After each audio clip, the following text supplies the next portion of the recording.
internal water dispenser, and built-in pitcher with flavor infuser for crisp, refreshing water. Making this the sound of savings on top brand appliances. The Home Depot. How doers get more done. Save up to $1,201 on this Samsung bespoke refrigerator at the Home Depot. Offer valid August 25th through September 14th. See store or online for details. Realtors abide by a code of ethics. This is Article 9 in action. Beth, a first-time homebuyer, knew nothing about the home buying process, except that she wanted to buy a home. But her realtor had the expertise to make sure Beth understood every document, even giving her copies to review with her lawyer so Beth could close on her first home with confidence. Complicated things explained in simple terms. The difference between an agent and a realtor is real. Realtors are members of the National Association of Realtors. That's who we are.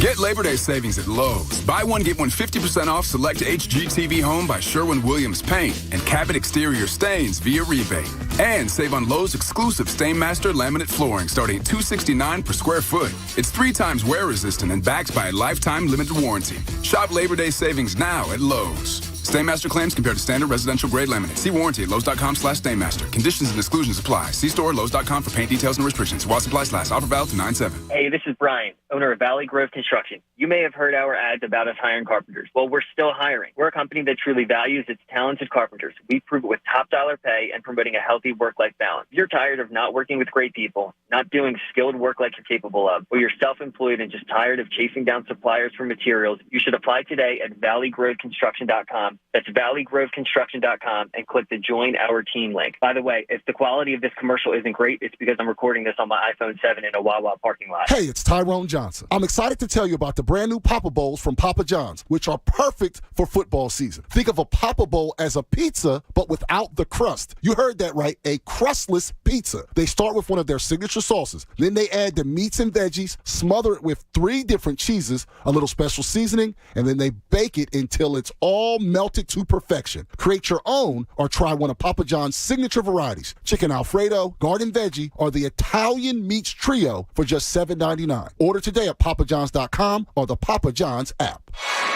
FanFest is the biggest party of the year for Philly sports fans, and FanDuel wants to send you there.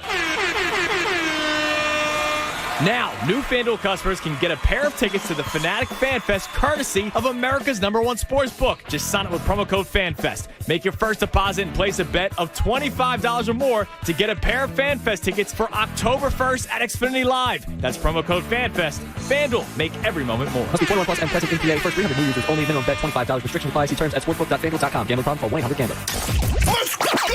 WPEN Burlington, Philadelphia, a Beasley Media Group station, home of the most entertaining sports talk in Philadelphia. 97.5 The Fanatic, Philadelphia. It's time now for Cuz Radio. What up, Cuz? Deshaun Jackson gets a block. Are you kidding? Talking with the Cuz. Yo, Cuz, how you doing? Stairs rips one into the night. Stolen by the doctor. Yes, he's got it. Here he comes. Ray rocked the baby to sleep and slam dunk. Look, Cuz, don't even try it, okay? Now here's Anthony Gargano. Why don't you get the hell out of here, Cuz? And a good Monday morning, Philadelphia. I'm Andrew Salchunas in for the Cuz. Anthony taking the week off. I'll be off Thursday and Friday, so you'll be listening to me Monday, Tuesday, Wednesday this week. Tom Alvord sitting in my seat, so it's good to see Tom back after he and I did the 2.5 weeks that Anthony was out. So it's good to be back in action as we get to talk about, well, let's be creative time now because we are done with the preseason. There's nothing to really gleam off of that final preseason game. Now we just kind of wait to see what the final roster moves will be. Is there going to be a last-second trade? Is there going to be a surprise cut? Will Jalen Reagor make the team? We'll find all this stuff out. And the Phillies are winners of 6 of the last 7 games, but nobody cares because it was the Reds and the Pirates, and I already saw some overreaction to one loss to the Pirates after they won the first 2 and after they swept the Reds for 4 games, and yet we're still going to overreact. The way I look at it is the Phillies have a 2.5-game lead over the Padres for the second wild card spot. They're 4 up for the Brewers. Brewers have a difficult schedule the rest of the season. Phillies do not. The Phillies are making the playoffs, plain and simple, so we'll leave it at that. So today, I want to kind of continue off of something that we were doing last week. Is Zach Ertz? No, I'm kidding. We're not going to talk about Zach Ertz for the rest of the show.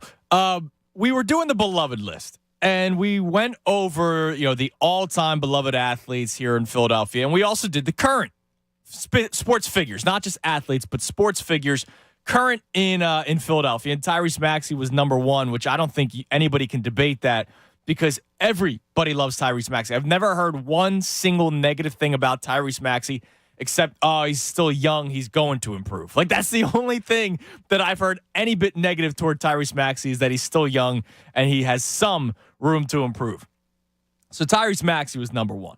But there was a guy that called in and said that this man should be in the top 10, but he knew, I knew, Anthony knew that there was no way he would ever make the top 10. And quite frankly, it is kind of surprising, but I also totally get it because I'm a guy that a year ago wanted him out of town and did not want him to be making the decisions for the Philadelphia Eagles anymore. And that's Howie Roseman.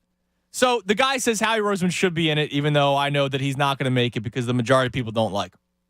So then we started talking about Howie, and it was like a quick segment. But now that I think about it, I would like to dive a little bit deeper into Howie Roseman. And it's going to spin off into a conversation about all of the GMs or president of operations, whoever's calling the shots for the teams, right? Daryl Morey for the Sixers, Dave Dombrowski for the Phillies, and we'll probably completely leave Chuck Fletcher out of it because he's such a disgrace to that team and this city that I don't even want to really give him any time to talk about. So, but I want to start off with Howie Roseman. So Howie Roseman has gone through such a weird, storyline since the Eagles won the Super Bowl, even before that, Chip Kelly, right? So let's just kind of backtrack here. So Chip Kelly comes to town and kicks Howie to the curb, right? Howie's still a member of the Eagles. I still remember Chip Kelly saying at one point during one of his press conferences that he's a hell of a cap guy, right? Like he didn't say that to, give him, pay him any homage. He said it as a shot, like, oh, he's a heck of a cap guy, not football guy, not, good GM overall decision maker, just a cap guy. I remember Chip Kelly calling him that. And so Chip Kelly comes here. I'm fired up. Everybody's fired up. They go 10-6 that first year. They go 10-6 the second year. They just missed the playoffs. But that first year they go 10-6 and they, the offense was on the field with the lead. And then unfortunately the defense blew it. And then it just completely fell apart. His third year, everybody hates him, not just in the fans, but the locker room. You heard so many reports of players disliking Chip Kelly. You heard guys later say that he wouldn't even talk to the players when walking in the hallways. Like, he was a weird thing. Chip Kelly was a bad dude. And then he goes to San Francisco, wins 2 games, and he gets, kicked to the curb, and now he's back in college. So Howie is now in the broom closet for 3 years of Chip Kelly.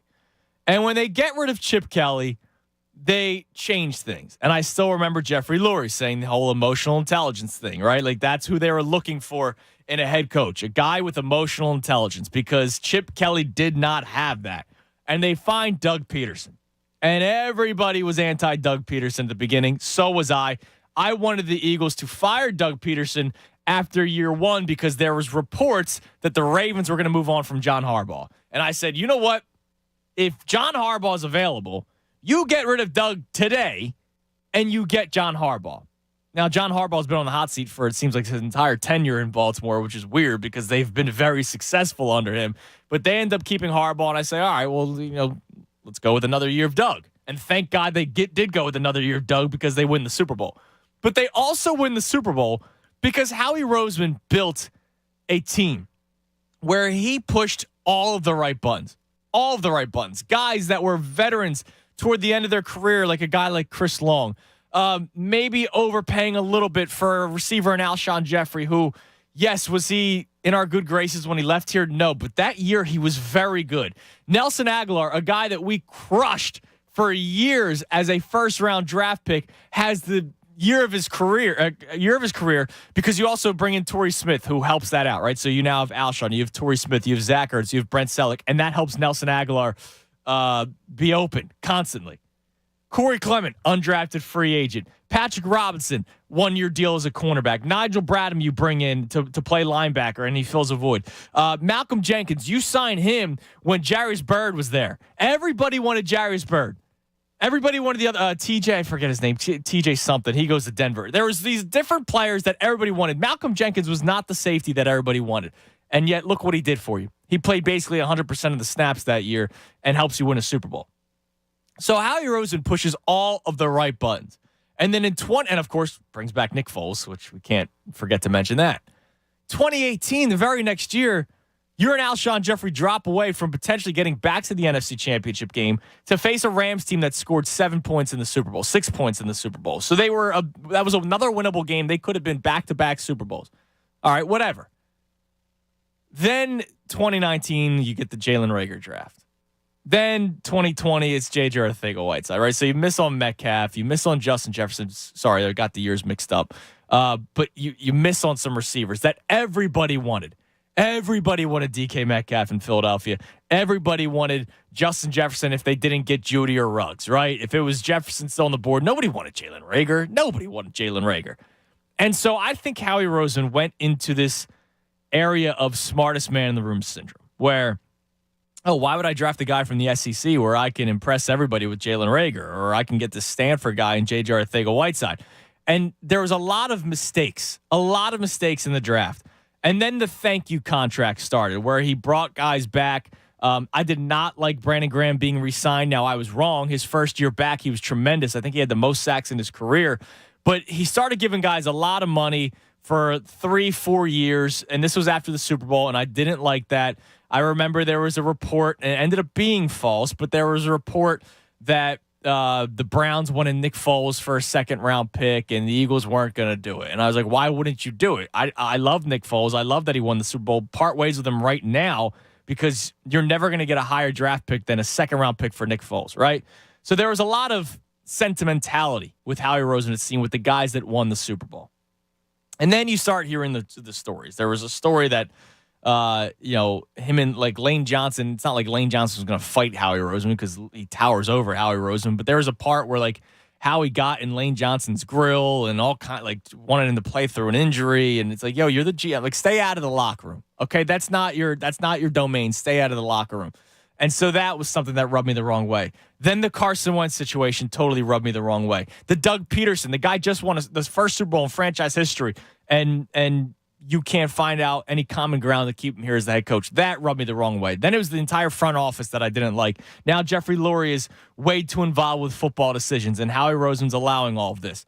And there was a time where Howie Roseman deserved a lot of love that I don't think he ever really reached when they won the Super Bowl. Like, I don't think anybody really gave Howie Roseman that much credit for winning the Super Bowl. And then it fell off where decision after decision was bad. And then there was the weird ego trip that he went through, and nobody really liked Howie Roseman. So we fast forward to 2 drafts ago, and he hits out of the ballpark. It was the Alabama draft. It was Devontae Smith in the first round, getting Landon Dickerson. Then later on in the draft, you get a guy in Milton Williams who people are still very excited for. You can move him all over the defensive line. You can put him on the interior. You can put him on the edge. You can move him around, which is great. And then, it's the crapshoot toward the later rounds, like a Zach McPherson. Like, he's a rotational cornerback for you on this team. I don't think he's going to be that great, but whatever. And then this past draft, I mean, Jordan Davis and Nakobe Dean alone is a win. But then you also make the trade for A.J. Brown, and you bring in a stud wide receiver. And so you look at this team, and the only question marks that I keep on bringing up are quarterback and Jalen Hurts, safety, because I don't think they're that deep there. I don't even think you have a legit NFL starter at the safety position, but hopefully you can mask that with everything else that you got. And then Jonathan Gannon, who is he as the defensive coordinator? But roster-wise, it's not like I'm complaining that Jalen Hurts is the quarterback of this team. The only other thing that I would have done different was trade for Russell Wilson. But if you trade for Russell Wilson, you don't get A.J. Brown, you don't get Jordan Davis. There's a lot of pieces that you don't get. You don't get a Cam Jurgens, who that's another draft pick that he clearly hit out of the park with. So I understand the debate why you wouldn't want to make that trade now that you have the names attached to all the capital that you would have given up. So the only other thing I would have done differently was traded for Russell Wilson. Okay, they didn't do that, so I'm fine with Jalen Hurts as the quarterback this year. Do I think he's a franchise quarterback? No, I don't. I think he's a guy that's a long-time starter in the NFL, but I don't think he's ever going to reach that top 12, top 10 list, whatever you want to put him in, where you think that's going to make you a Super Bowl contender year in and year out. I don't think he's ever going to reach that, and that sucks, but it's fair. And so maybe next year you draft one of the guys, or we keep on joking around about potentially Aaron Rodgers, which I don't really joke about that. If he's available, I'm still trading for him. I don't care how old he is. He could potentially win you a Super Bowl right away. Look what Tom Brady just did with Tampa Bay. So you look at this team, quarterback, but I'm not complaining that Hurts is the quarterback. Safety, the only other move you could have made was instead of drafting Jordan Davis, you drafted Kyle Hamilton. But part of the reason why we're excited about the defensive line is because of Jordan Davis. Jonathan Gannon's Jonathan Gannon. We'll see this year what he does. So basically what I'm getting at here is Howie Roseman, as much as I did not like him 2 years ago, I'm always a believer in you got to give credit where credit is due, which is why I always felt weird when Ben Simmons would have like a triple-double and people would complain about it. And I go, well, he had a triple-double. He had 20, 10, and 10. Like, you should be happy about that because people didn't like Ben Simmons. Same with Carson Wentz. Carson Wentz is the first quarterback ever to throw for over 4,000 yards and not have a wide receiver with at least 500 yards. But people complain he only threw to Zach Ertz. Oh, I mean, but they're still getting down the field, and they got to the playoffs that year. If it wasn't for Jadeveon Clowney cheap-shotting him in the back of the head, I think they win that game against the Seahawks. And if they win that game against the Seahawks, where are we? Right? Where are we? Where is he? Because the following year, he was a mess. The fan base disliked him at that point. There was still the Foles people, hey, if you still had Foles on this team, even though he took starter money, if you still had Foles here, it wouldn't have been Josh McCown going into the game. And then they draft Jalen Hurts out of what seemed like necessity because they needed a backup quarterback that they weren't going to spend too much money on, and that's what really started this spiral. But Howie Roseman has done enough in the last 2 years, in my opinion, where he should be back in your good graces. He's back in my good graces. I don't have a bad thing to say about Howie Roseman right now. I can look back and say he messed up here. He did this wrong. He got too cocky with the quarterback factory thing, right? Like, I can point out all these things that I disliked over the last 3 years of Howie Roseman. But this past draft, the draft prior, the current status of the team, you look at the contracts, they're not really overpaying for anybody. The guys that you have locked up are young, and they will be here for another 3 or 4 seasons, which means you're going to be a Super Bowl contender hopefully next year or the year following. Like, I feel great about the status of the Philadelphia Eagles, and I know everybody else is, right? I can sense it. Everybody's fired up about this year. Everybody's fired up about the years to come. There isn't really anything to totally complain about right now when it comes to the Eagles. And so that means we should give credit to one guy, and it's the guy that built it. And I'll be honest, I feel a little slimy saying it because I wanted him fired not too long ago. But that's the beauty of sports. It's what have you done for me lately? And we've been doing that from the beginning of time. Athletes, coaches, GMs, you name it. Nick Castellanos is actually hitting the ball well. You don't hear as much complaining about Nick Castellanos because it's what have you done for me lately? And he's hitting the ball well. Hit a home run the other night. Hopefully that power surge comes back that we kind of were looking for. Now that Bryce Harper's is back, is that going to help Castellanos in the lineup, right? You don't hear as much complaining about Nick Castellanos. Now, you don't hear as much complaint about Howie Roseman. Maybe that's the pat on the back that he's getting. But Tom Alford, you're producing for me the next couple of days. I appreciate you being in here. Howie Roseman, look, do I think we should build a parade route for him before the season starts? No.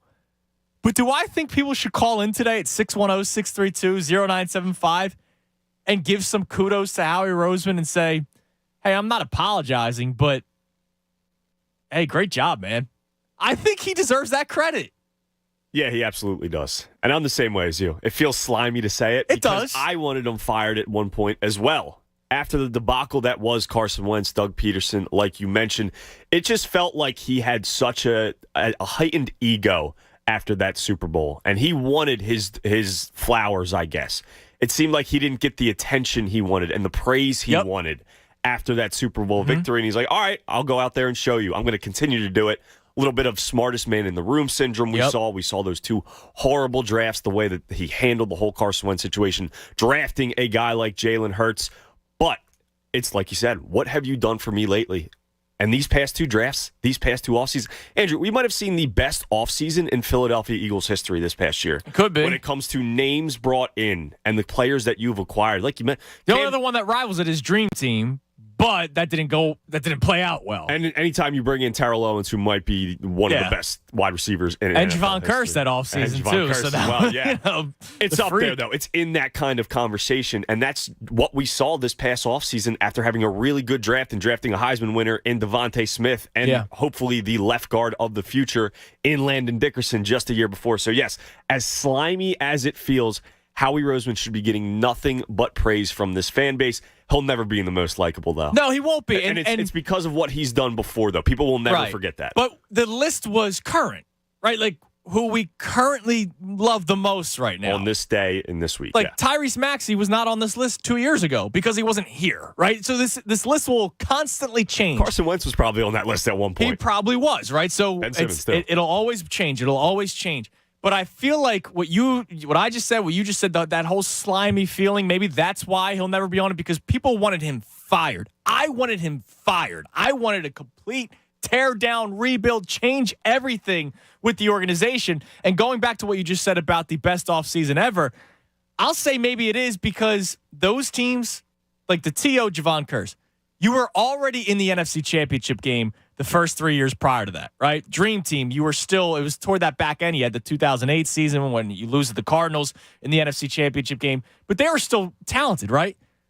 This team made it to the playoffs last year because they benefited from a very easy schedule with a lot of injuries and COVID situations with opposing teams. This team this year, I could make the case, could get to the NFC Championship game. Whereas if he doesn't make those moves, they're not even close, right? Like, they're once again hoping to benefit from an easy schedule, which they do have an easy schedule, but now I think they can win 10, 11 games. You come back with the roster you had last year with just the draft picks, like with just Jordan Davis and Nakobe Dean. I go, all right, you got better. Probably another win maybe, or do you lose a win because you might not be going through the same COVID outbreaks that you had last year with some of the opposing teams. But because of the moves that he made, trades, signings, and of course the draft picks, I'm now saying that they could play in an NFC Championship game this year, especially if Jalen Hurts takes that next step forward. And I know that people don't want to give him much credit. I feel weird about it, but I am a firm believer of credit where credit is due, and Howie Roseman deserves it. So I'm asking you today on the phones at 610-632-0975. We're going to talk about the other decision makers for our teams, but I really want to focus on Howie Roseman to start because he has had the most impressive turnaround of a team that I can remember. And even though the Phillies turned things around with the moves Dave Dombrowski made, even though I feel great about the Sixers roster right now, the turnaround that Howie Roseman was able to make with this Eagles team is incredible. And he deserves a lot of credit today. Whether you like it or not, play the Doc Rivers drop, whether you like it or not, Howie Roseman deserves a ton of credit. And I'm not saying apologize, because I refuse to ever apologize for what he did in the past. But this dude deserves some flowers today. I want to see if you are capable of doing it at 610-632-0975. So that's what we're going to start the show with. That's what we're going to start the show with at 610-632-0975. 10 o'clock hour brought to us by Winner Nation. Take advantage of Winner Nation's 50% off sale on all style windows, plus make no down payment, no payments, and no interest for 12 full months. Call 866-90Nation or visit winnernation.com. We have a lot in store for you today, alongside with the decision makers of our teams. We'll react to the Phillies taking 6 of their last 7, and the fantasy draft happened on Saturday.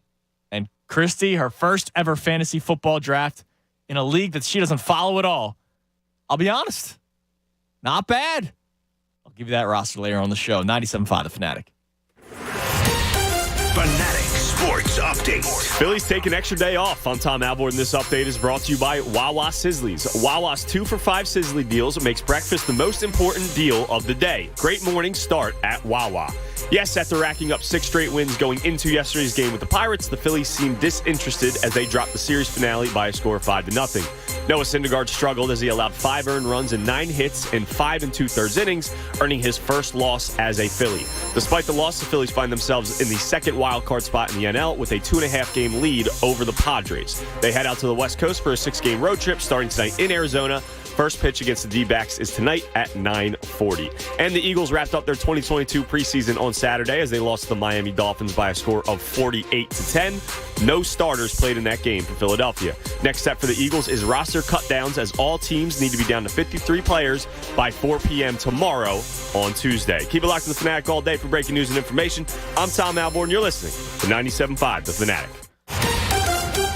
It's the Cuz, Anthony Gargano. Weekdays 10 to 2 on 97.5 The Fanatic. Hi, it's Cuz. Is your summer weight loss plan not working out as well as you hope? Look, hope is not a strategy. This is what you got to do. Contact njdiet.com today. They will contractually guarantee you will lose 20 to 40 plus pounds in only 40 days. Just go to njdiet.com. Their program starts with bioenergetically personalized supplements that are based on your saliva, your hair, and your blood work. And then NJ Diet uses DNA testing to create your ideal diet plan and workout regimen to help you keep the weight off. You're not sure you can do it alone? NJ Diet's with you every step of the way. You're fully monitored by their certified staff to make sure you're burning fat, not just losing water. You'll also get the doctor's personal email and phone number. NJ Diet is committed to you keeping the weight off. It's all natural, no shots, no hormones, no surgery, no prepackaged foods. Locations close by: Newark, Delaware, King of Prussia, Cherry Hill. Worldwide live online video consultations. Call them. 855-5NJ-DIET or go to njdiet.com. That's njdiet.com and lose the weight for good. The wait is almost over. A new football season is about to begin. So get ready for the NFL Week 1 action with DraftKings Sportsbook, an official sports betting partner of the NFL. To celebrate the return of football, DraftKings is giving new customers a can't-miss offer. Bet just $5 on any football game and get $200 in free bets instantly. One action for opening night, everyone can experience the thrill of DraftKings early win promotion. Get up 7, you win. Bet on any NFL team of your choice, and if your team leads by 7 points at any point during the game, you get paid instantly,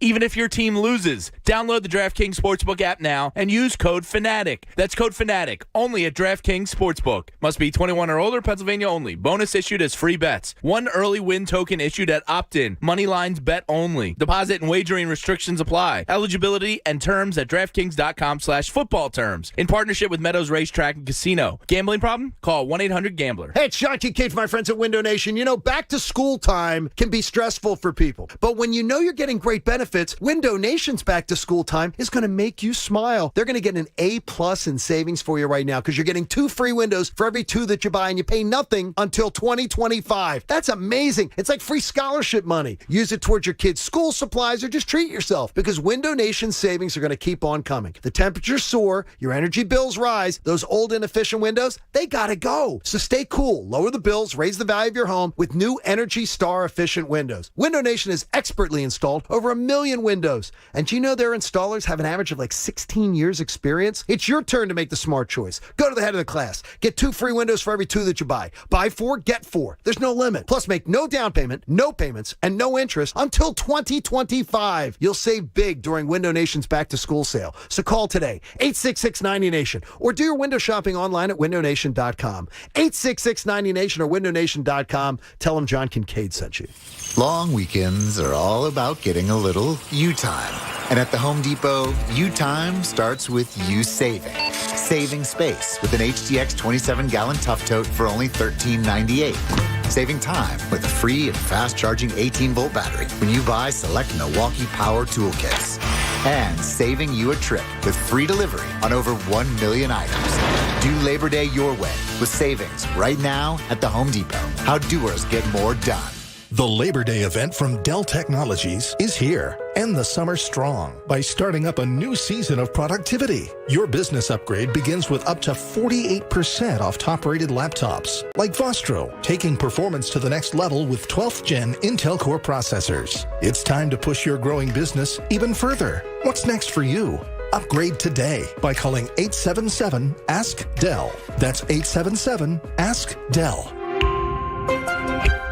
Hey, it's Jen Scordo. FanDuel, in partnership with Valley Forge, wants you to get ready for college football. This week, new customers get $150 in free bets for week 1. All you have to do is place a $5 bet and get $150 in free bets, win or lose. Bet college football any way you like. And that means Ohio State, Georgia, or Clemson. You can throw in Alabama if you must. I hate them, so I'm not doing it. But they're a good bet, of course. One of those teams is going to be in the national championship this year. You can bet on that. And you can bet some futures, too. The Heisman playoffs, the options are endless. If you're new to FanDuel, the app is super easy to use. They're always hooking you up with great odds and great boosts, too, and they pay really fast. See why FanDuel is America's #1 sportsbook. Download the FanDuel app today. Sign up using my promo code SCORDO. That's SCORDO. Place a $5 bet and get $150 in free bets. College football is back, baby. Make sure you use that promo code SCORDO. 21 plus and present in PA. First online real money wager only. $10 first deposit required. Bonus issued as non-withdrawable free bets that expire 14 days after receipt. Restrictions apply. See terms at sportsbook.fanduel.com.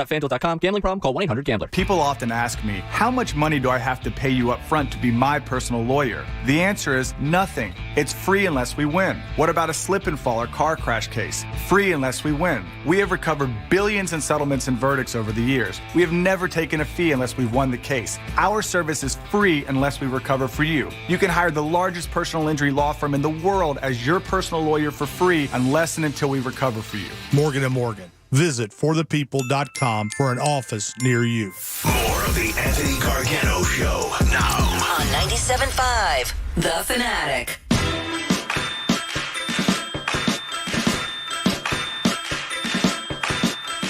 $10:30, 97.5 The Fanatic. I'm Andrew Salchunas filling in for the Cuz. Anthony out this week, and we'll be back next Tuesday, of course, Labor Day Monday. So I hope everybody enjoys the shortened week next week. I'm sure a lot of people are going to be taking their Fridays off, just like I will be doing. I'll be taking Thursday and Friday off this week, heading down the shore this week. I heard you on with the morning show today talking about some of the shore stuff. I'll be honest, Yes. I have no idea what that plaza is.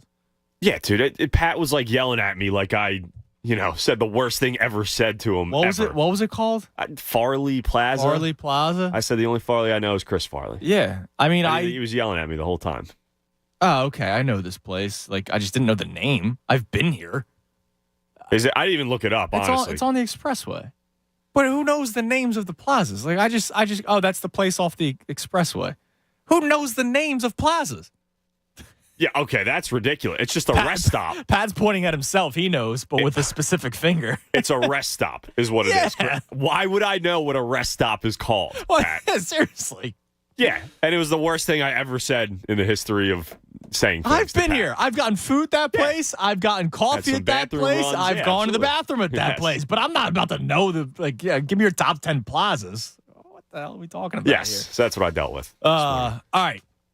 Speaking of top 10, so we opened the show with the continuation of the beloved list from last week. Now, we're not naming people that we love. What I want to try to focus on is Howie Roseman.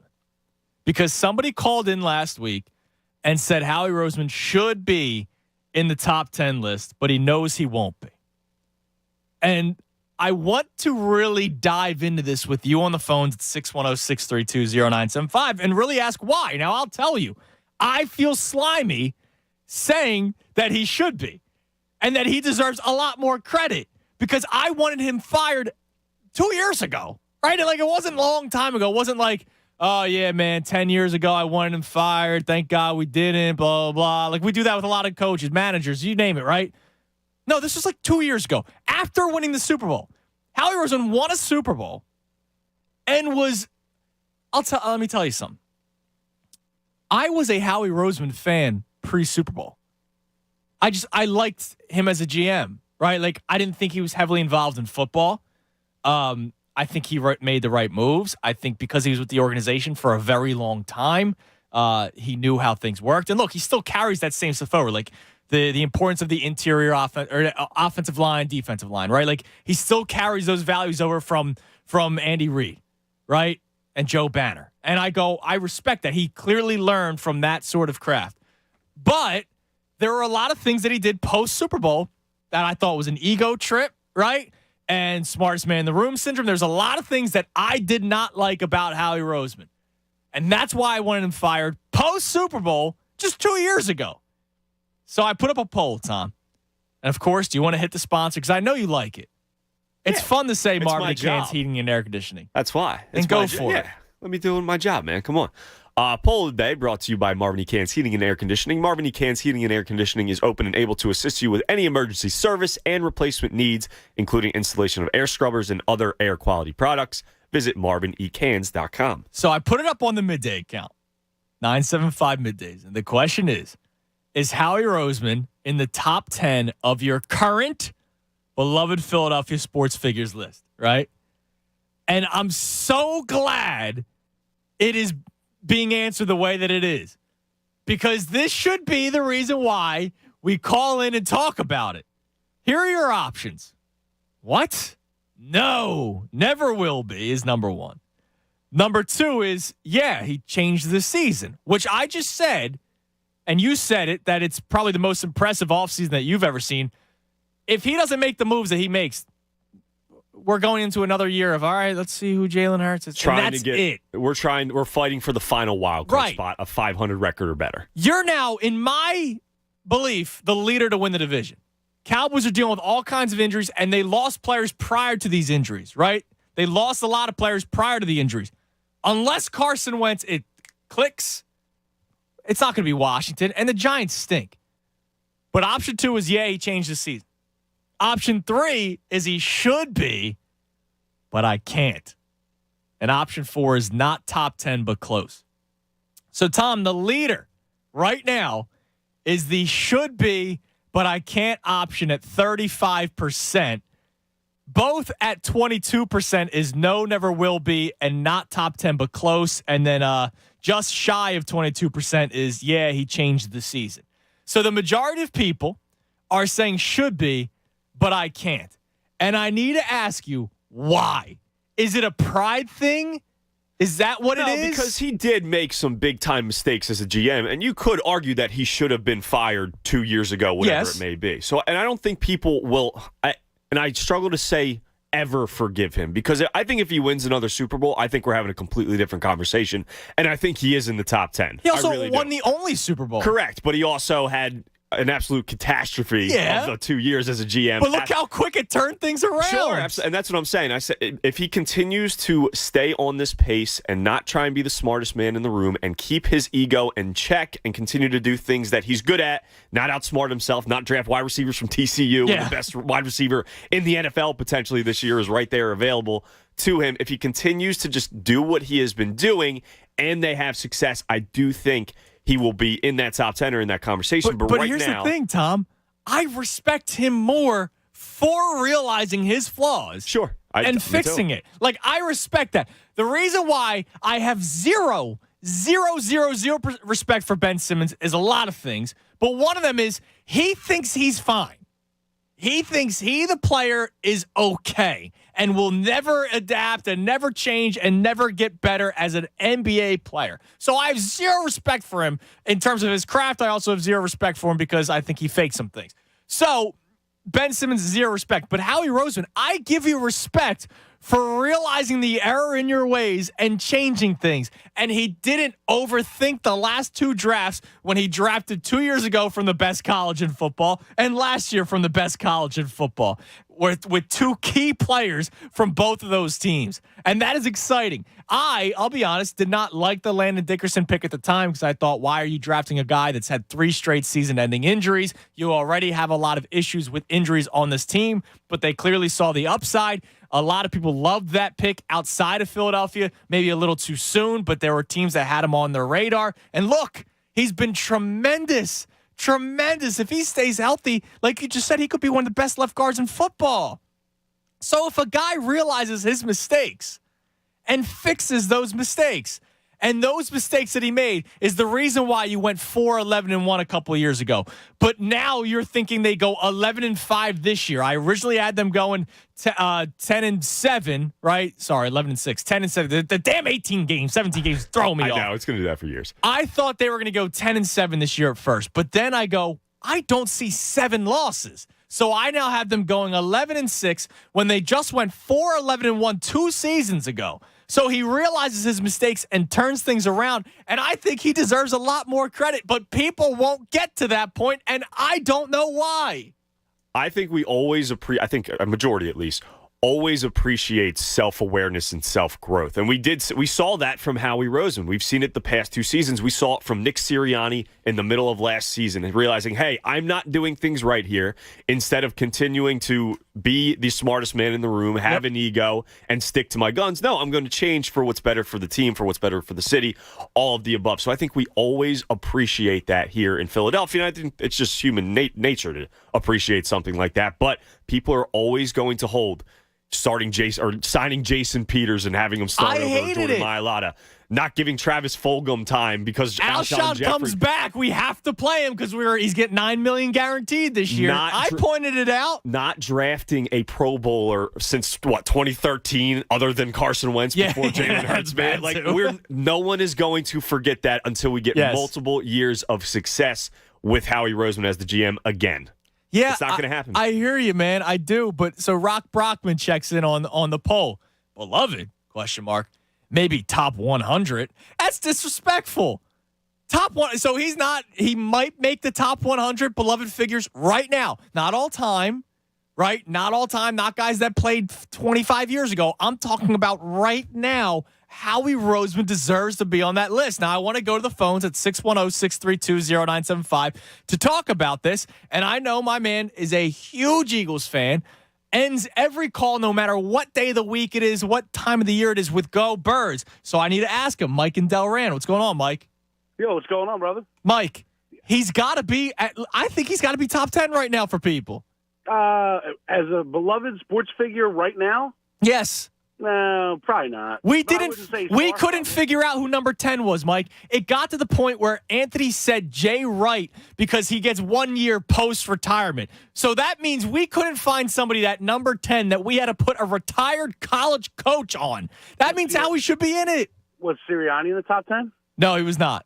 I would put him first. There's still people that I think don't like him because they think he adapted to the run too late last year, even though they don't know that it takes a little bit of time to completely change your offense. Here's why I can't.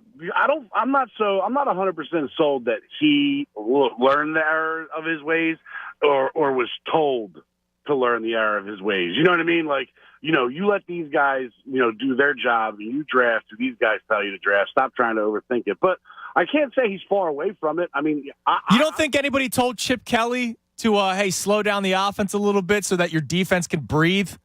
Yeah, well, I'm sure somebody told him that, and you know what he said? No. I'm Chip Kelly, damn it. That's the thing with Howie, right? Like, you don't ever really see many stories where you get banished to the janitor's closet and then you come back, win a Super Bowl, and do the things he's done. He's made a lot of mistakes. He's made a lot of I'm smarter than you mistakes, right? You can't deny it.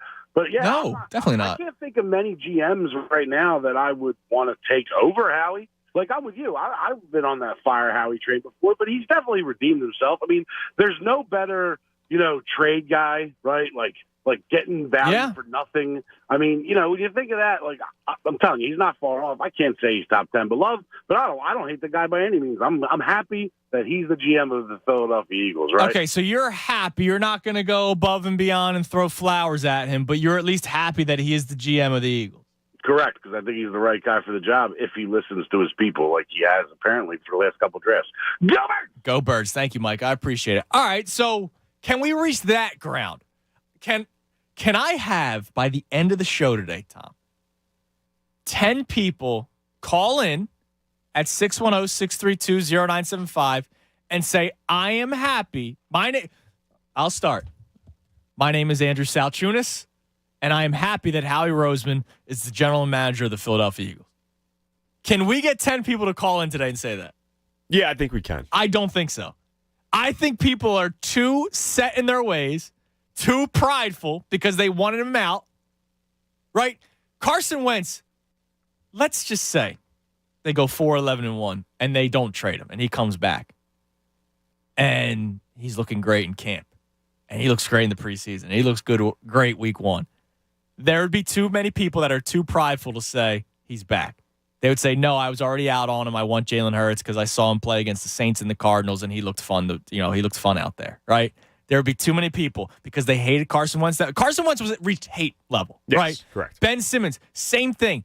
What if, and we had this conversation at some point on the radio, what if Ben Simmons had come back last year? They never traded for James Harden. He never got the trade that he wanted. He never left. So he had to come back to start making that money back, right? Because that was all part of the plan, that he could make that money back that he lost. And what if he came back? He would have made the team better. Now, that's forgetting that James Harden got traded for. I mean, no trade happens. Ben Simmons comes back. The team needed him because they needed a true point guard. They needed his defense. They needed a lot of it. I would not have welcomed him back with open arms. I wanted him to because I'm a prideful guy, right? Hard-headed. I did not want him to come back. But what if he came back and started playing well? That 14, 12, and 12 that helped everybody else get better. I'm sure he would have set up George Niang to hit a lot of open threes, right? But he reached hate status. Yeah.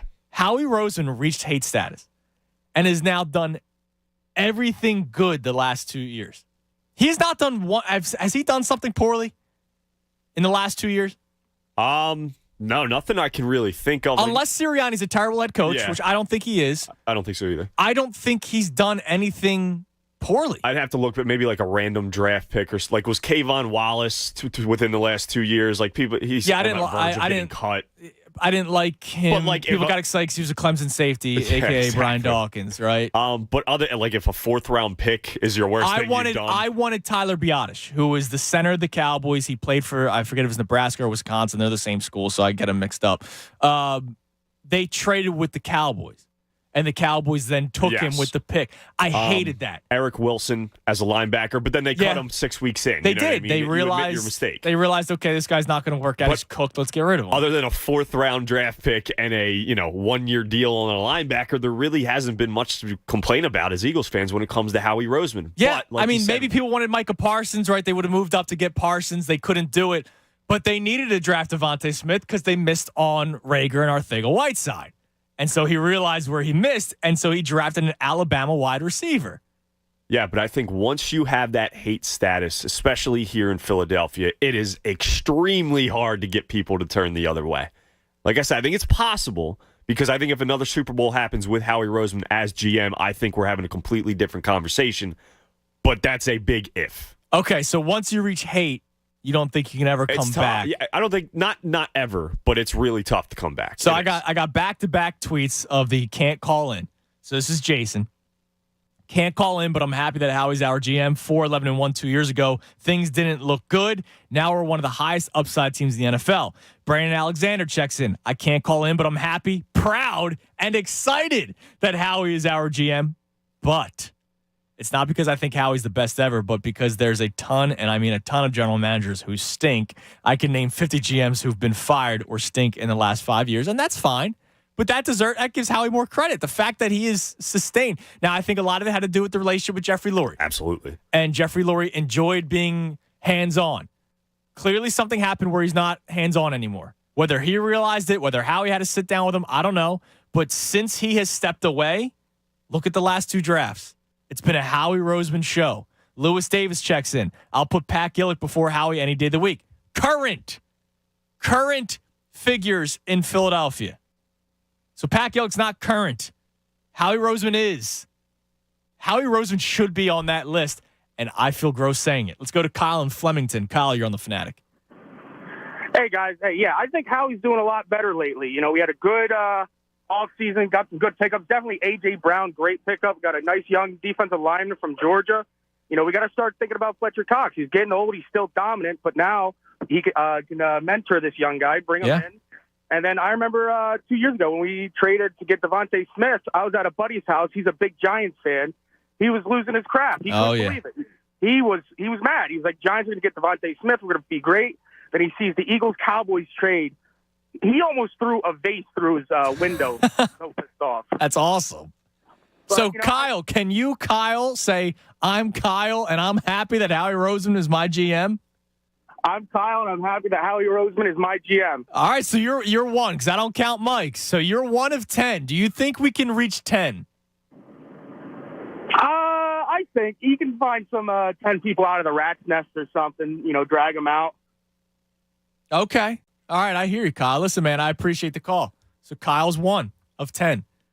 We have 3 hours and 13 minutes left. I think you can because there are 10 people out there like you and me and Kyle that have gone to the other side and kind of seen the good things that he has done and have forgiven him for what he's done in the past, the bad things he's done in the past.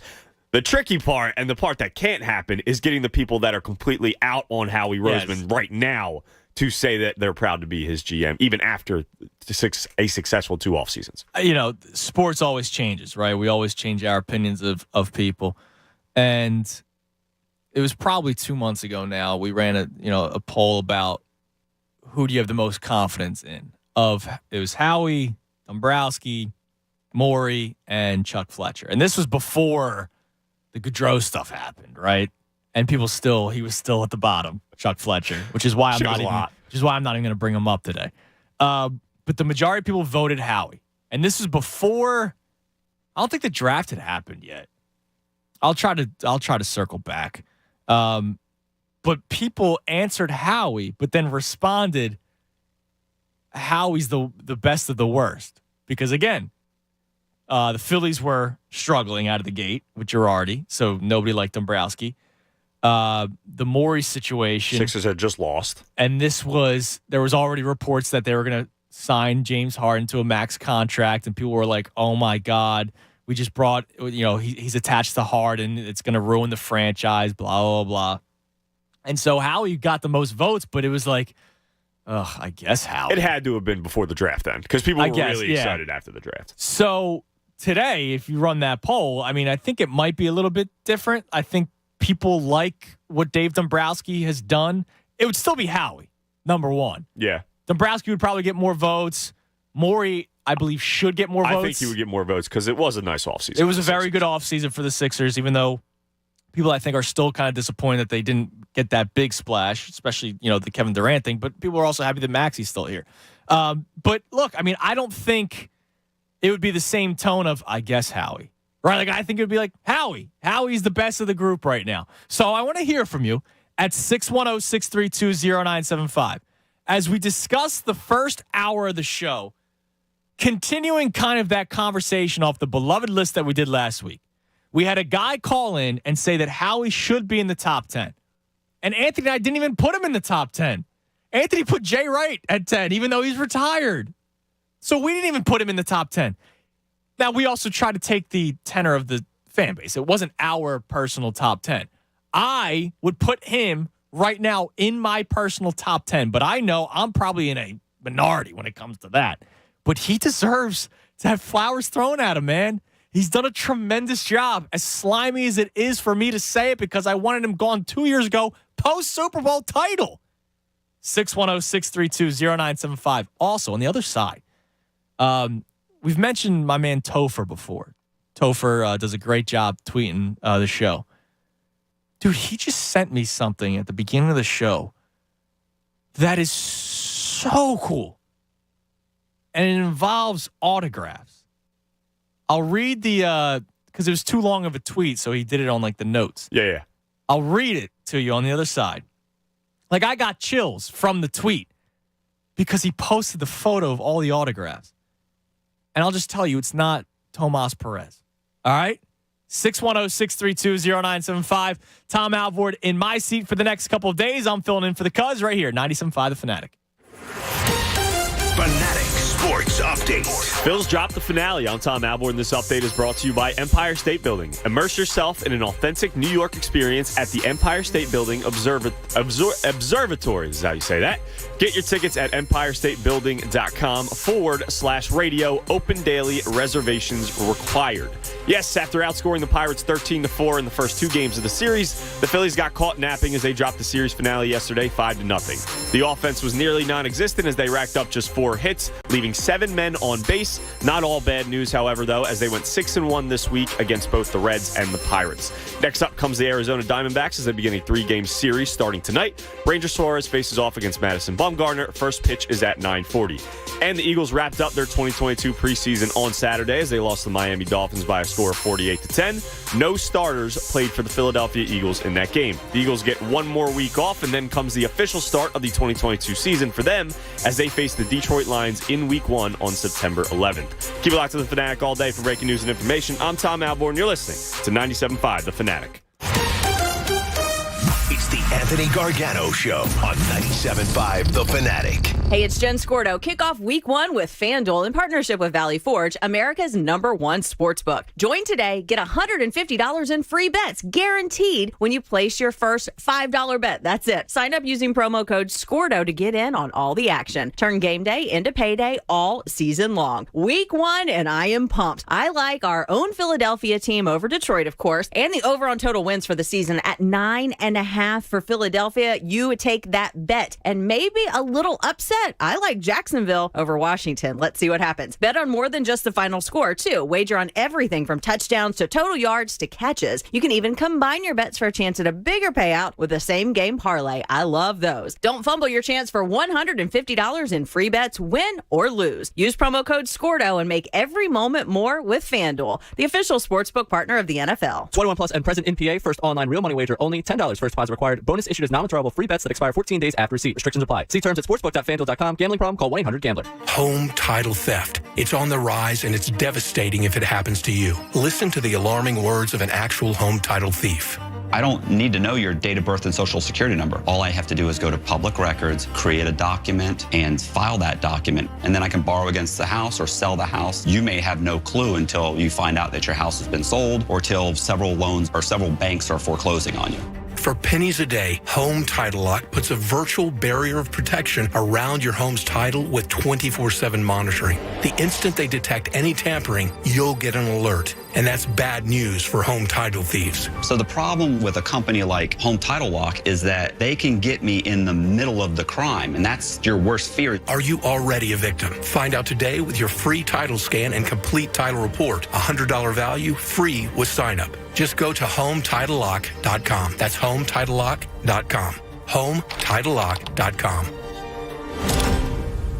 Hey, it's Sean Kincaid for my friends at Window Nation. You know, back to school time can be stressful for people. But when you know you're getting great benefits, Window Nation's back to school time is going to make you smile. They're going to get an A+ in savings for you right now because you're getting 2 free windows for every 2 that you buy, and you pay nothing until 2025. That's amazing. It's like free scholarship money. Use it towards your kids' school supplies or just treat yourself because Window Nation's savings are going to keep on coming. The temperatures soar, your energy bills rise, those old inefficient windows, they got to go. So stay cool. Lower the bills, raise the value of your home with new Energy Star efficient windows. Window Nation has expertly installed over 1 million windows. And do you know their installers have an average of like 16 years experience? It's your turn to make the smart choice. Go to the head of the class. Get 2 free windows for every 2 that you buy. Buy 4, get 4. There's no limit. Plus, make no down payment, no payments, and no interest until 2025. You'll save big during Window Nation's back to school sale. So call today, 866-90Nation, or do your window shopping online at windownation.com. 866-90Nation or windownation.com. Tell them John Kincaid sent you. I'm John Morgan of Morgan & Morgan. 40% of Americans don't have $400 saved in case of an emergency. People are working harder and harder, but falling further and further behind. That's why at our firm, our fee is free. You don't pay us anything unless we win your case. When you're injured in an accident or hurt on the job, choosing a lawyer will be the most important decision you'll have to make. Injured? Call Morgan & Morgan, America's largest injury law firm. Visit forthepeople.com for an office near you. Helzberg Diamonds presents the guy who found the perfect ring. Jake needed an engagement ring. So he did his research, asked his fiance's best friends for advice. She wants emerald cuts. Definitely. And he went to Helzberg Diamonds. Jake knew that Helzberg's been in business for over 100 years. That means quality. And with their price match guarantee, he'd get a great deal. And she'd get the ring she's always wanted. Way to go, Jake. So be like Jake. Find the ring of her dreams at a Helzberg Diamonds near you or at Helzberg.com. The Labor Day event from Dell Technologies is here. End the summer strong by starting up a new season of productivity. Your business upgrade begins with up to 48% off top-rated laptops, like Vostro, taking performance to the next level with 12th Gen Intel Core processors. It's time to push your growing business even further. What's next for you? Upgrade today by calling 877-ASK-DELL. That's 877-ASK-DELL. It's a fact. Only 0.0001% of people will ever step up to the plate as a pro baseball player. For the rest of us, there's BetRivers.com Sportsbook app. Featuring same-game parlays, you can combine the excitement of different bets all from the same game. Totals? Bet 'em. Spreads? Bet bet 'em, player props, it's a home run. Download the BetRivers.com sportsbook app today. It's a whole new game. Presented by Rivers Casino Pittsburgh. Must be 21. Gambling problem? Call 1-800-GAMBLER. Hey, it's John TK. You know, there's only one thing I really need to be happy. That's keeping my wife happy. And that's why a beautiful backyard paradise at our new home from Landis Block and Concrete will do the job for me. Beautiful patios, an outdoor kitchen, a fire pit, a retaining wall, whatever we want. Landis Block is going to be my resource for outdoor living. You just need the imagination, the space, and a budget. So lean on them. Trust them. You're not going to have to worry about a thing. Check out the photo gallery at LandisBC.com. That's LandisBC.com, because Landis Block is going to create the Kincaids, a jaw-dropping outdoor paradise. WPEN Burlington, Philadelphia, a Beasley Media Group station, home of the most entertaining sports talk in Philadelphia. 97.5 The Fanatic, Philadelphia.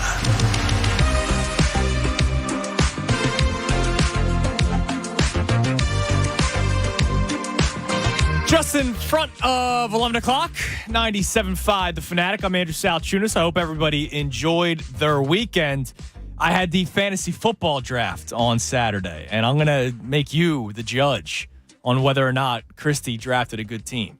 I think the starters are good. I think our bench sucks, but we'll discuss that in case you guys didn't hear us over the last week or with me and Pat on Saturday. I had her call in on Saturday.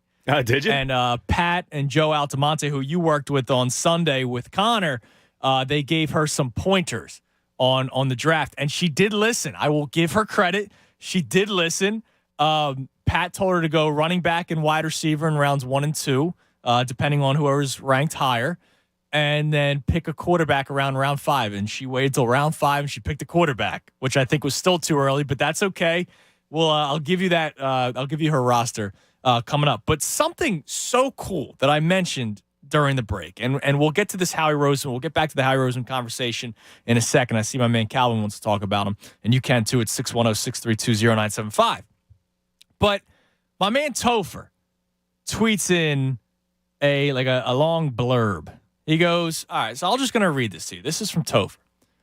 So you guys have recently talked about sports collections, and I wanted to share my story with you. My pop was a big collector and left me his collection when he passed away a couple years ago. While I found the massive card collection, I could never find his autographed baseball collection. He thought he lost them in a move one time, so they were written off. 3 years goes by, and this weekend he was cleaning out his house. In a dusty cooler under a table in the back of the basement fell a baseball, fell out of the cooler. He looked at it, and it was signed by Joe DiMaggio. He then looked in the cooler and found the rest of the baseballs. And so he started sending me a thread of all the autographed balls, dude. Steve Carlton, Lazinski, Sandy Koufax, Mickey Mantle, Ryan Sandberg, Richie Ashburn, Joe DiMaggio, Robin Roberts, Bob Feller, Warren Spahn, George Foster, Willie Mays, and Dale Ennis. Like, dude, this is a ridiculous collection of signed baseballs.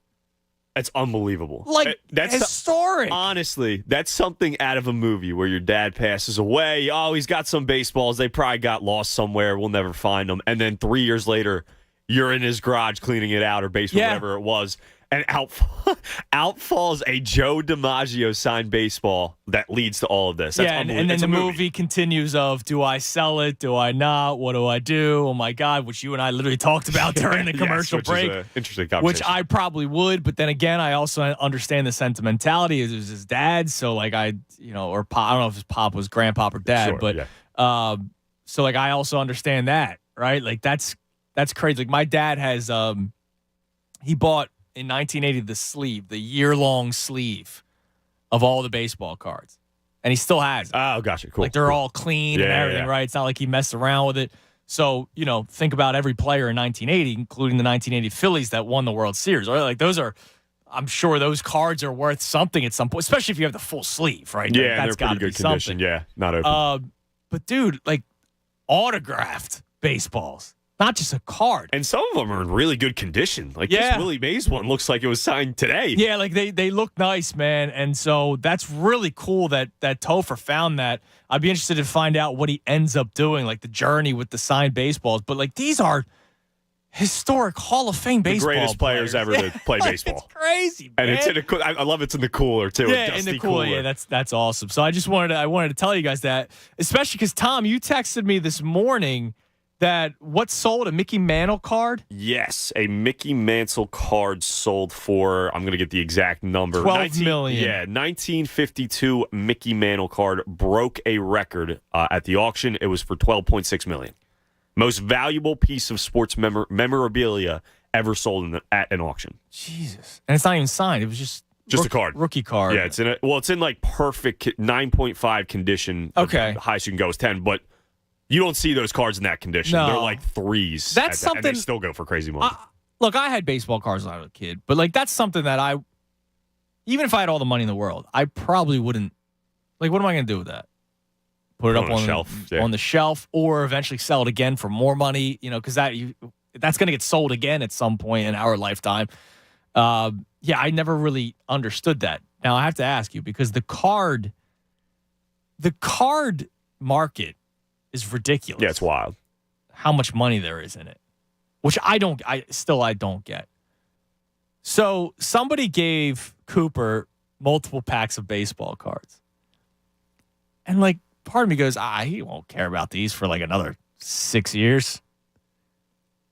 Do I? Do you open them? Yeah. What if something pops out that I can then pay for his college degree that he will care about? You know what I mean? He might not like baseball. That's a good point. He's going to have to. That's also a good point. Is it this year's baseball card, like a pack of this year's 2022? I don't know. Yeah, because even if it is, there might be a rookie card that I can stash somewhere. How many stories have you heard of like kids opening their cards that they shouldn't have, their dad's cards or their grandpa's cards, just to open them? And they're in terrible shape, throw them in a box somewhere. Yeah, so I would probably have you open them. And I'll give him them, like, it'll be his money. Road, Like, it wouldn't be for me. Well, maybe it would be, like, if I'm paying for his tuition. First car or something. I don't think it's going to be that much, also. I don't want to get But what if there's a rookie that I think, wow, this guy could be really good, let me stash this. Like a Julio Rodriguez signed card or something. Yeah, I put this to the side. Yeah. I don't know. It's crazy, the card marketplace. But let's get back to the phone. 610-632-0975. Topher did follow up. He said, can't sell. He said, unless some terrible thing happens and I'm in desperate need, no sale. I think that's cool. Yeah, I agree. I think that's probably the way to go. Now, let me ask you something before we get to my man Chick-fil-A, who's back from Nova Scotia. He's back stateside. And Calvin, I saw you drop off. If you can get back on, I'm about to get back to the phones. Would you look up the value? Yeah. Yes, I would. You would? I would. Yeah. Even though he's saying he's not going to do it. I feel like if I looked up the value, I would be more intrigued to sell. Now, yeah, I definitely agree with that. Does he do something? And I get it's a whole collection. Do you maybe sell some of the lesser players, quote unquote? Hold on to the Mantles and DiMaggios. Yeah, but that's not really doing anything. It might. You might get some money from it. Like, it's tough. Well, like, look, so. And at that point, is it worth it then for a couple? Like, my first thought is, and no disrespect to Greg Glasinski, he would be the lesser. Yeah. Because he's still signing stuff.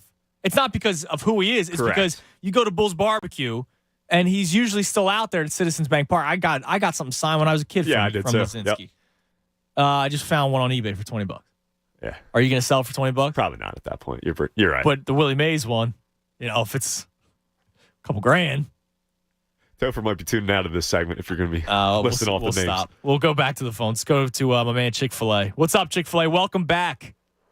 Thank you. It's stateside. in the U.S. Yeah, they let me back in. Well, that's good. A little questionable, but you didn't try bringing any paraphernalia back? None that they found. Okay, good. So before I get in a little bit on Howie, I kind of want to double back with what you and I talked about on Saturday.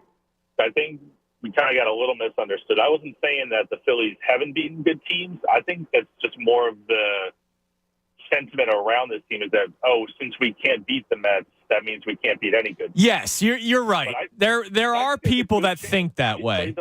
We played everyone else well. We got a chance to. We've split with the Braves so far. We got more games coming up in September at full strength, and I think we can put a good showing out because as of now, they're probably most likely who we're taking on in the first round, and I think that gives us a pretty good chance there. Yeah, I mean, it does. It does give them a pretty good chance, right? And, look, the only team that they have not played well against is the Mets. And, look, the way it's working out, that could be your second-round matchup if you were to beat the Braves. And if the Braves beat if they win the division, your first-round matchup would be with the Mets. And so everybody's going to be crying and scared. But other than that, they have a 500 or above record against the good teams in Major League Baseball. Yeah, at the same point, look around the rest of baseball. A lot of teams that are good teams haven't played well against the Mets. That's why they are where they are. Yeah, that's why they have the second-best record in baseball. Exactly. So you're going to have teams that don't play well against them, and we just happen to be one of them this year. But as long as we stay where we are right now, push a little bit, and keep playing well against the teams we need to play well against, and fight tough against the Atlantas, the Torontos, and the Houstons at the end of the year, I think there's a pretty good shot for us. Yep. Now, what do you got on Howie, Chick-fil-A? I'm in on him. I think he's definitely deserving of the top 10 currently. And if he stays, this might be a bold statement, but if he stays on this trajectory that we're currently on, especially if he does win another Super Bowl, I think he has to go into the top 10 all time. What? Wow, top 10 all time in Philadelphia? If he stays on this... Well, because he's not a player, he won't be. I think that... Like, Nick Foles is in the top 10 all time, and he was a backup quarterback that won the Super Bowl. He wasn't even one of the starters. He wasn't even a guy that had an extended career like Brandon Graham is in the top 10. I don't think Howie would be top 10 all time, but he should get more respect, definitely. I don't think he would either, but I think that you have that, especially if he does win another Super Bowl and stays like running things the way that he has been, I think that there's a really strong case for him to sneak in at 9 or 10, or at least be in that conversation for it. Okay, I hear you, man. I appreciate the call. Welcome back to the States. He went to Nova Scotia and all over the world in Canada. Now, before we get to morning thoughts, speaking of Howie, you just sent me something. So The Athletic, they do an annual survey. I remember this from last year. And this year they polled 26 NFL agents on different questions. Questions about, Deshaun Watson, questions about Lamar Jackson, Brian Flores. And one of the questions that they asked last year that they asked again this year is among GMs or front office leaders, who do you trust the least? And Howie Roseman won that title last year. Howie Roseman is a back-to-back champ of least trustworthy general manager or front office leader in the NFL among these agents. We'll discuss that more coming up, because the quotes that are in the story doesn't make me hate him anymore, if that makes sense.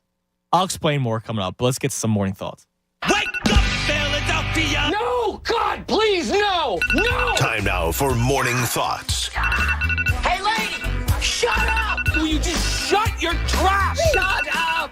Please go away. Let me sleep for the love of God! Yo, cuz, what were you thinking about this morning? All right, so what I was thinking about this morning was one of the last things I did before I went to bed, and that was watching House of the Dragon.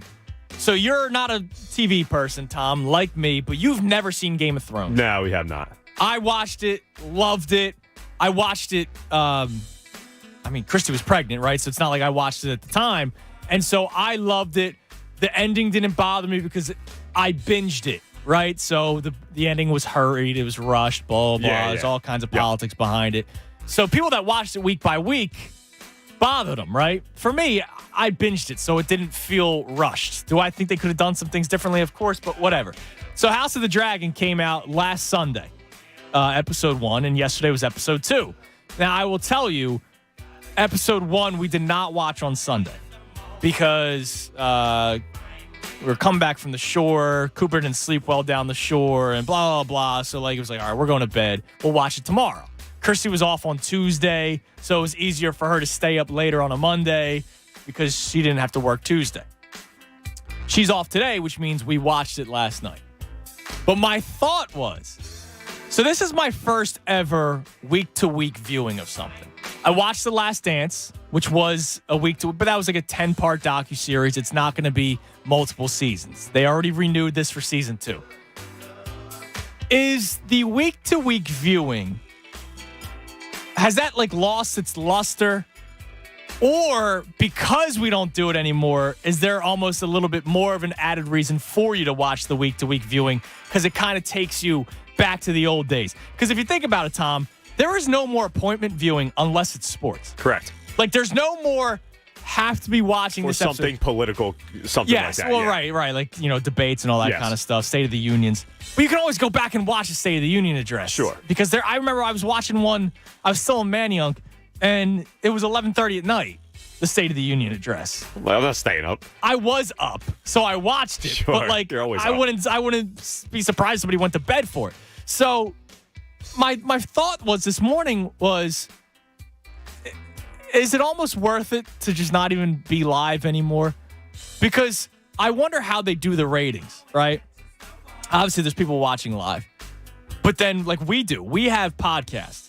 So I know people can't listen to our shows live every day. We get 24 hours for the credit to still hit. So if you listen to this segment and you're listening to it at 9 o'clock tonight, right, you're still giving us credit for the segment because we get 24 hours once the show comes to an end of the downloads. But look, I just did it last week. We were so fired up for the show, but we said, we can just watch it tomorrow. So you don't care. It's kind of hard to talk to you about it because you don't really watch TV. But everything, you can DVR everything nowadays. And they post it the next day on HBO. We watched it HBO Live last night, but last week we watched it on the HBO app the following day. Yeah, these big TV series don't have that same feel, and I don't think we'll ever get back to it. And I think streaming has ruined it to an extent. Now, streaming does a lot of great things as well because we're able to watch all these old shows, catch up on things, whatever it may be. But I don't think that's something we're ever going to get back to. So, like you say, I'm not a big TV guy, which is true, but like I watch Stranger Things, and I think Stranger Things is really good. So, like, they have the last season coming up in a couple years, whenever it is. So I'm going to be tuned in big time to that. I would love them to do, and I would love other TV series to do the week-by-week thing, especially a last season. When you do it, I guess like if you're in season 2 and you know you're going to have 8 seasons or something like that, or you have an idea you're going to get, continue to have a show and everything, I think the last season should be like a week-to-week thing because that just adds a suspense. There's no spoilers. Yes. There's no kids watching 10 hours straight of Stranger Things. Like, can I tell you something that I love? Everything out. That I loved last night? Right, episode 2 is about to start. We're watching it live. Previously on the House of the Dragon. I was like, dude, it previously. Love that, dude. Whereas if I'm binging a show, I always hit skip. Yes. Because I just watched it. Like, I just watched episode 1 5 minutes ago. Love the previously. Love that. Like, there's old Office episodes where they'll have 2 of them, like the wedding. And here's like what happened earlier, right? I'm like, it reminds me of when I was a kid. This is awesome. But like, I don't think it's there. Nobody cares anymore. But so, I'll put up another poll in the midday count about it, whether or not you like the week-to-week or you like the binge. Because the binge, I understand the love of it, right? I remember when season 1 came out. It was right around the holidays, or season 2. One of them came out, and Christy and I hosted Christmas. And so the 26th, we were both like shot. We were hungover. This was pre anything, right? Yes. We hosted Christmas. There's a lot going on. Everybody was out of the house the next day, and so we binged. Like all we did was sit on the couch and we binged the entire season. The best days. And it was awesome, right? But then when we were done, I was like, man, that stinks. It's over. Yes. Right. Apple TV, have you watched Ted Lasso yet? I'm getting there. Oh, come on, dude. Apple TV does the week-to-week. So when Ted Lasso comes out, you have to wait another week to watch it, which I do think that's kind of cool. Yes. So you have to watch it before season 3, because season 3 will be coming out at the end of this year or early next year. I will. I promise. And it'll be a week-to-week deal. I will. Okay. So I don't know. That was what I thought of this morning was, has it lost its luster, or do you almost appreciate it more now because of all the streaming services and because of the whole season-long drops, right? I love Cobra Kai, right? Season 5 is coming out, I think, next month. I can watch it all in one day, especially because they're 30-minute episodes. And then it's done. And then it's done. Yeah. So I do appreciate it, though. I do too. I think we need to get back to that somewhat. I don't know if we ever will just because we're in such a microwave society right now, but I do appreciate it when shows do things like that, yes. Okay. All right, what is your morning thought today, Tom? My morning thought was something I saw over the weekend that I absolutely loved. And it was during the Philadelphia Phillies game. And no, it wasn't, them winning the first two games of that Pirates series. Mm-hmm. It was in the stands. And I saw a bunch of denim. And it was jeans. That's awesome. And I love it, man. I love that stuff. I think it's so cool. I think it's something that, it always gets on television. It's always talked about. It reminded me of my childhood when they had the Wolf Pack for Randy Wolf. Yeah. And Sal's Pals for Sal Fasano, which was completely unearned, but he was out there anyway. Everyone was out. Howard's Homers. At least it was Ryan Howard. I love that, and I want to get back to that. Do you see that around baseball other than Philly? Is there other things, other players? I'm sure there has to be. But it used to be such a thing in my childhood. You have Aaron Judge, all the people that wear the Judge outfits, the cloaks. Why is there not more of that? I think it's so cool. Now you have to have a commitment from everybody that's going multiple days, and they have to have season tickets in the same spot. So I understand it's tough to do. But I want to get back to that because I loved watching Phillies games as a kid and seeing Howard's Homers, the Wolfpack. And I think it's fun. I don't know, give me something for Rhys Hoskins. Give me something for Bryce Harper. We have one of the best players in the city of Philadelphia in all of baseball. He should have something like that. And now that the team is actually winning. What are you going to do, Harper's Harps? You just bring a harp to there's some creative people out there. There's creative people out there. Reese's Pieces, I don't know. With Rhys Hoskins. I would do that. I think now that the team is getting better, and now that hopefully more tickets are being sold, more season tickets are being sold, we got to get together as Philadelphia, the city of Philadelphia, and try and start more of these because I absolutely love them. All right, I like that. So Tom wants the fan groups back. Anthony's anti-fan group. What? Yes, he hated the Wolfpack. He hated all that stuff. I love fan groups. Exactly. Every Thursday at 12 or whatever we want to do it. He's the czar, so he gets to pick. I love it, and I'm with you. I would like more fan groups. They have to be relevant, though. I remember my father-in-law sent me the photo. Last year, a couple people did the knapsacks. Andrew Knapp sucks. He does not deserve a fan group. He wasn't likable like Sal Fasano either. Right. Gene Segura is actually a decent ball player, right? So that's cool. Gene's. I like that. We got a lot of guys locked up long term. Let's get it going. Yeah, exactly. Come on, man. By the way, I didn't realize there's Ted Lasso and Jason Sudeikis hate. Ed writes, says, I might be the biggest hater of Jason Sudeikis, so I'll probably never watch Ted Lasso. He's like cilantro to me. Okay. By the way, Jason Sudeikis is a brethren of mine. He's a litho. Oh, is that right? Yeah, so I always have appreciation for Sudeikis. I don't know why he would be unlikable. I mean, he kind of plays, before Ted Lasso, I feel like he played a similar character every single role. Yeah. Kind of snarky. But Ted Lasso's awesome. Philadelphia 9 doesn't like it. He says it's a snore fest. I don't think so at all. I think it's the closest to being a perfect show of all time. It's perfect. It's got everything in it. That's interesting. I didn't realize there was a... Maybe Philadelphia 9 is one of the guys that everybody likes it, so I don't. Maybe one of those. Yeah. I do it too, I'll be honest. 610-632-0975. So we'll get back to the phones coming up. Howie Roseman it's so funny that today I come in here wanting to do a show throwing flowers at the feet of Howie Roseman. How he should be in the top 10 of your current beloved figures in Philadelphia. Should be. And I'll be honest, I feel slimy saying it because I wanted him fired 2 years ago, and this is after he built a Super Bowl team, which he already should be, on a pedestal because he won the Super Bowl, but because he did so much poorly afterward, I wanted him fired. But he's now back in my good graces. He should be back in yours. And I asked, can we find 10 people to call in today and say, my name is blah, blah, blah, right? My name's Andrew Salchunas, and I'm happy that Howie Roseman is the GM of the Eagles. I've gotten one so far. Also, Jared reached out to me, Chick-fil-A, and he said he would have said it, but he forgot to. Okay, well, that doesn't count. That doesn't count? No, that means it's not even on the forefront of his mind. Okay. I need 10 people to call in to say, my name is so-and-so, and I am happy that Howie Roseman is the GM of the Eagles. We've gotten one so far in the first hour and a half, and I think that's crazy. 610-632-0975. But on the same day we have this topic, The Athletic released their annual survey, and Howie Roseman, once again, 2 years in a row, is named the least trustworthy front office member in the NFL. And I'll read some of the quotes from the story because I'll be honest, I don't hate it.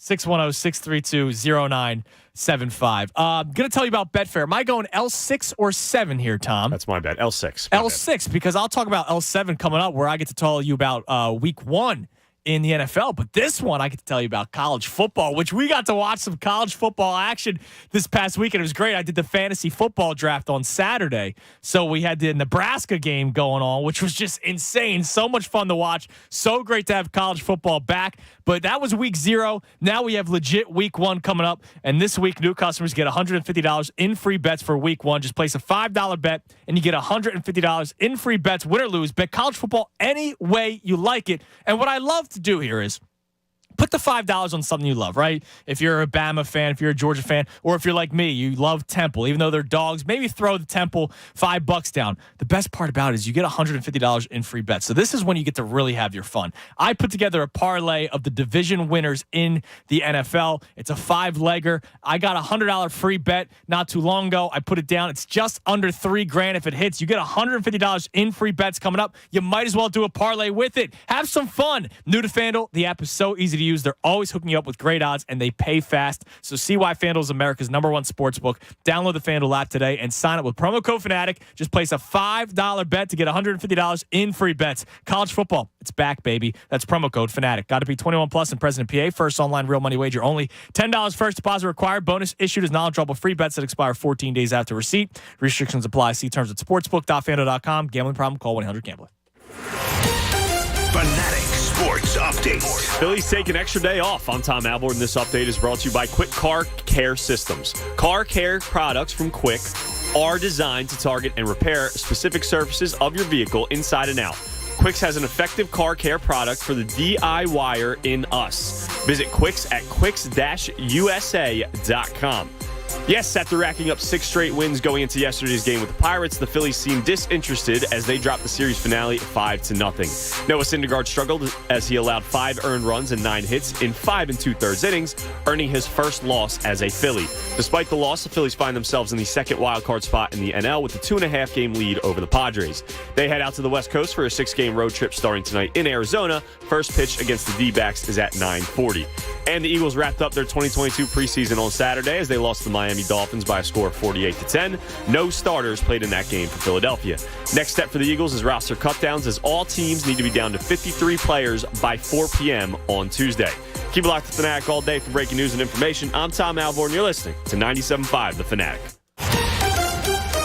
Anthony Gargano, weekdays 10 to 2 on 97.5 The Fanatic. Hey, it's John Kincaid, my friends at Window Nation. You know, back to school time can be stressful for people. But when you know you're getting great benefits, Window Nation's back to school time is going to make you smile. They're going to get an A+ in savings for you right now because you're getting 2 free windows for every 2 that you buy, and you pay nothing until 2025. That's amazing. It's like free scholarship money. Use it towards your kids' school supplies or just treat yourself because Window Nation's savings are going to keep on coming. The temperature's soar, your energy bills rise, those old inefficient windows, they gotta go. So stay cool, lower the bills, raise the value of your home with new Energy Star efficient windows. Window Nation has expertly installed over 1 million windows. And do you know their installers have an average of like 16 years experience? It's your turn to make the smart choice. Go to the head of the class. Get 2 free windows for every 2 that you buy. Buy 4, get 4. There's no limit. Plus make no down payment, no payments, and no interest until 2025. You'll save big during Window Nation's back to school sale. So call today. 866-90Nation, or do your window shopping online at windownation.com.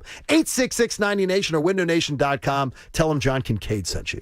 Our homes, we protect them from intruders with security systems. But there's another kind of intruder most people aren't aware of until it's too late. Home title thieves. When a criminal transfers your home title to a fake identity and steals your title, no one will notify you. Not the police, not even your bank. Sadly, people find out when it's too late, when their home is sold out from under them, or the eviction notice comes. That's when the legal nightmare begins. You need Home Title Lock, America's leader in home title protection. For just pennies a day, Home Title Lock puts a virtual barrier of protection around your home's title with 24/7 monitoring. Cyber technology has made it easy for criminals to steal your home. Home Title Lock alerts you if your home becomes their target. Make sure you're not already a victim. Go to HometitleLock.com and for a limited time, get your free title scan and complete title report. $100 value, free with sign up. Again, that's HometitleLock.com. HometitleLock.com. Hey, it's Cuz. Spend less and get more during Colonial Marble and Granite's Labor Day sale. Save up to 20% off all marble, granite, quartz countertops, and up to 65% off exotic stone inventory. Get zero money down, 0% interest for up to 18 months on purchases of $19.99 or more. Get your dream kitchen with new countertops from Colonial Marble and Granite. This deal ends Monday, September the 5th. Visit one of their area showrooms or online at colonialmarble.net. At CSL Plasma, you can make up to $825 this month when you donate plasma at any of CSL Plasma's tri-state area donation centers. That's money you get on a reloadable prepaid card for doing a good deed. Plasma donations help create therapies to treat patients with rare and serious diseases, and donations are needed now more than ever. The donation process is a lot like donating blood, with a nice chunk of change in your pocket when you're done. As a thank you for your time, you don't need an appointment to donate. Walk-ins are welcome. This is Parks. This is how you roll. This is how it goes. This is how you pop. This is how you rock. Take a chance, do a dance, little romance. This is how you.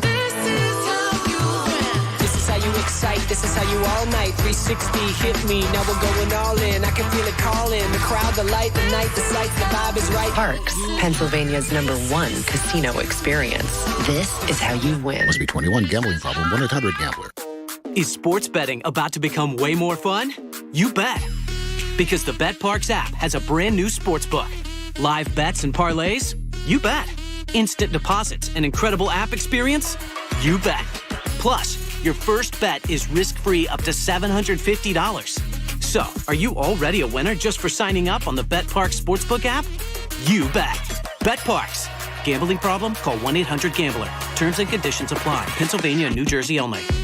I did a site visit, and the space is absolutely incredible. Este's Reiki Clinic is opening another studio across town. But there's a lot to wrap up. But staffing an entire office requires more than just deep breathing. A receptionist and at least 4 new practitioners. Indeed can help them hire great people fast. I need Indeed.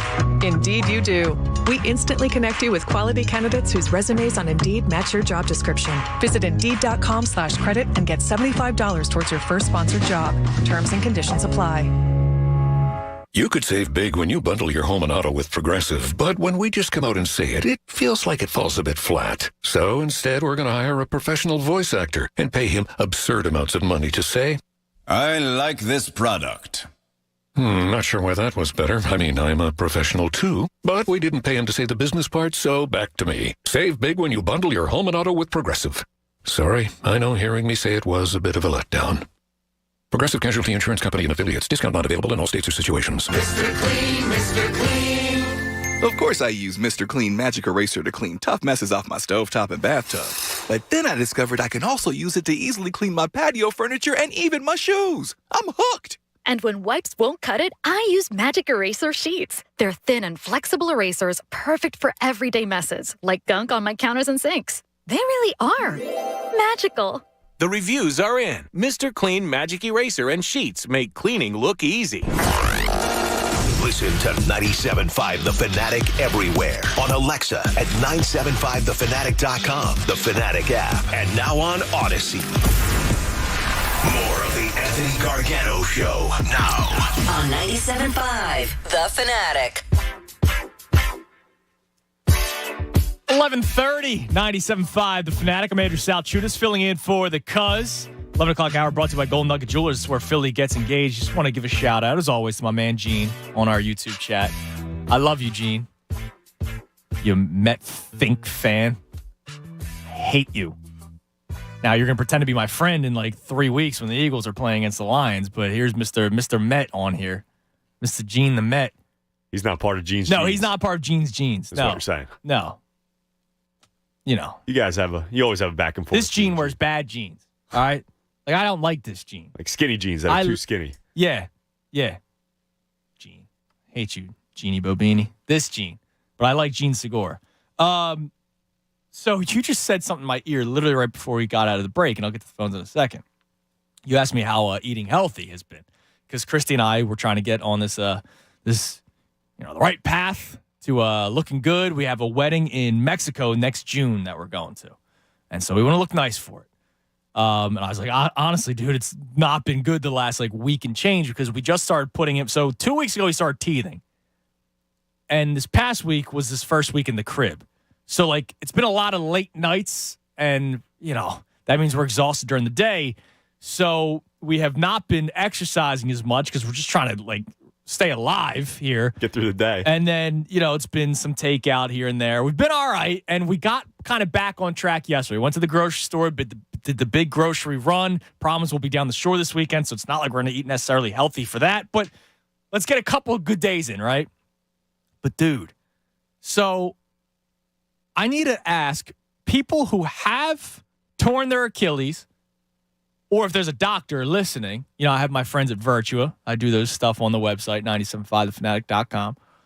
Maybe a doctor from Virtua can call in.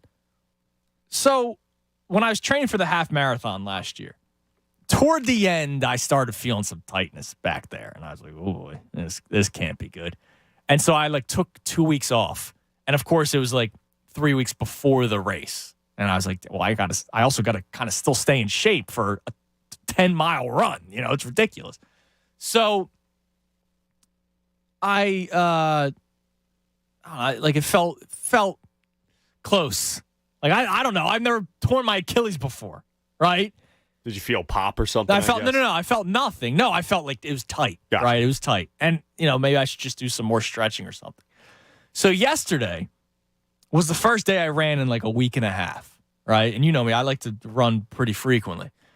So I ran 4 miles yesterday, and I felt great, right? The whole time felt nothing. But, dude, this morning when I woke up, I thought if I took one more step, it was going to go. Really? And it's terrifying, right? I'm walking down the steps with the baby in my arms, and I'm like, oh, my God forbid this thing pops. I don't know what it feels like before it happens. All the stories I've heard is they were playing basketball and they shifted real quick or they jumped. I'm not doing any of that. I'm just running. That's it. So I don't know if I'm just sore like you would be if you worked out for the first time in a while, but I felt sore in the thighs, the glutes, the groin from running. I've never felt it sore in the Achilles. So am I close? The groin running? What do you mean? I don't know. Every once in a while. When you're running 12 miles. All right. Fair enough. Places get sore. That caught me off guard. Joseph says switch to swimming. I don't have a pool. What, am I going to go in my bathtub? Just 2 laps. And then oh, man. Get the rubber ducky that we have for Coop. What are we doing here? I don't have a pool. Come on. Yeah, unfortunately, I can't be much of a help. I mean, I feel like Achilles pops and tears or whatever it is. I feel like it's pretty random and not. Is it something that builds up over time and then it's something that eventually goes in an Achilles, or are you just sore? I kind of have the feeling you're just sore. I think I'm just sore, but maybe you strain something. It feels like there's a ball in there, man, and it's freaking me out because I don't have time to have to, get it repaired. Nobody does, right? But baby cries at 3 a.m. Am I going to walk down the steps in a boot? I can't be doing this. No, you can't. And I don't want to be told, oh, well, then don't don't run, because I felt the same soreness a week and a half ago the last time I ran. It's been a week and a half, right? So it's I rested. Can you actually, I know it's not as extreme as getting a pool, but what about biking instead? I do. Okay. I have the Peloton. The only problem is I like enjoying the warm weather. Go bike outside. Get a bike for outside. I could get a bike for outside. No, if you get the real. I ride the Peloton during the winter because it's, I'm inside. Yeah. I don't know. It's just kind of. And those nice bikes, the actual training bikes or whatever, athletic bikes, those aren't exactly the cheapest, I would say. And unless you want to be riding around on a cruiser or something, which is fine too, but it's not really as much exercise as intense. So Palm Surfer says, I have Achilles tendonitis. It doesn't sound. It sounds like you need to be on the 15-day IL. Yeah, it sounds like. That sounds terrible. I don't want that. I mean, I honestly, it feels good right now. It's when I wake up, though. Like, I don't know if it's because I haven't been moving it. Yeah, I think that's definitely. It's also you're getting old too, which I think. Thank you. Yeah. Thank you. I'm an old man now. I would highly recommend, in my unprofessional opinion, you're extremely unprofessional opinion, that I would get it at least checked out before you start running again consistently, because you could just be a pop away. That would suck for being in a boot. All right, let's go back to the phones now that I feel queasy just thinking about it. Matt in Mount Laurel. Matt, what's going on, man? Yo, Matt. Yo, hey guys. Sorry, my phone's breaking. You're good. So I have a story similar to the guy who found the baseballs. Okay. Not nearly as worth as much money. So when I was a kid in 4th grade, I was allowed one booster pack of Pokemon cards, and the first card that I opened up on top was the holographic Charizard. Wow. And that's like the rarest card. Like that clown Logan Paul wore it out as like to the fight. It's like worth like $300,000 now. I don't know what happened to it. I lost it in one of the. Oh, you don't know where it is? Yeah, dude, I lost it. It's like one of my biggest regrets in life. I'm like, what happened to that thing, dude? That sucks. And you were saying, keeping some of your kids' cards when they're getting baseball cards. It's so hard to know what's going to be valuable. Like I'm 20 years later, I'm looking back on it, but it's just like, man, you never know. Yeah, I mean, like, if I open up a card, like Tom said, if Julio Rodriguez is on there, who just signed a 14-year contract after playing 100 games, if he's in there, I should probably, store that one somewhere. But if Brandon Marsh is in there, I'm not going to, go ahead, kid, drool on it. Yeah. But 100% that's that thing. Yeah, I got you. Go ahead. So jumping gears to the Phils. I heard you guys talking about how like they used to have nicknames and stuff, and I think I got one for Sir Anthony. What do you got? I say it's the Knights of Sir Anthony, or Sir Anthony's Round Table. Okay, save a bunch of people in night gear in the middle of the summer. That would suck. That's a good one, Matt. I appreciate the call, man. Thank you. I mean, it's a good one. That is good. That is a great one. A little unrealistic if they're all in tin. Do you think you can bring a sword in the Citizens Bank Park? Not. Is that going to get? Man, I can't even bring a backpack in there, let alone a sword. Is that going to get through through security? Security, yeah. But that's a good one. I like that one. And he's, I think he's still arbitration eligible for like 3 years or something like that. And so he'll be around. He'll be here, and he's good too. Somebody asked, could we do one for Stott? Stott's Thoughts comes to my mind. If if there's a group of... Can you say that on the radio? I don't see why not. Okay, all right. Is that a curse word? Nah, you called me I off don't guard. think so. No, yeah, I think you're good. Yeah. Wasn't expecting that, but... I'm sure the people that run those rules don't even know what that means. Probably, yeah. I mean, they're probably... Not in touch with everything. Like, what is a thought? Let's go to Neil in the cell. Neil, you're on the Fanatic. Hey, how's it going today? How you doing, man? Good. So I'm from Jersey Shore originally. Grew up in like Galloway and Ocean City, but I live in San Diego now. Okay. And we were at the game when the Phillies came down last time. One of our buddies has season tickets 2 rows behind the dugout, Phillies dugout, the visitor dugout. Yeah. And so one of our buddies, we were drunk, we were messed up, and then we started realizing he looked like Bones. And all of us have like long hair, and Bones is doing really well this year. And like you say, kind of like when they're good, give them something. So this would kind of only be for San Diego, but we were going to do, and I just talked to my buddies the other day about this.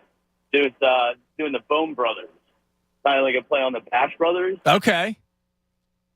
So it would only be for, in San Diego or whatever, or like I'm going to try and catch them in Arizona on Wednesday night stuff. So what'd you do? Are you going like cut off or something?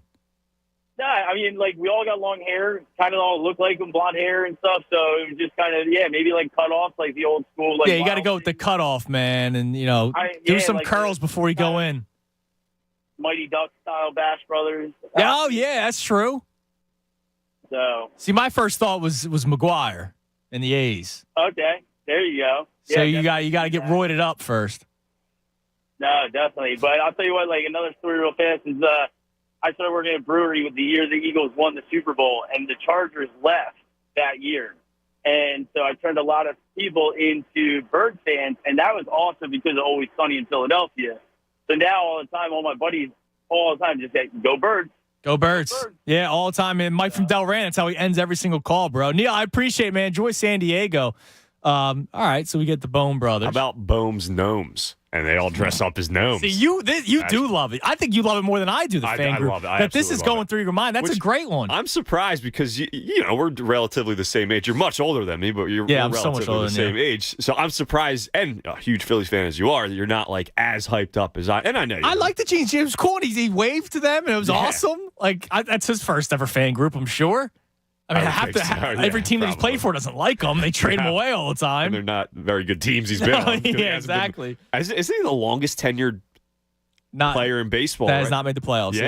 Yeah. He's got to love jeans. I hope. Oh my God! I hope they make the playoffs so much. They are going to make the playoffs. They're making the playoffs. They're making the playoffs. They're making the playoffs. Their odds to miss the playoffs are almost the same as their odds to win the World Series. Yeah, they're making the playoffs. Yes, it's happening. They're making the playoffs. You know, if they don't, oh my God, I'm not coming to work because I'm going to get the train gifts. I'm getting off Twitter. I said it, and this was back a couple weeks ago. I was like, why not buy into this team? And the reason I was buying into this team is because if this team's not going to make the playoffs with how they're playing, then I just can't be a fan anymore. Yeah, I'll never buy into any team after this because that would absolutely crush me and crush my fandom. They're making the playoffs, and if they don't, we got. I don't know what I honestly don't know what I would do if they didn't make the playoffs. 610-632-0975. If you're tuning in, just tuning in, because the last couple of callers gave us the Phillies fan groups during Morning Thoughts. Tom brought up the jeans out there and what other groups we could have. So I appreciate the people that called in for that. Main topic of conversation today is Howie Roseman, because Howie Roseman, I believe, deserves more love, and this is coming from a guy who wanted him fired just 2 years ago, right? But I'm a credit where credit is due guy, and he's done a lot to get back into my good graces. He should be back in your good graces. And we have a poll running about it on the midday count, whether or not he's in your top 10 of your current beloved Philadelphia sports figure list, right? Like they're currently in Philadelphia. 30%, still the leading vote getter, say should be. Oh, and updated. My bad. Not top 10, but close is number one now at 28% of the vote. 27% say should be, but I can't. 25% say no, he never will be. And 20% say, yeah, he changed the season. So it's pretty even. But people are admitting that he should be, but they just can't find themselves to getting to that point, which you should. Now, The Athletic just released their annual survey. And Howie Roseman, for the second straight year, was named least trustworthy general manager. Here's some of the quotes from it. And we don't know who. It's from NFL agents, but we don't know exactly who. Quote, I don't trust what comes out of his mouth because he lied to me. End quote.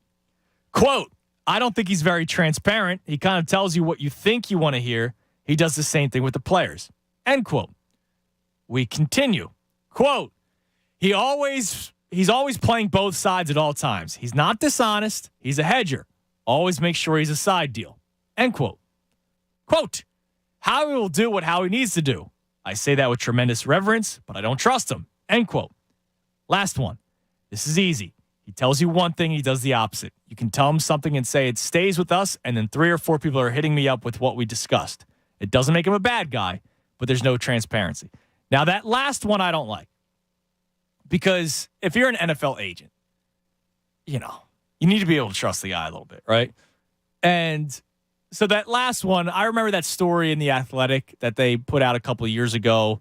It was the trifecta of Bo Wolf and Sheil Kapati and Zach Berman. And one of the parts of the story was how Howie Roseman needs to be the person who handles the media. And he got angry at somebody because they put something out there that Howie wanted out there, but Howie wanted it out a specific way. And it didn't go out the way he wanted it. And so he was upset with that person. I'm like, all right, dude, like, chill out. Get over it. Get over it. If you're saying this is between us and then you tell a bunch of people and then it comes back to that person, that's not good. But all those other quotes, isn't that what being a GM is kind of all about? Like, hey, we're going to do whatever we can to get you a contract. But if they don't work out, like I imagine he's having these conversations with Miles Sanders' agent. We're going to do whatever we can to get you the most money. Yes. They'll probably run him into the ground this year. Yeah. He'll probably have a good season. Hopefully. You probably won't bring him back. but he might get paid elsewhere. You know, I don't know. It's like, I feel like that's what all GMs do. right. He's playing both sides. I love this one. He's playing both sides all the time. He's not dishonest. He's a hedger. Always make sure he has a side deal. Isn't that good? Yeah, so the not dishonest part is good because you don't want to be lying necessarily. Yes. You don't want to ruin the relationships completely with these players' agents because maybe they're not going to sign with you. Another player comes along and they're not going to sign with you because you have such a bad relationship with the agent. So when you hear not dishonest, I'm okay with that part. Yeah, and he always has a side deal. All right, good. So if something doesn't go the way he wants it to, like, it's good GMing. Listen, the Eagles were in on Russell Wilson. They were, okay? By all accounts, they were in on Russell Wilson. They couldn't get him. So what'd he do? He allocated one of the first-round draft picks that he had to next year so that if he needs a quarterback next year, he has 2 first-round picks. Whether he needs to trade up in the draft to get one or whether he needs to trade for a veteran, you name it. He's got 2 first-round picks to work with next year. And once the Russell Wilson deal probably doesn't happen, it's, Jalen, you're our guy, man. We love you. Because he is the quarterback this year. He is the quarterback. Nobody's saying he's not the quarterback this year. Nobody's saying he's the quarterback next year. People might want him to be the quarterback next year, but Howie's not saying that. Howie Roseman wanted to trade for Zach Wilson. That was reported. It was reported that Howie Roseman wanted to trade up for the guy who, goes around with moms. That's who he wanted him. Second overall. He didn't want to trade a second overall. That came out. It wouldn't shock me if they were sniffing around with Kyler Murray before he signed that. Wouldn't be surprised at all. I didn't want it, but I wouldn't be surprised at all. Lamar Jackson doesn't have a contract currently. Yeah. He's probably you should be always looking to upgrade your roster as a general manager. And so is that bad? Like when I read that, I go, this is good. This is what I want. My biggest problem is when he is the smartest man in the room or feels like he's the smartest man in the room. That's what was my biggest problem with Howie Roseman for the last couple of years. And he's not overthinking anymore. Let's continue the Howie Roseman conversation with John in South Philly. What's going on, John? You just hit my point. Before I make the Howie Roseman point, I think Sir Anthony's nickname should simply be the Knight. Nice. Keep it real simple. We all know what a Knight is. Just call him the Knight. Okay. Howie does what he needs to do. He is typical of a family member or a coworker that you don't necessarily trust them, but you understand where they're coming from and why they do what they do. And you shouldn't expect him to be honest because he's not in an honest business. Right. I think it's crazy that a lot of media and a lot of fans expect him to give you answers that's kind of more that he can't give you, but yet you still ask the question hoping to get those answers. I like the fact that he's always looking to upgrade the roster because if not, you shouldn't be in that job no matter what sport you're the GM of. That being said, I think Jalen Hurts is going to wind up being, for us, similar to years ago. I'm a little older than you guys. I'm 53, so you guys are kind of pups, so to speak. Mm-hmm. Remember back years ago when Mike Quick was the guy nobody wanted. Mm-hmm. And for those people who have a memory or a knowledge of it, we all wanted Perry Tuttle from Clemson. And Mike Quick turned out to be that guy. I think Jalen Hurts was similar also to the McNabb situation where we all wanted Ricky Williams. Like him or not, you got to build your offense around him the same way Andy built his around Pat Mahomes. Andy took the Chiefs playbook and simply said, I'm going to run everything in our playbook similar to what Texas Tech ran. And Pat Mahomes hit the ground running. And that's what a lot of the higher drafted quarterbacks are. The coaches are doing that for their quarterbacks. So Sirianni kind of needs to do. Yeah, the only thing is those quarterbacks have legit NFL arms that you're talking about. And I don't know if Hurts has that. So you can devise an offense to make him work. And that's why Anthony and I have been debating this. I still don't think he should be dropping back 35 times. I think he's a guy that should be dropping back 25 times, on a day where you have to air it out a little bit. Maybe he gets to 30. But for the most part, I think it's like a 60-40 percentage where you got to run the ball a lot with this team, man. I would say the perfect number is 28 to 32, and you run the ball probably 35 to 40 times, but that's always dictated by the circumstances of the game.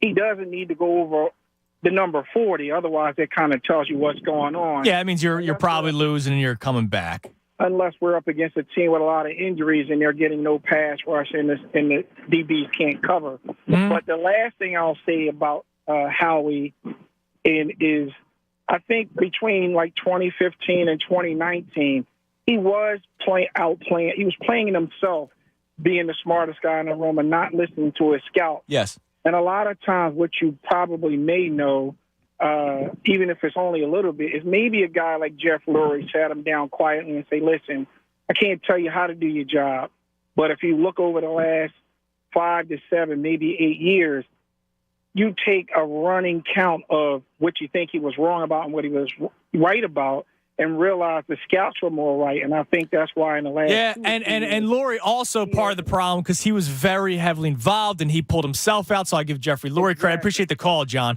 I give Lurie credit too, right? Like Jeffrey Lurie, another guy that I don't think gets enough love. Look, the Eagles have been very successful since 2000, right? Like they've been very successful. And I'm not doing this for, you have to say you're a member of the media. Eagles are on the station. We know the deal, right? Like there's no relationship, right? But I appreciate when my team is considered to be a playoff team every single year. They have, this is according to FanDuel on a tweet, playoff wins since 2000. The Eagles are tied for 4th in all of the NFL with 14 playoff wins since 2000. Yeah, you got to love that. And Jeffrey Lurie, I feel like, is a guy that doesn't get that much appreciation. Howie Roseman, right now, not getting enough appreciation, at least as much as I think. And that's why I ask people to call in today at 610-632-0975 and say, my name is so-and-so, and I'm happy that Howie Roseman's the GM of the Eagles. We're still at 1. I saw the Fink leave a message. But we're still at 1. And we got 2 hours left in the show. Are you happy that Howie Roseman's the GM? Because I say yes. Right now, he's done. Like, right now, I am.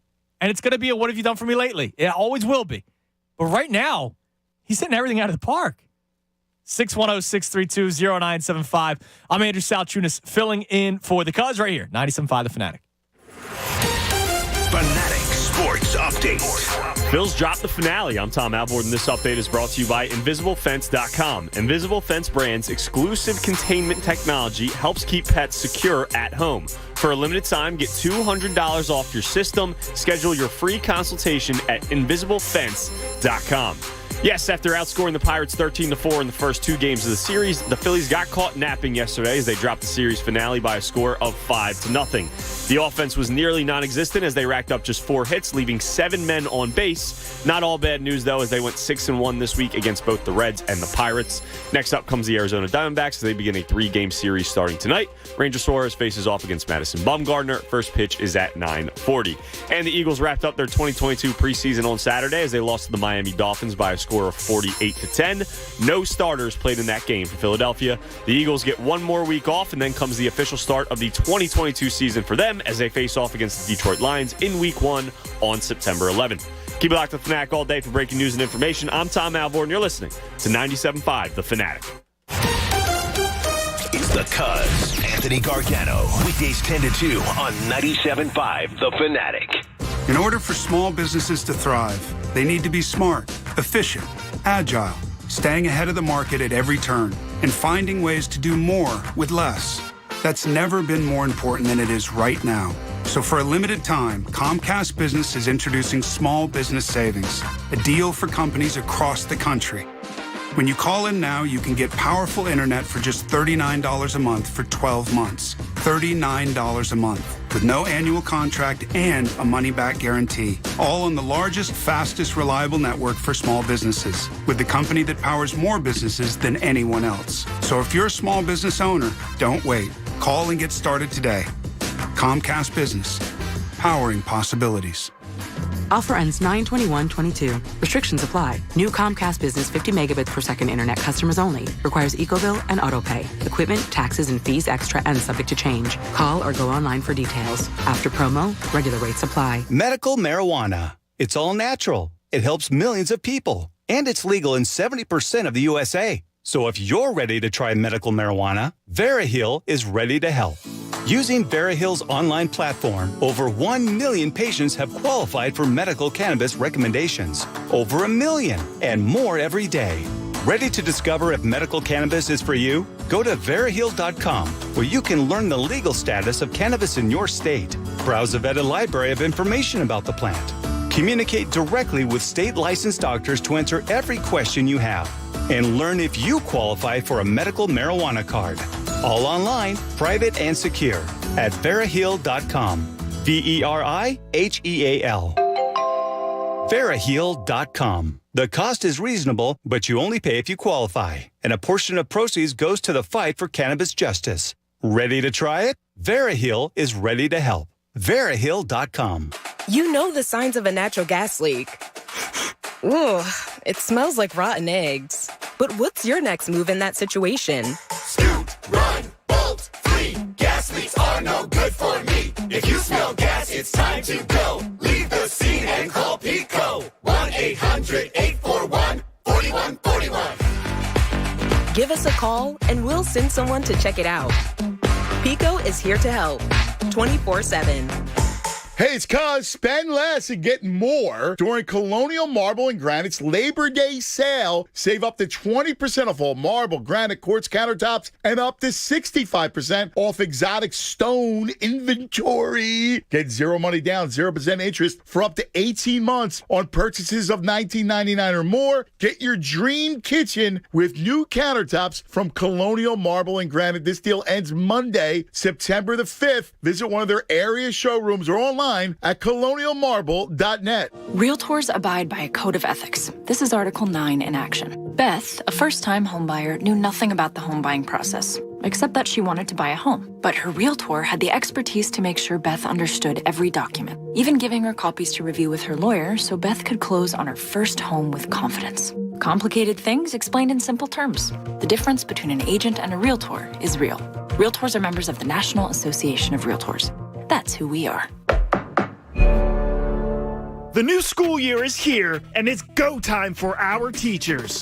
Dunkin' is brewing up the perfect way to say thank you. In celebration of all local educators, participating Dunkin' restaurants throughout Philadelphia are treating teachers to a free, medium, hot, or iced coffee on Thursday, September 1st. No purchase necessary. Limit one per guest. Excludes cold brew and nitro cold brew. Additional charges may apply. Participation may vary. Offer not valid in Metro NYC, Lancaster, Harrisburg, York, PA, Johnstown, Altoona, PA, Wilkes-Barre, Scranton, PA. Terms apply. It's a fact. Only 0.0001% of people will ever step up to the plate as a pro baseball player. For the rest of us, there's BetRivers.com Sportsbook app. Featuring same-game parlays, you can combine the excitement of different bets all from the same game. Totals? Bet 'em. Spreads? Bet 'em. Player props? It's a home run. Download the BetRivers.com Sportsbook app today. It's a whole new game. Presented by Rivers Casino, Pittsburgh. Must be 21. Gambling problem? Call 1-800-GAMBLER. WPEN Burlington, Philadelphia, a Beasley Media Group station, home of the most entertaining sports talk in Philadelphia. 97.5 The Fanatic, Philadelphia.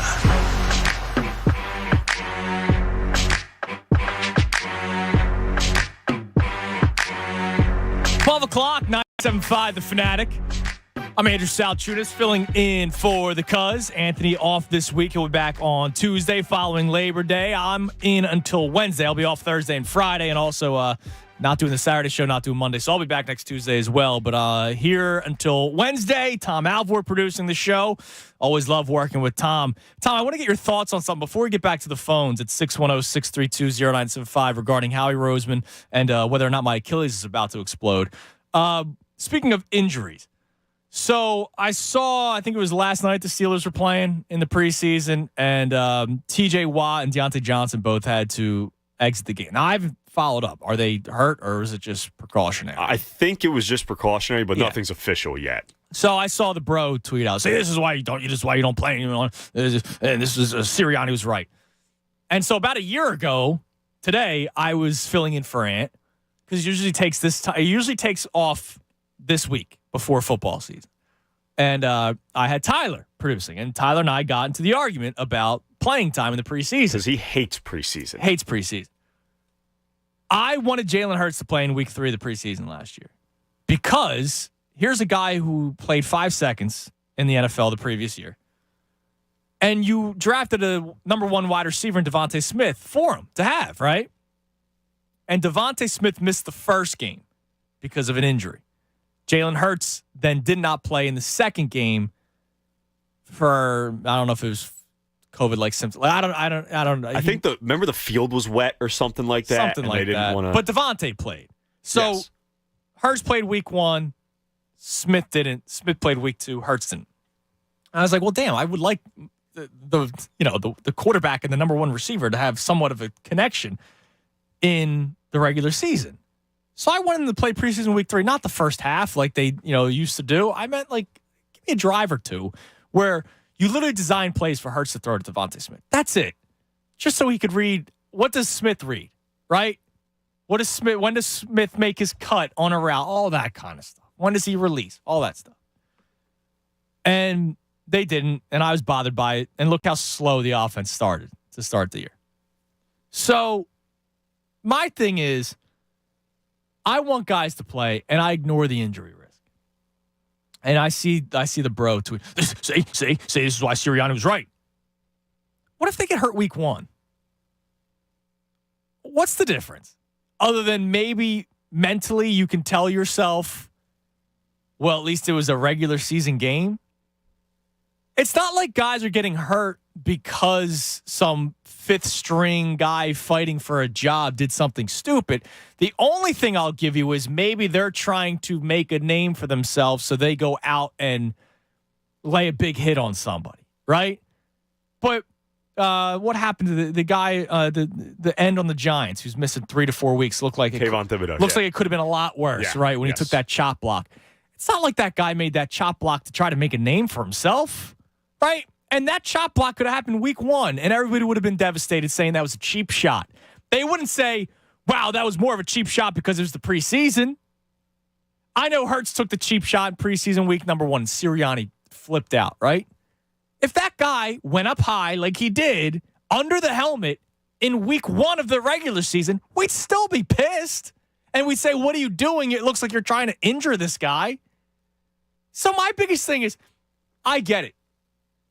Chet Holmgren being out for the season because he got hurt in a Pro-Am sucks for Thunder fans. But if he got hurt in the Summer League or if he got hurt in the preseason, I would go, so be it. Him getting hurt in a Pro-Am is worse because it had literally nothing to do with the team. So that sucks.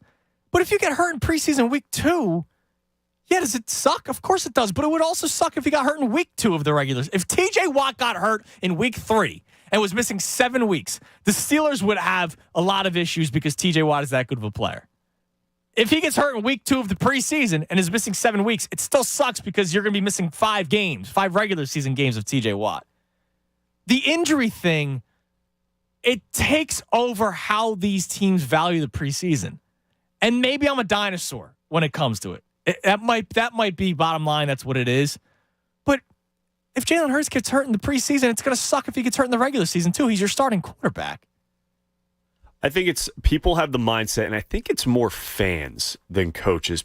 Fans have the mindset of the preseason is completely meaningless. And to a lot of some coaches feel that way too. Look at Sirianni. Correct, but I think people do, and coaches do, NFL, whatever, teams, management, I think they do. They appreciate the reps that these guys are getting at the joint practices, in the practices, but even like the training, like when you see guys like TJ Watt go down and Deontay Johnson go down, like Mike Tomlin obviously values those reps that they get in the preseason. So I think some teams, even the Eagles to an extent, like I think they realize that the preseason reps are important. It's important to get those reps, but they have a limit on how many they want to get because one drive in preseason week 1 for Hurts. Yes. And it was done. And he saw what he needed to do. Yeah. Yes, and that's about it. But to me, I think it's when you throw that meaningless tag out there, everything is, I guess, expedited to an extent. If a guy gets hurt in training camp, non-contact injury, you're going to say it's meaningless?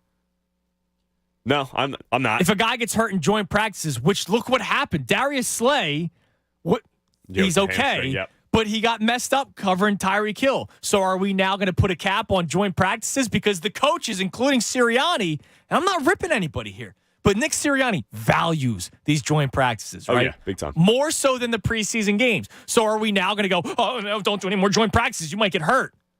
Are we just going to play Madden until the regular season starts? Are we just going to go in not ready at all? That's what I'm saying. Not touching anybody. Like, I get it. Guys get hurt in the preseason, and it sucks. But it will also suck in week 1 or week 10 or week 15. It's still going to suck. Now, the Eagles were relatively healthy last year. They were. So, great. Maybe the lack of preseason action helped them. I don't know. I don't know if it did or if it didn't. Who knows? The Eagles historically have a lot of injuries. So maybe that is the reason why. But, dude, I don't know. Like, I see this, oh, thank God Sirianni didn't play anyone because TJ Watt got banged up. TJ Watt could have gotten banged up on September 11th in week 1. I'm an old school guy, I think. I think that's what it is. I just think because of how universally hated the preseason games are. I hate it. It is just the most meaningless thing out there. So when it happens, like, and I guess the reason the people have that mindset of, oh, it would be worse because it happened in preseason rather than happening in week 1. Week 1, they're supposed to be out there. They have to be out there. The guys like TJ Watt, the guys like Jalen Hurts. They don't have to be out there for preseason games. They don't have to be. So I think that's kind of what throws people off as well. If the entire NFL was doing what they used to do, where it's, 1 drive, 2 drives in the first preseason game, a couple more of the second preseason game, and then third preseason game we're playing until halftime, I think people wouldn't have the same mindset they do now. But because it is so watered down and so out of everyone's mind, the preseason now, I think that's why people have that mindset. Look, and you're probably right. And maybe that is the correct way of looking at it. But to my thing is the reaction to, they shouldn't have been playing in the first place. I'll be honest, they should be playing week 1, and if they got hurt week 1, they got hurt week 1. My first reaction when I saw that Johnson and Watt went down is like, why are they out there? That was my first reaction. Yeah. And I think that was a lot of people's TJ Watt, both of them are very talented players. TJ Watt is Defensive Player of the Year last year, right? He might not need preseason. But I do still think that Jalen Hurts might need some more action. Yeah, I think Devontae Smith potentially. We're all excited about him, but it is only his second year, And it's great. Hurts to A.J. Brown in practice when they're not really trying that hard because they're not tackling, right? That's a part of it too. I'm an old school guy. Forgive me. We'll get to the phones in a second. Jaquiski Tart released. So the Eagles are starting to make their cuts. A lot of people excited for Jaquiski Tart. I said, yeah. Maybe he'll add to the depth of a weak safety position. The other move, I know you were excited for. I was one of those that was excited about Tart. I was. I thought, okay. A little too much. Depth safety guy. I thought because the safety position is probably the worst position group on the team, and this guy was starting for the 49ers in the NFC Championship game, I thought, okay, there's something here. There's a reason it was just a 1-year deal, and he's no longer on the team, so got a little too excited. That's on me. Also seeing from a guy named Jonathan Jones, who covers the NFL on CBS. I don't see anyone else have this yet. I'm not surprised. He says, I feel like I've heard his name. Carson Strong is getting released. Now, I don't think you were in the day some guy called in and said Carson Strong will be starting week 8. I was not in. No, yeah. I missed that one. Yeah, that's not happening now because he's not even making the team.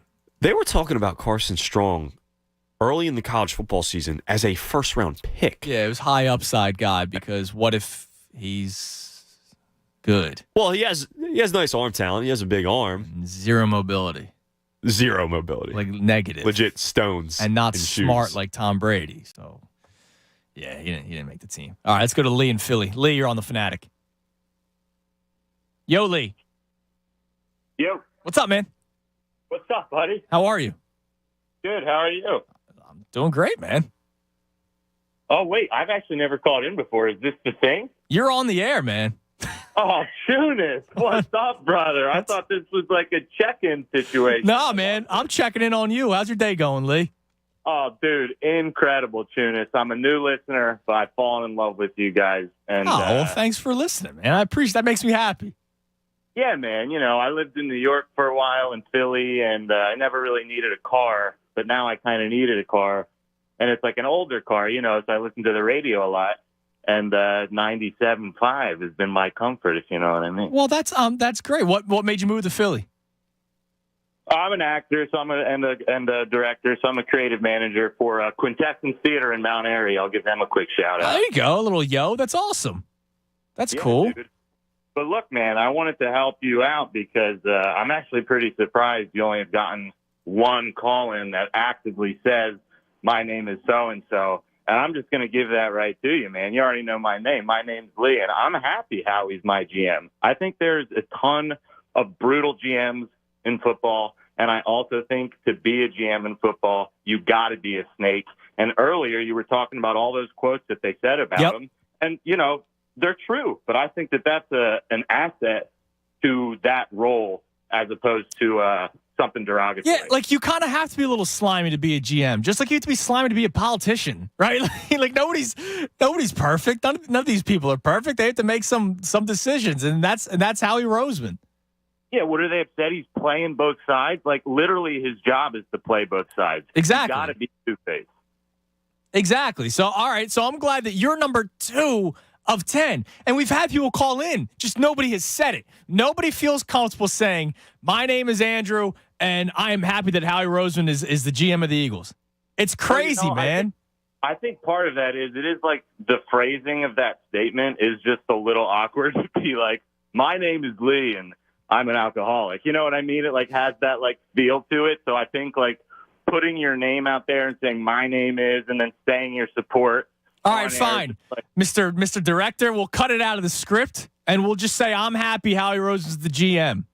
Dude, cut that out of the script. I guarantee you're going to get another 4 calls. Also, Hinkie died for our sins. I just wanted to throw that out there. Thank you, Lee. I appreciate it, man. Welcome to the area. All right, so we changed it a little bit because the director, Lee, the director, calls He makes the rules. He's the director. He's the director. So now here's the thing. I got a great email from Brian, and it's perfect to the conversation because this guy doesn't want to give Howie credit. Hi, Andrew. Great show. Listen always. A thought on Howie. Does he deserve credit for recent picks? Yes, probably. The picks in the last couple of years appear to bear fruit almost immediately.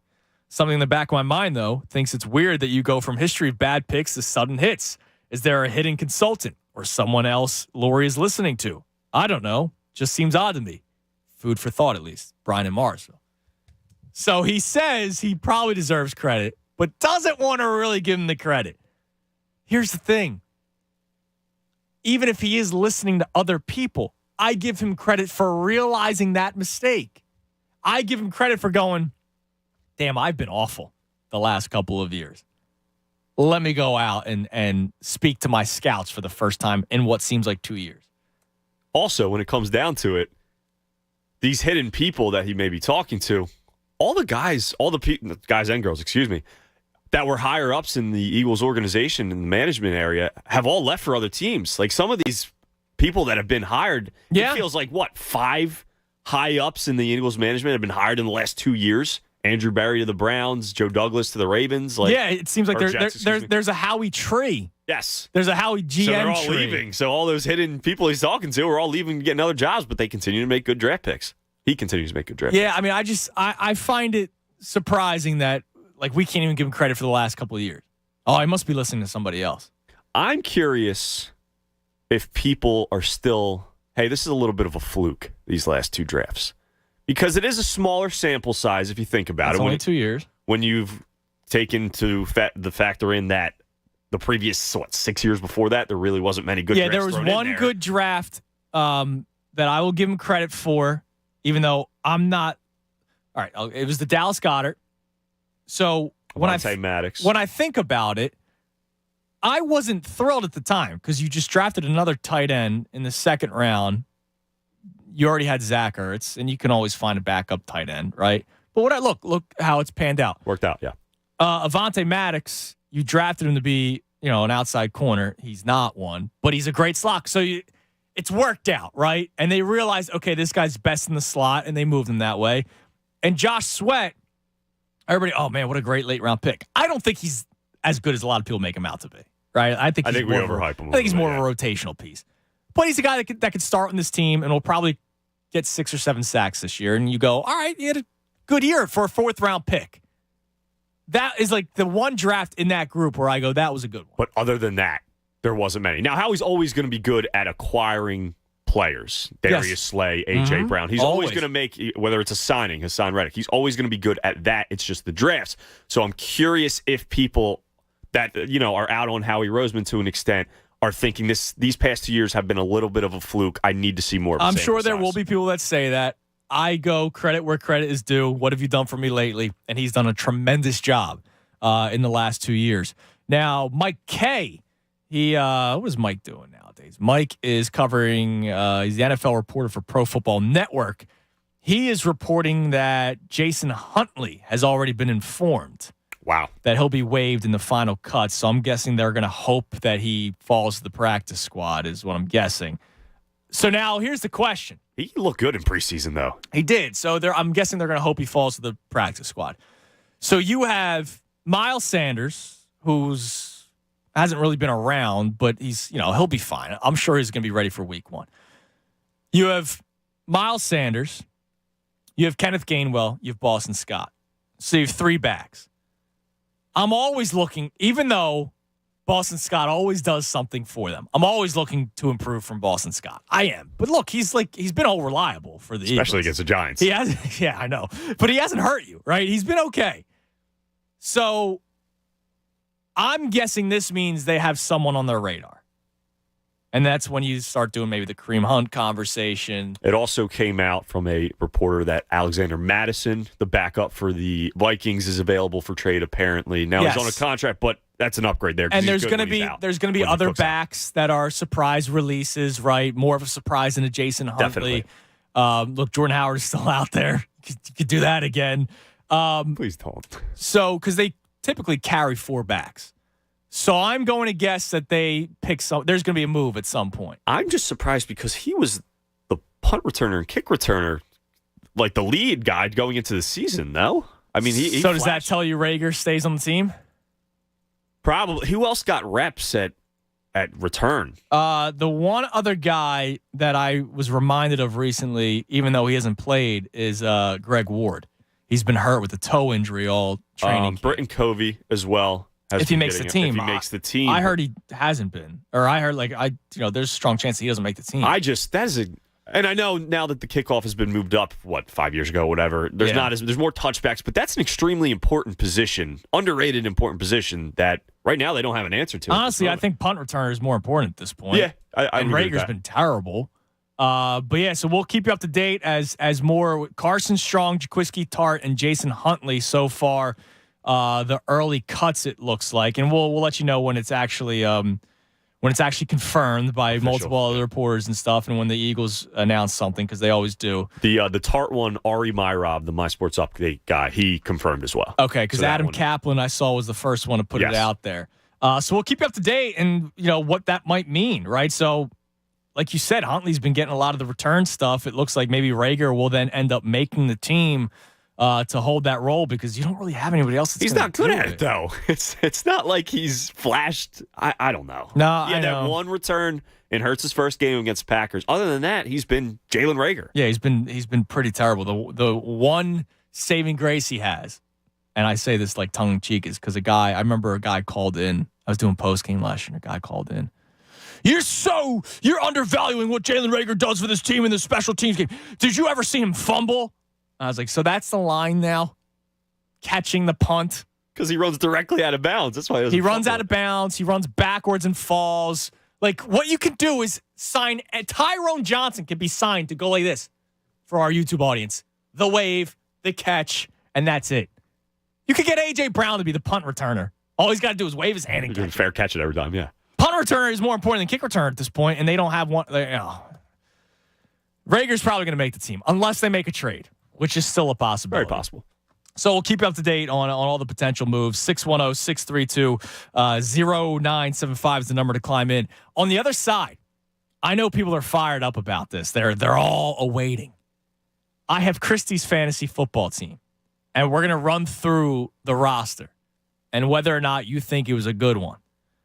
She got some bad news yesterday because, unfortunately, the backup running back of the Commanders was shot in an attempted robbery because people are just insane out there nowadays. Thank God it was non-life-threatening injuries. Got shot multiple times, though. So, but that's one of her backup backs. So he's not going to be around, which is it's such a shame that happened. But I'll give you the roster. and you're going to let me know if you think it's good or not, okay? We had one player in our league completely auto-draft. He was at a wedding. He has the highest projection for week 1. Does he really? It's just so stupid how that works. Right. 610-632-0975. I'm Andrew Salchunas filling in for the Cuz right here, 97.5 The Fanatic. Fanatic Sports Update. Phillies take an extra day off. I'm Tom Alborn. This update is brought to you by Empire State Building. Find out why the reimagined Empire State Building Observatory was voted America's #1 attraction by travelers on TripAdvisor. Get your tickets at empirestatebuilding.com/radio. Open daily. Reservations required. Yes, after racking up 6 straight wins going into yesterday's game with the Pirates, the Phillies seemed disinterested as they dropped the series finale 5-0. Noah Syndergaard struggled as he allowed 5 earned runs and 9 hits in 5 2/3 innings, earning his first loss as a Philly. Despite the loss, the Phillies find themselves in the second wildcard spot in the NL with a 2.5-game lead over the San Diego Padres. They head out to the West Coast for a 6-game road trip starting tonight in Arizona. First pitch against the D-backs is at 9:40. And the Eagles wrapped up their 2022 preseason on Saturday as they lost to the Miami Dolphins by a score of 48-10. No starters played for Philadelphia. We have some cuts coming in. Jaquiski Tartt, Carson Strong, Jason Huntley, all according to multiple sources. Keep it locked to the Fanatic all day for breaking news and information. I'm Tom Alborn. You're listening to 97.5 The Fanatic.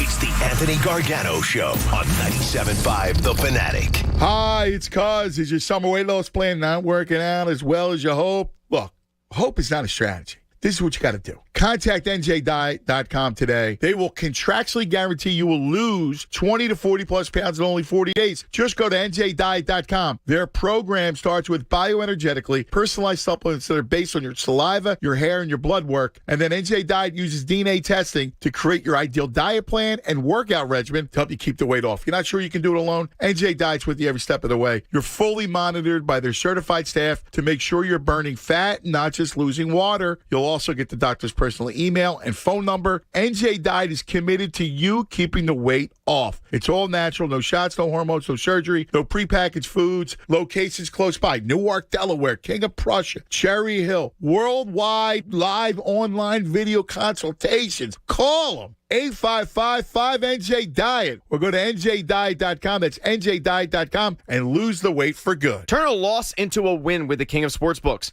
Place a one-game parlay wager with at least 4 legs on any Major League Baseball game. If all legs of the parlay hit but one, you'll get your stake back in free bets, up to $25. Log into your account or download the app and sign up with BetMGM to take advantage of this offer all season long. Just opt in to one-game parlay insurance promotion, then place a one-game parlay wager with 4 legs or more on any MLB game. If you miss only by 1 leg of your wager, you'll receive up to $25 back in free bets. Major League Baseball trademarks used with permission. Visit BetMGM.com for terms and conditions. Must be 21 years of age or older to wager. Pennsylvania only. New and existing customer offer. All promotions are subject to qualification and eligibility requirements. Rewards issued with non-eligible free bets or site credit. Free bets expire within 7 days of issuance. If you or somebody knows a gambling problem, help is available. Call 1-800-GAMBLER. BetMGM Sports in partnership with Hollywood Casino Morgantown. Hey, it's Sean Kincaid for my friends at Window Nation. You know, back to school time can be stressful for people. But when you know you're getting great benefits, Window Nation's back to school time is going to make you smile. They're going to get an A+ in savings for you right now because you're getting 2 free windows for every 2 that you buy, and you pay nothing until 2025. That's amazing. It's like free scholarship money. Use it towards your kids' school supplies or just treat yourself because Window Nation savings are going to keep on coming. The temperatures soar, your energy bills rise, those old inefficient windows, they got to go. So stay cool, lower the bills, raise the value of your home with new Energy Star efficient windows. Window Nation has expertly installed over 1 million windows. And do you know their installers have an average of like 16 years experience? It's your turn to make the smart choice. Go to the head of the class. Get 2 free windows for every 2 that you buy. Buy 4, get 4. There's no limit. Plus make no down payment, no payments, and no interest until 2025. You'll save big during Window Nation's back to school sale. So call today, 866-90Nation, or do your window shopping online at windownation.com. 866-90Nation or windownation.com. Tell them John Kincaid sent you. The relationship between esports organization Team Solo Mid and League of Legends developer Riot Games continues to falter as the former head coach Peter Zhang was just permanently banned from the esport. Back in March, Zhang was accused of taking money from players' salaries, which led to his firing from TSM. Riot Games investigations revealed that Zhang took a total of $250,000 from 2 players, resulting in his permanent ban from the league. The latest esports and gaming news. Find it online at checkpointxp.com. Hey, this is Brian, owner of Valley Grove Construction. You may have heard our ads about us hiring carpenters. Well, we're still hiring. We're a company that truly values its talented carpenters. We prove it with top dollar pay and promoting a healthy work-life balance. If you're tired of not working with great people, not doing skilled work like you're capable of, or you're self-employed and just tired of chasing down suppliers for materials, you should apply today at valleygroveconstruction.com. That's valleygroveconstruction.com and click the Join Our Team link. By the way, if the quality of this commercial isn't great, it's because I'm recording this on my iPhone 7 in a Wawa parking lot. Get in the zone, AutoZone. Welcome to AutoZone. What are you working on today? Thinking about gas mileage. An oil change with quality oil like Castrol Edge Full Synthetic can help your engine get more out of every tank. Right now, you can get 5 quarts with an STP Extended Life oil filter for only $37.99. Get what you need for better fuel efficiency at any of our 6,200 stores or on AutoZone.com. Get in the zone, AutoZone. Restrictions apply. That's the sound of a crack in the ceiling found at a home inspection. But with a Realtor by your side, a newfound leak might only cause minor worries. With their expertise, a Realtor can suggest a credit at closing and even connect you to a contractor to help you shore up that leak and alleviate your worries. When it comes to cracks in your plans, the expertise of a Realtor can make all the difference. The difference between an agent and a Realtor is real. Realtors are members of the National Association of Realtors. That's who we are. When others treat your fries as an afterthought, all you're left with are cold, soggy fries. That's why Wendy's fries are ones you won't forget, guaranteed to be hot and crispy, or we'll replace them. We're talking natural cut, skin-on fries, perfectly seasoned with a hint of sea salt. In fact, they're even preferred almost 2-to-1 over McDonald's. These are fries so hot and crispy, they beg a new question. What would you like with your fries? Try them today, only at Wendy's. At participating U.S. Wendy's, taste preference based on a national taste test by an independent research company. Kenny Mayne here with this declaration for new Caesar Sportsbook app users from Caesar. Your first bet's on us, is what Caesar told me to say. That means if you don't win, you get up to $1,250 back as a free bet. Download the Caesar Sportsbook app and sign up with the code RADIOFULL. Open to new users in New Jersey who are 21 or older. Qualifying bet loses. Bet amount returned as a credit. Must use within 14 days. See Caesar.com/promos for full terms. If you or someone you know has a gambling problem, call 1-800-GAMBLER. More of the Anthony Gargano Show now on 97.5 The Fanatic.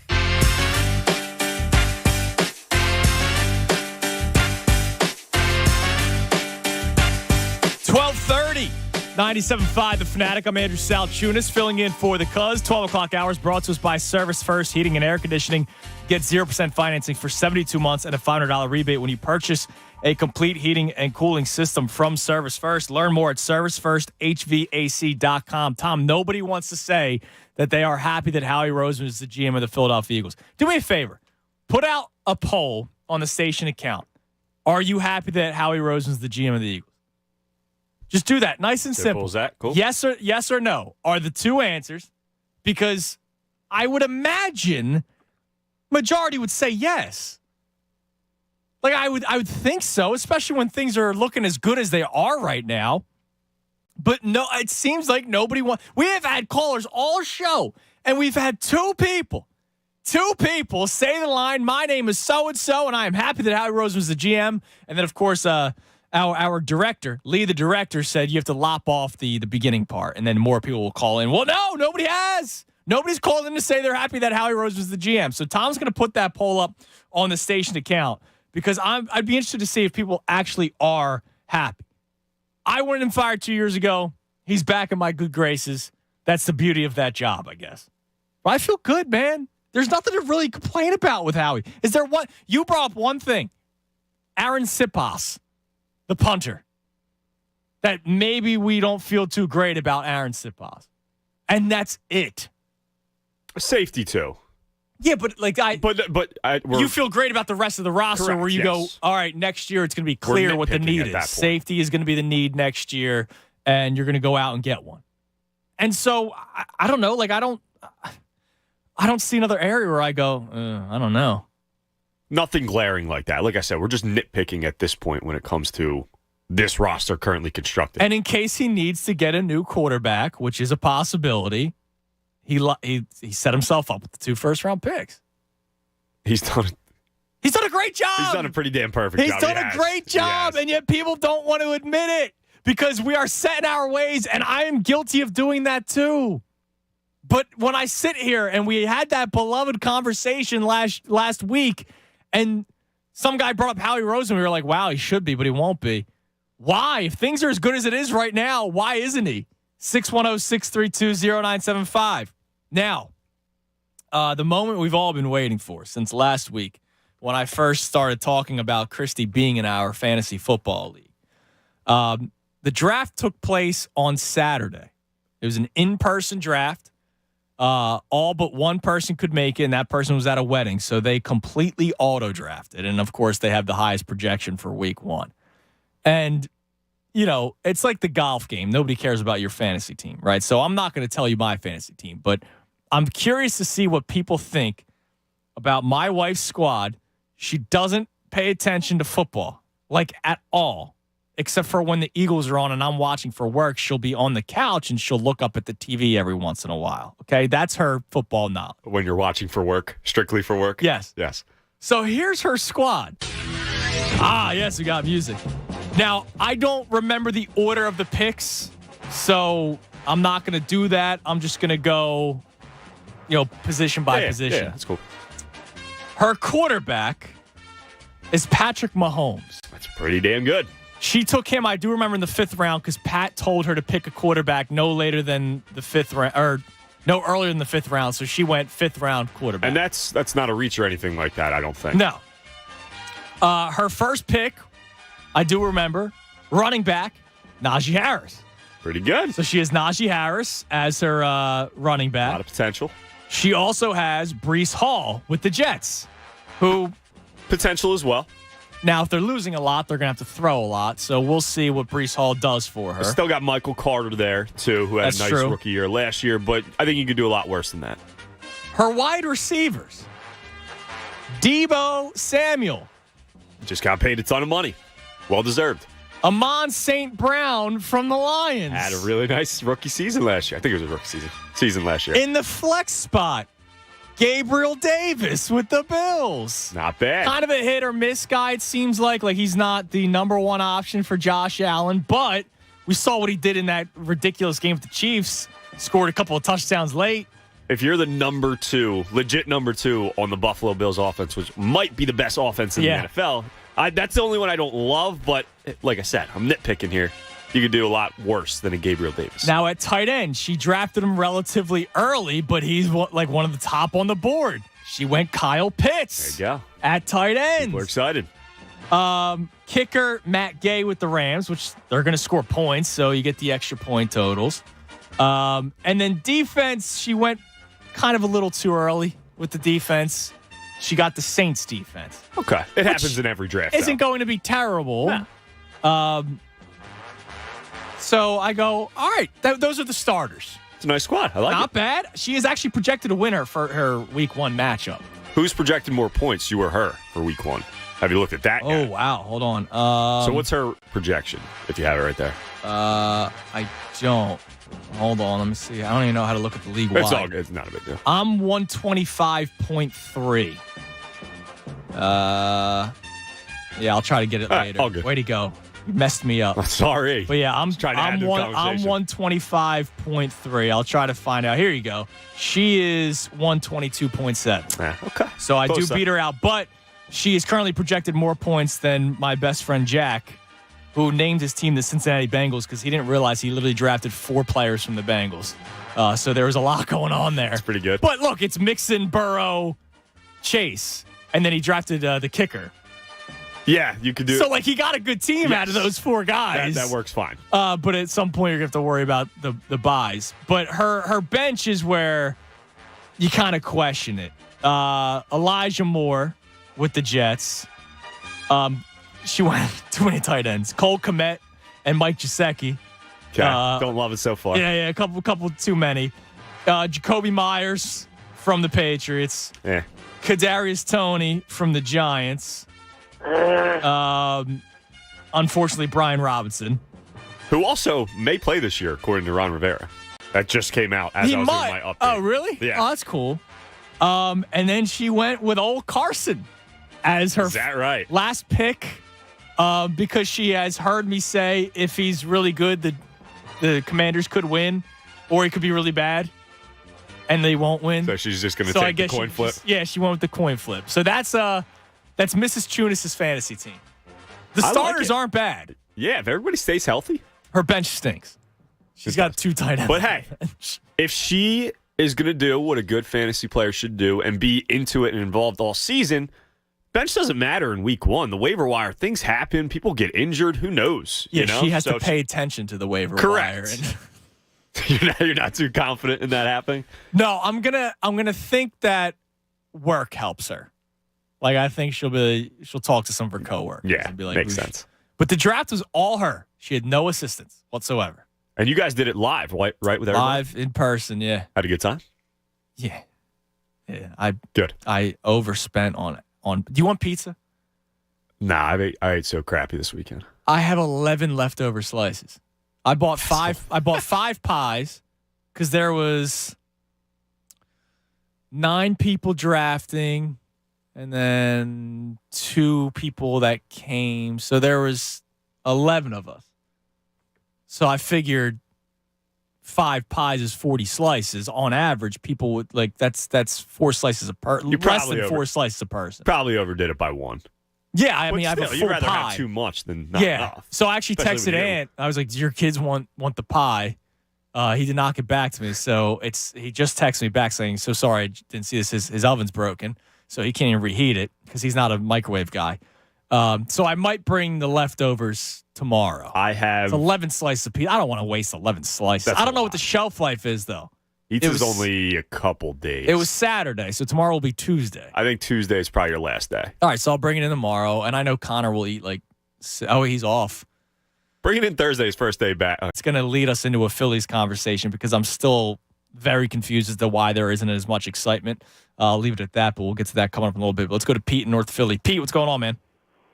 Hey, what's going on, y'all? What's up, Pete? How you doing? I'm going good. Listen, right? So, first of all, I'm going to start out by saying my name is Pete, and I love Howie is my GM, right? Wow, we got 3. We've made it to 3 today. Yeah, so listen, right? I'm going to tell you why. Because I've been an Eagle fan all my life, right? Ever since I came out the womb, I've been bleeding green, right? Mm-hmm. And no other GM has gotten me a Super Bowl. Yeah. And on top of that, I feel like in order to become a great person or, a great whatever you do, you have to fail.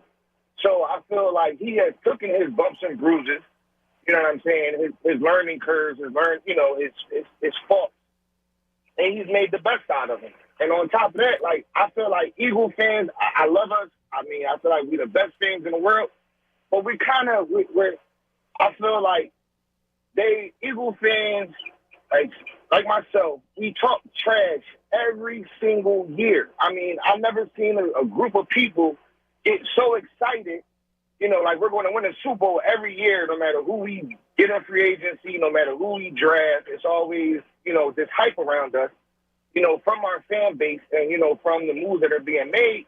But it's like we never really give things a chance to, kind of like a process. You know what I mean? It's like we want to be instantaneous. And this franchise has not had a Super Bowl, but has talked the most trash out of all the fans. I mean, all fan bases talk trash. All fan bases. No, listen, right? All fan bases talk trash, right? But if you take a poll around the country, right, we are the worst kind of fans when it comes to our team, and we have nothing to really show for it besides that Super Bowl. So once we got that Super Bowl, I feel like Howie got cemented. So let me ask some, Pete. When Howie, because it did get bad with Howie, right, after they won the Super Bowl. Let me ask, were you still feeling the same way that you feel? I mean, you went love. I'm not even saying love. I just want you to say, I like that Howie Roseman is the GM of my Eagles. You went love. Were you still kind of a Howie backer the last couple of years? I was a Howie backer. And I'm going to tell you why, right? Because you were dealing with a crybaby in Carson Wentz as a quarterback who we thought as a city, as a team, after he had that MVP-like season, and got us to the record to have, to being in a position to have home field advantage throughout the playoffs. We thought we were getting that back. So the fact that we didn't get that back in return, Carson didn't come back. He was butthurt about Nick Foles winning the Super Bowl and all that controversy that got stirred up.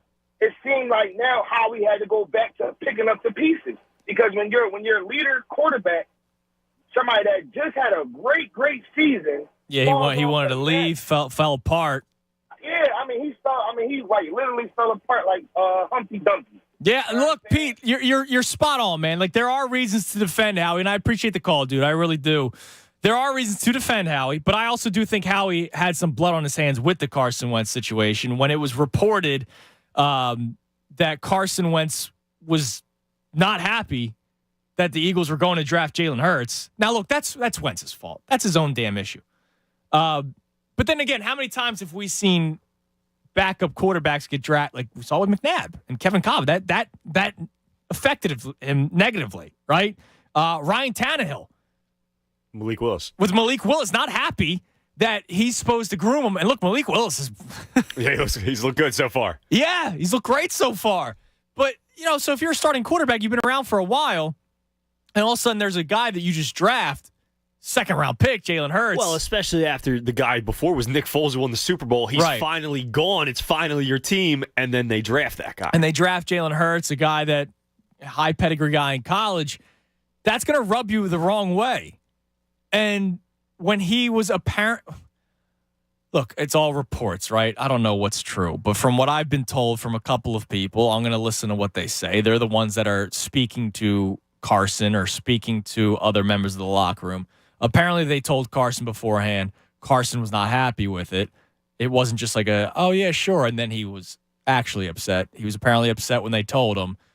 And then they still drafted Jalen Hurts, and that probably sent him down a bad path. Now, look, that's on Wentz for letting it mess him up as much as it did. He was just dreadful that year, which is why he had to get benched in the first place, right? I was once screaming for him to be benched earlier. And that Browns game, I still remember the Taki interception where he literally threw it to nobody. Yes. It was just a pick six. It was awful. That's his fault. But it all started with the draft pick and then the quarterback factory. And that was kind of like that ego thing. Like, we're a quarterback factory. Like, what are you talking about? You're not Alabama. You're not a college where guys leave every couple of years. You're an NFL team where you're trying to find the quarterback of the future. Might as well make this guy happy. Draft a wide receiver that's not Jalen Reagor, for crying out loud. I digress. I will never apologize for being angry with Howie Roseman. Never. But right now, on today's date, I like that he's the GM. Because it's going to be what have you done for me lately forever. It'll always be like that with people in the front office. And we've only gotten 3 people. Now, he went love.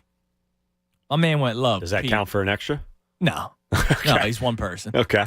But we have 3 people since the show started say that they like or love Howie Roseman being the GM of the Eagles. 3. And we're talking about potentially winning the Super Bowl in a year or two. Whether Hurts is the guy or not, because then you'll find the guy. And we've had 3. Now, do you have the other poll up? I do. Can you let me know what it is? Sure. On the official 97.5 The Fanatic Twitter account this time, are you happy that Howie Roseman is the Eagles GM? A little over 300 votes. 89% say yes. Okay. 11% no. Because of what have you done for me lately? Now, okay, that's good to know that people are happy right now. The next question would be, is he in that top 10 of your current beloved figures in Philadelphia? Where do you when I say that, I'm guessing your first thought is no. My first thought is he's not in the top 25. When you say beloved, right now he's not in the top 25 because you still have people like that are not all the way in. Well, I'm saying you personally. Oh, for me, I still feel the same way. When you say beloved, I can think of so many more people, 25, athletes. it's a lot. Right now, probably like the locks are Maxey, Embiid, Harper, Brandon Graham, Lane Johnson, Jason Kelsey, Jordan Mailata. It's because I still have that worry in the back of my mind as well. I do with Howie Roseman. That he's going to fall apart. A little bit. It's still there. And listen, like I think that kind of adds to it too. The snake-like kind of personality that he is. People don't love the voice. That doesn't help either. He kind of has that nerd persona that people don't like. Who cares? But to me, and I think that has to be beloved though. You got to like the figure itself too. The person. Yeah, I guess. But to me, when it comes down to it, that is always going to be in the back of my head. I've loved what I've seen so far. To say beloved. All right, who do now, people love more, Harden or Howie? Right now. That's tough, actually. I would say Harden because of the money, the contract situation, what he helped out the Sixers. But listen, I think Howie deserves more than Harden right now, and I love James Harden. That's interesting, actually, because last season was not good towards the end for James Harden. Yeah. And people... Howie built a team that might be a piece or two away from being a legit Super Bowl contender. I think they could get to the NFC Championship game this year if Hurts improves. Yep. This year, if he improves. 610-632-0975. I got this Phillies thing in a second I want to get to, but let's go to Gary in San Antonio. Is this the Gary in San Antonio? This is he. Gary, can I tell you something, hand to God? I was thinking about you the other day. Oh, my God. I swear to God, dude, I was wearing my Jamie Moyer jersey. Jeez, I can't believe it was the first thing I was going to say. So Gary, a couple of years ago, came and visited the studio. He got the tour. And I think I was working with Mike that day. I forget if I was with Mike that day. Were. Okay. And you came Mike in. And I was wearing a Jamie Moyer jersey, and you were like, dude, I love that. And I was like, thank you. You're like the only person around here that appreciates it because everybody else thought he didn't throw hard enough, so he wasn't good. And so you and I hit it off. We then hung out at Fan Fest one year. And, dude, hand the guy I was thinking about you the other day. Well, here's the thing, though, about that. The story is that I bumped into Mike walking into the restroom at the studio. I happened to just make a stop there 2 days before the Fan Fest because I had to run up to North Jersey to the first round of FedEx Cup, so I had some spare time. Mike gave me a quick tour, introduced me to you, and you took care of me the rest of the time, introduced me to Natalie. But that day, you weren't wearing a Jamie Moyer jersey. You wore it at Fan Fest. I wore it at Fan Fest, that's right. I still have the picture of me and you when I met you there, and then I met Tyrone next and the Cuz. I mean, a Fan Fest, for anybody who hasn't ever gone, and, I'm a long-term, I'm 74 years old, went to my first Philly game when I was 7. I mean, I'm lifelong, but I was military, so I spent half my life away from town. And even though I got to LBI this summer again. Nice. Good. But anyway, it's in my blood. And I think about you all the time, not just because I listen to you, but lately because of the problems in Ukraine, and I think to myself, we're brothers, man. I'm Polish. You're Lithuanian. Yeah. Look what our people are doing for those people. Yeah, I listen, man. I know it's not the forefront of people's minds anymore. It's not on the news every 5 seconds anymore. But I still think about it every day because you never know when they might want to, Yeah, it's not like they didn't do it before out there. Hey, believe me, I was a border pilot in West Germany. When your country was under the hardcore rule of the Soviet Union. Like yeah, Poland man, it's terrifying. It is still scary right now. Yeah. All right, so Howie's my man, and he's on my top 10 list. And I already mentioned my age, and so if you're as old as I am, and you got somebody that cultivated the squad and made sure that you could win a Super Bowl, how are you not going to love the guy? Yeah, you're going to make mistakes in that job. And I agree with you. One of his worst was Tyler Badass. Yeah. From Nebraska. That is a center factory, that school. They produce centers, Remington Award winners year after year. He takes a Remington Award winner and gives it to Dallas. Yeah, he goes to Dallas, and I forget who the Eagles even drafted that round. But that's a guy I wanted pre-draft, right? Every once in a while, you go, wow, this is a guy that I would like later in the rounds, and you feel good about yourself when he ends up playing well in the NFL because I was like, oh, I could do that job. And he's a guy that I would have loved the Eagles to have drafted, and then they traded the pick to Dallas. That's it, Cowboys. No way. Anyway, and he's going to be an all-pro up there. I mean, hopefully not, but he probably will. Yeah. Anyway, hey, I am the other reasons that that I'm on Howie's bandwagon is, and Foles was huge for me because Foles is a Texas high school quarterback who was an MVP of the Super Bowl. I mean, dude, that is big. There's 5 Super Bowls. Okay, that was the 18 Super Bowl. The 19 was Brody, not a Texas quarterback, but the GOAT. The next year was Mahomes, a Texas high school quarterback. And the following year was the GOAT again. And then last year was Matthew Stafford from Highland Park, Texas high school quarterback. So Texas is a breeding ground with the quarterbacks. And that's why we do not need to get down on Jalen Hurts. The kid is a Texas high school quarterback, and his father coached him at Channelview in Houston, Texas. So he's got so much besides the college pedigree. The guy's a winner, man. You know, he beat the hell out of my TCU Horned Frogs, you know, year after year. Well, a couple of years when he was at Oklahoma. And it's just, and that's the other reason, and you're going to hate me for what I'm going to say now, but another reason that I'm a Howie fan is because he drafted Jalen Rager. Boo! Listen, Gary, I'm up against it, man, but it's just so funny that you called in. I was just thinking about you the other day, so it's good to hear your voice, Gary. It's great talking to you, Andrew, and God bless you and your family, your beautiful family. Right back at you, Gary. Appreciate the call. Gary in San Antonio. Dude, I swear to God, I was thinking around the other day. Sounds like an awesome dude. I've never heard from him before. Such a nice guy. Sounds like a genuinely nice dude. And then he came back up for Fan Fest, and then we hung out, and I was just like, I saw his name pop up. I was like, you got to be freaking kidding me. I was literally just thinking about that, dude. It was like last week. It's funny how this world works, man, this universe. Okay. So I'm going to read this to you on the other side. Matt Gelb tweeted this out. Ranger Suarez is facing Madison Bumgarner tonight. Exactly 1 year ago today, Ranger Suarez faced Madison Bumgarner. The lineups from that game, the Phillies lineup, is just disgusting. And this is why we should be excited about this team. For all the people that are still like, I don't want to get too excited. I'll explain. 610-632-0975. I'm Andrew Saltunas filling in for the Cubs. But until then, I got to tell you about week 1. You got to kick it off with FanDuel Sportsbook in partnership with Valley Forge, America's #1 sportsbook. You join today and get $150 in free bets guaranteed when you place your first $5 bet. Just sign up with promo code Fanatic to get in on all the action. Turn game day into payday all season long.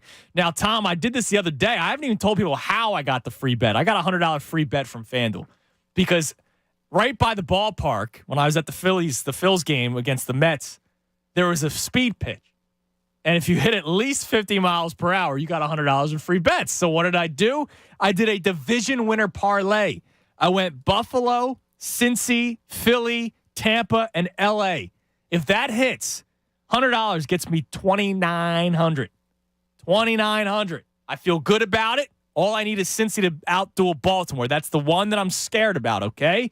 But that's what you can do. Make your $5 bet now and join in on the party with me. My buddy Alex is doing it too. Bet on more than just the final score. Wager on everything from touchdowns to total yards to catches. And, of course, combine those to a parlay, same-game parlay, you name it, or the division winner parlay. Don't fumble your chance for $150 in free bets, win or lose. Use promo code Fanatic and make every moment more with FanDuel, the official sportsbook partner of the NFL. Got to be 21 plus and present in PA. First online real money wager only. $10 first deposit required. Bonus issue is non-withdrawable free bets that expire 14 days after receipt. Restrictions apply. See terms at sportsbook.fanduel.com. Gambling problem? Call 1-800-GAMBLER. Fanatic Sports Update. Bills dropped the series finale. I'm Tom Alvord, and this update is brought to you by Empire State Building. Immerse yourself in an authentic New York experience at the Empire State Building Observatory.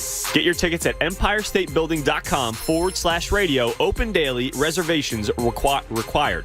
Yes, after outscoring the Pirates 13-4 in the first 2 games of the series, the Phillies got caught napping as they dropped the series finale yesterday by a score of 5-0. The offense was nearly non-existent as they racked up just 4 hits, leaving 7 men on base. Not all bad news, however, as they went 6-1 this past week against both the Reds and Pirates. Next up comes the Arizona Diamondbacks as they begin a 3-game series starting tonight. Ranger Suarez faces off against Madison Bumgarner. First pitch is at 9:40. And the Eagles wrapped up their 2022 preseason on Saturday as they lost to the Miami Dolphins by a score of 48-10. No starters played for the Eagles in that game. A couple cuts have come from the Eagles today. Jaquiski Tartt, Jason Huntley, Carson Strong. We'll keep you updated all day. This update is also brought to you by MJ Diet. Be slimmer for this summer and lose a contractually guaranteed 20 to 40 plus pounds in only 40 days. Call 855-5NJ-DIET or go to njdiet.com. Keep it locked with the Fanatic all day for breaking news and information. I'm Tom Alborn, and you're listening to 97.5 The Fanatic. Anthony Gargano, weekdays 10 to 2 on 97.5 The Fanatic. Home title theft. It's on the rise, and it's devastating if it happens to you. Listen to the alarming words of an actual home title thief. I don't need to know your date of birth and social security number. All I have to do is go to public records, create a document, and file that document. And then I can borrow against the house or sell the house. You may have no clue until you find out that your house has been sold or till several loans or several banks are foreclosing on you. For pennies a day, Home Title Lock puts a virtual barrier of protection around your home's title with 24/7 monitoring. The instant they detect any tampering, you'll get an alert. And that's bad news for home title thieves. So the problem with a company like Home Title Lock is that they can get me in the middle of the crime, and that's your worst fear. Are you already a victim? Find out today with your free title scan and complete title report. $100 value, free with sign up. Just go to HomeTitleLock.com. That's HomeTitleLock.com. HomeTitleLock.com.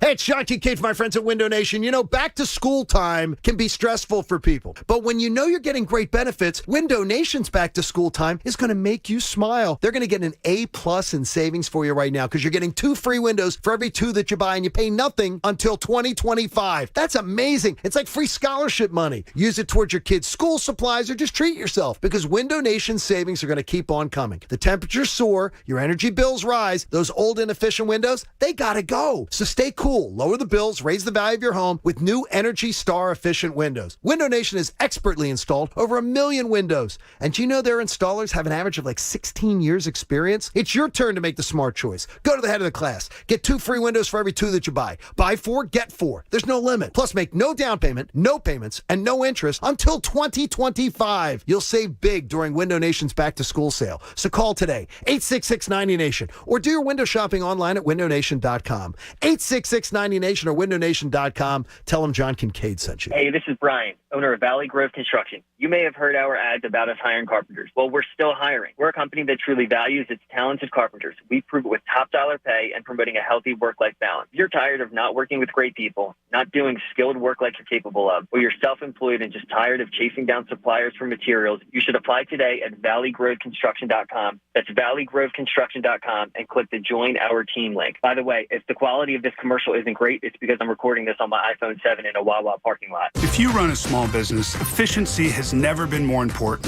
So for a limited time, Comcast Business is introducing small business savings. Call now to get powerful internet for just $39 a month for 12 months with no annual contract and a money-back guarantee. All on the largest, fastest, reliable network for small businesses. Comcast Business, powering possibilities. Ends 9/21/22. Requires EcoBill and AutoPay. Restrictions apply. New business 50 megabits per second customers only. Equipment, taxes, and other charges extra and subject to change. After promo, regular rates apply. This is boot camp. This is the real thing now. You've never done anything so hard in your life. You don't understand how you can finish. It takes inner strength and desire to become a Marine. When I finished, I was like, I did it. The moment I will never forget is when this drill instructor that I admire so much comes up to me and said, "Good morning, Marine." PFC Summer Volkman became a Marine. Can you? Visit Marines.com or call 1-800-MARINES. When a nasty cold keeps you up all night, Vicks NyQuil Severe gives you powerful relief from your worst cold and flu symptoms, which changes a night that sounds like this into a night that sounds more like this. Ah, that's better. NyQuil Severe. The nighttime sniffling, sneezing, coughing, sore throat, stuffy head, aching, fever, best sleep with a cold, medicine. Use as directed. It's time to turn up your summertime fun with Twisted Tea Hard Iced Tea. Twisted Tea is a smooth, refreshing, real brewed tea with 5% alcohol. So whether you're camping, fishing, or at the beach with friends, don't forget to fill your cooler with those bright yellow cans. Twisted Tea Hard Iced Tea. Keep it twisted. Twisted Tea Brewing Company, Cincinnati, Ohio. Please drink responsibly. Ask Sherwin-Williams during the Endless Summer Sale, August 26th through September 5th, and get 30% off paints and stains with prices starting at $29.39. That means 30% off our most popular color family, blue. Psychologists have found it to be soothing and relaxing, which makes it especially great for bedrooms and bathrooms. And of course, 30% off all of our other colors. Shop the sale online or visit your neighborhood Sherwin-Williams store. Retail sales only. Some exclusions apply. See store for details. It's a fact. Only 0.0001% of people will ever step up to the plate as a pro baseball player. For the rest of us, there's BetRivers.com Sportsbook app. Featuring same-game parlays, you can combine the excitement of different bets, all from the same game. Totals? Bet 'em. Spreads? Bet 'em. Player props? It's a home run. Download the BetRivers.com Sportsbook app today. It's a whole new game. Presented by Rivers Casino Pittsburgh. Must be 21. Gambling problem? Call 1-800-GAMBLER. WPEN Burlington, Philadelphia, a Beasley Media Group station, home of the most entertaining sports talk in Philadelphia. 97.5 The Fanatic, Philadelphia. 1 o'clock, 97.5 The Fanatic. I'm Andrew Salchunas, filling in for the Cuz. Anthony will be back next Tuesday following the Labor Day holiday. Tom gets no days off. You'll be off Monday. Whole station's off Monday. Yeah, I saw that. So that's Excited. nice. Are you going to do anything? No. See, I'll hang it. Maybe do the beach or something like that. When I was now, look, I'm already a planner. We know this, but when I was in your shoes, and it seemed like working every shift possible, when I knew I had a day off, I planned the hell out of that day off. Yeah, I guess because Coach Eric Camille has been very nice to me this week, because I am filling in a little bit more. Yes. On the Big Boy Show, if you will. He gave me off another day as well on the weekend. So it's okay. So I have a couple days. But yeah, if I know I have one day off and it's like, all right, I've worked like 13 the last 15 days, yes, usually I plan something on that day off. Yeah. I think my longest stretch was like 26 or something like that. In a row? Yeah, when I was part-time. Wow. I haven't gotten there. He's usually pretty good, Coach, at getting at least a day for everybody. I think it was a different time because it was during the summer, and it was before I was hired middays. So when before I was hired middays, we had like a tryout. So like I produced middays 3 days of the week, as did other people. And then when I wasn't producing middays, I was still doing the weekends, Saturday, Sundays. And then because people were producing middays, we needed the floater position covered. So I did like literally 7 straight days for like pretty much 3+ weeks. Look where it got you. Here I am. Look at that. Yeah, people are complaining about it. October 1st is Fan Fest from 1 to 5 at Xfinity Live. Got to be 21 to enter, of course. Darius Slay is going to be there, courtesy of my friends at CSL Plasma. Make sure you check out CSL Plasma. I love Renee. They're fantastic. Stay tuned for info on how you can win a meet and greet at Fan Fest with Big Play Slay. We got all kinds of stuff in store. FanDuel is going to have their football toss that they had last year with a chance to meet our very special guest, which will be announced soon. Last year, it was Brian Dawkins, courtesy of FanDuel. CSL Plasma brought us Tyrese Maxey, so it was awesome.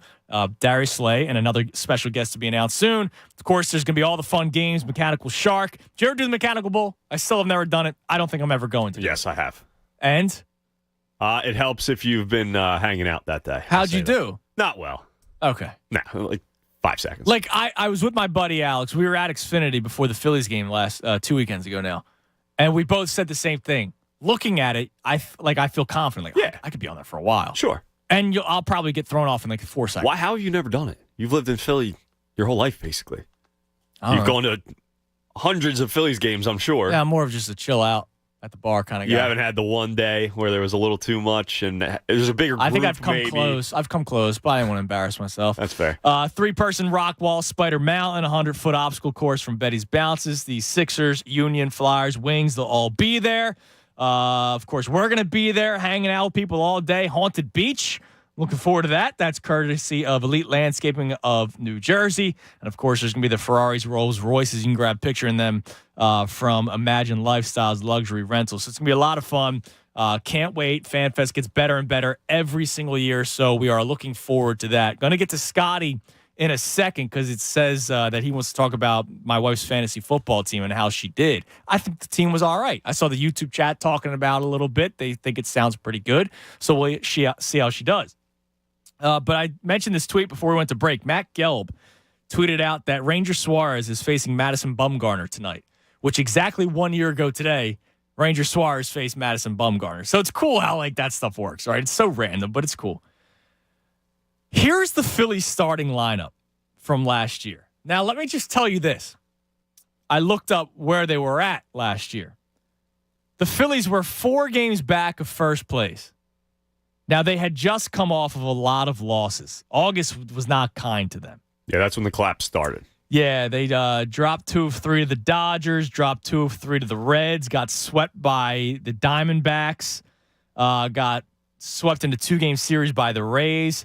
And this point of the series, it was a 4-game series. It was 1-1 going into this game. So, like, you know, it's not like the Phillies were in a bad spot. They were still just 4 games out after going through an awful stretch. So you go, all right, they could still get there. They could still get there, Joe Girardi, if you just last tried. Year they had no shot at the wild card, correct? It was just the division was their only chance. It was just the division, yeah. And so Ranger Suarez on the mound, and this is the lineup that Joe Girardi trotted out there. Can't wait. On August 29th, right? Like a month away from the end of the season. Gene Segura was the leadoff hitter. Okay. They couldn't find a leadoff hitter last year. No Kyle Schwarber. So Gene's out there. JT was the second batter, which JT is 2 or 6 in my lineup. If I was the manager of a Phillies team, JT Realmuto, I think, is the perfect 2 or 6 hitter. Promise he was playing first base that night because Reese was hurt. Yes. Bryce was third in right field. Andrew McCutchen, cleanup in left field.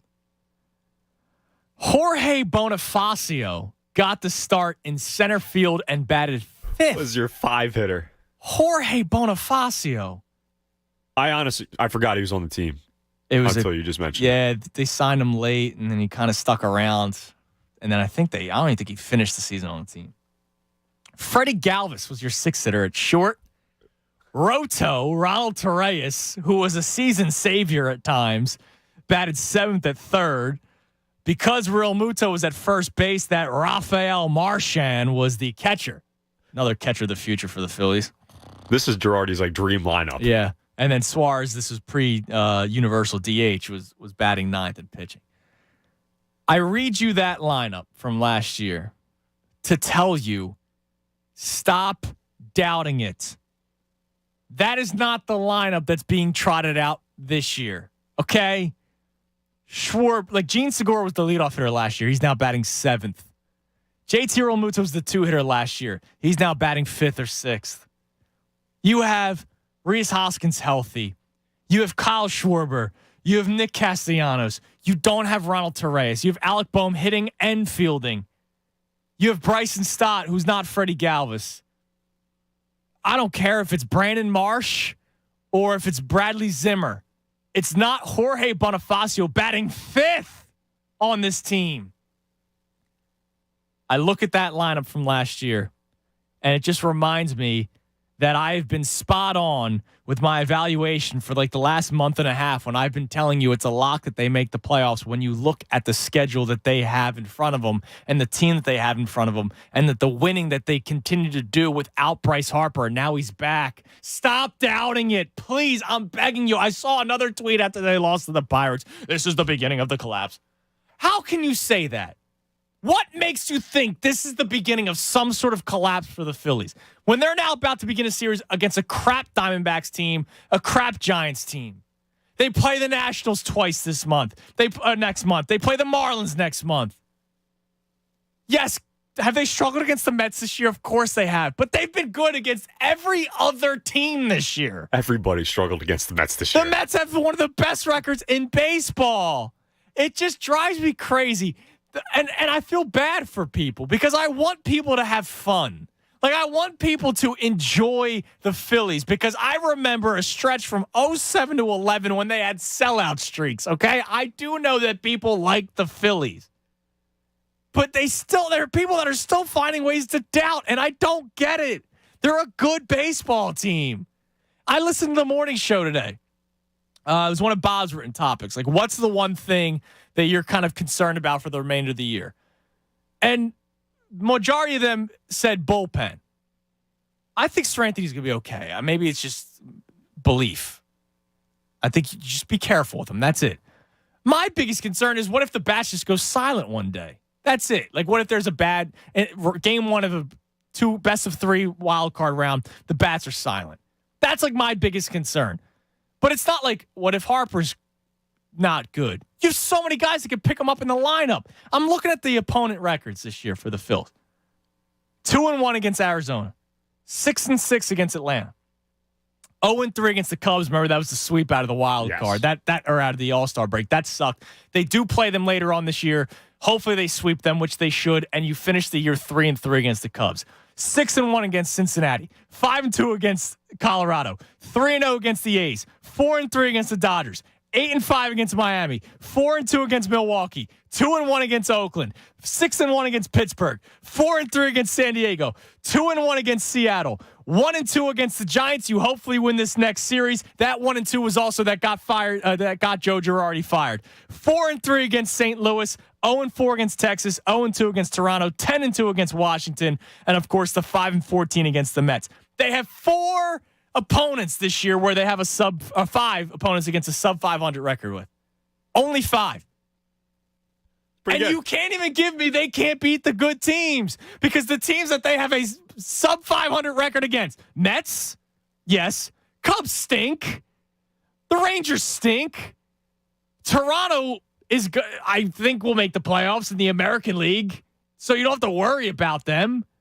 And then the Giants, who I think they come back and win a series against, and if they take 2 of 3, they at least split the year against the Fighting Gabes. Like, what are we complaining about, Tom? What are we still complaining? Oh, they don't beat any of the good teams. They do. I just read all the records. They do. The Mets are the only team they can't beat, which sucks because I hate the Mets. I think we're complaining just to complain. I think that's what it is. Also, how on earth did we talk ourselves into that Phillies team making a playoff run last year? With that lineup out there, after Rhys Hoskins went down for the year, there was no chance that team was making the playoffs. Because I was dying for something. Yeah, that's exactly what it is.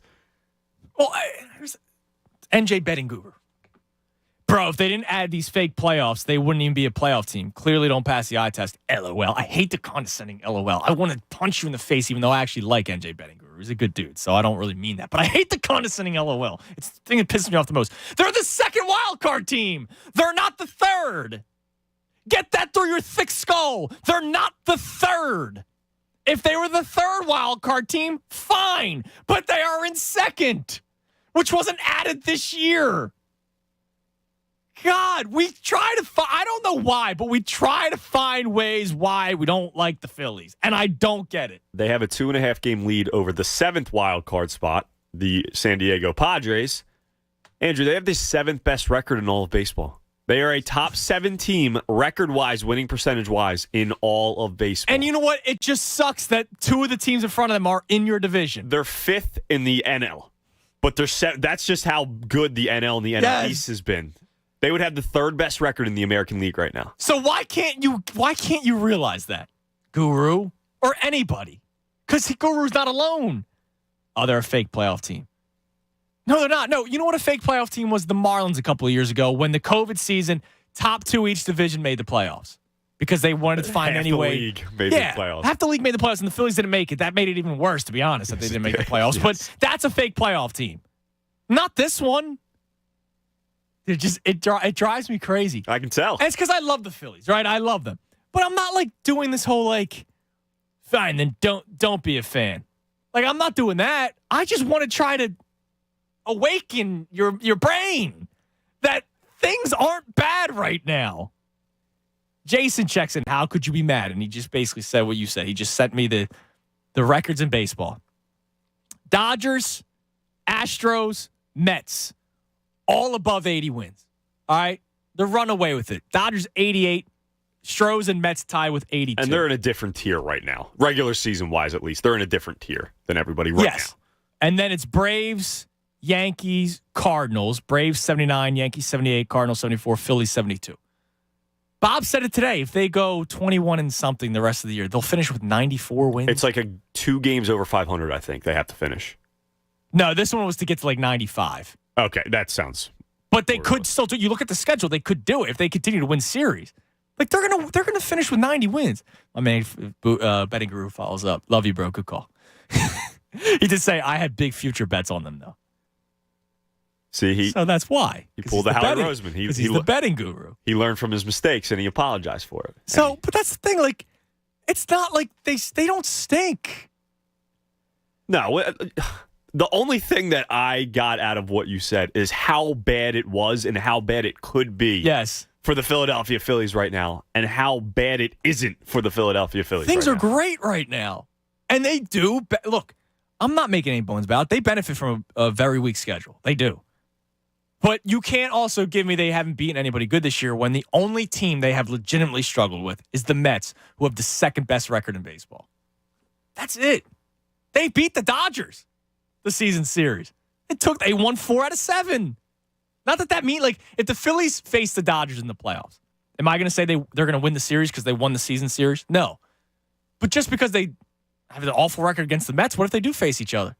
Baseball's funny, man.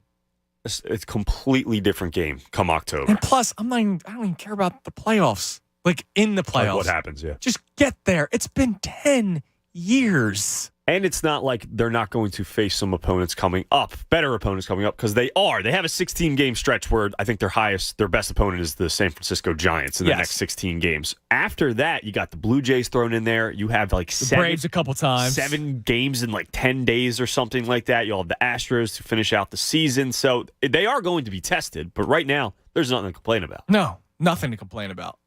I see that John wants to talk about the Phillies' negativity, but I don't want to make Scott waiting much longer. Let's go to Scott in Southampton. What's up, Scotty? Yo, how's it going? Great. How are you?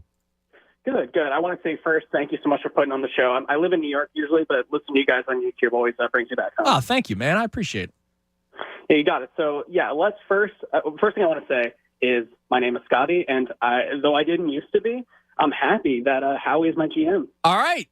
Not everybody used to be an alcoholic. So when you do those AA meetings, you still say it. So there you go. You're number 4, Scotty, on the list of hopefully 10 people that admit that they like Howie Roseman, that he's the GM.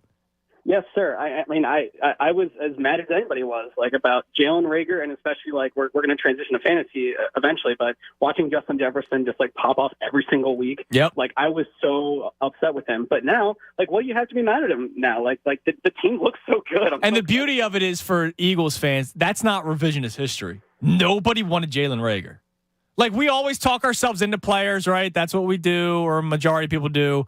But when Justin Jefferson was on the board and you passed on him, we were all kind of like, "What? What are you doing?" Yeah, and proven to be a misstep. But since then, man, I mean, the team looks really good, and I think they're gonna have a great season.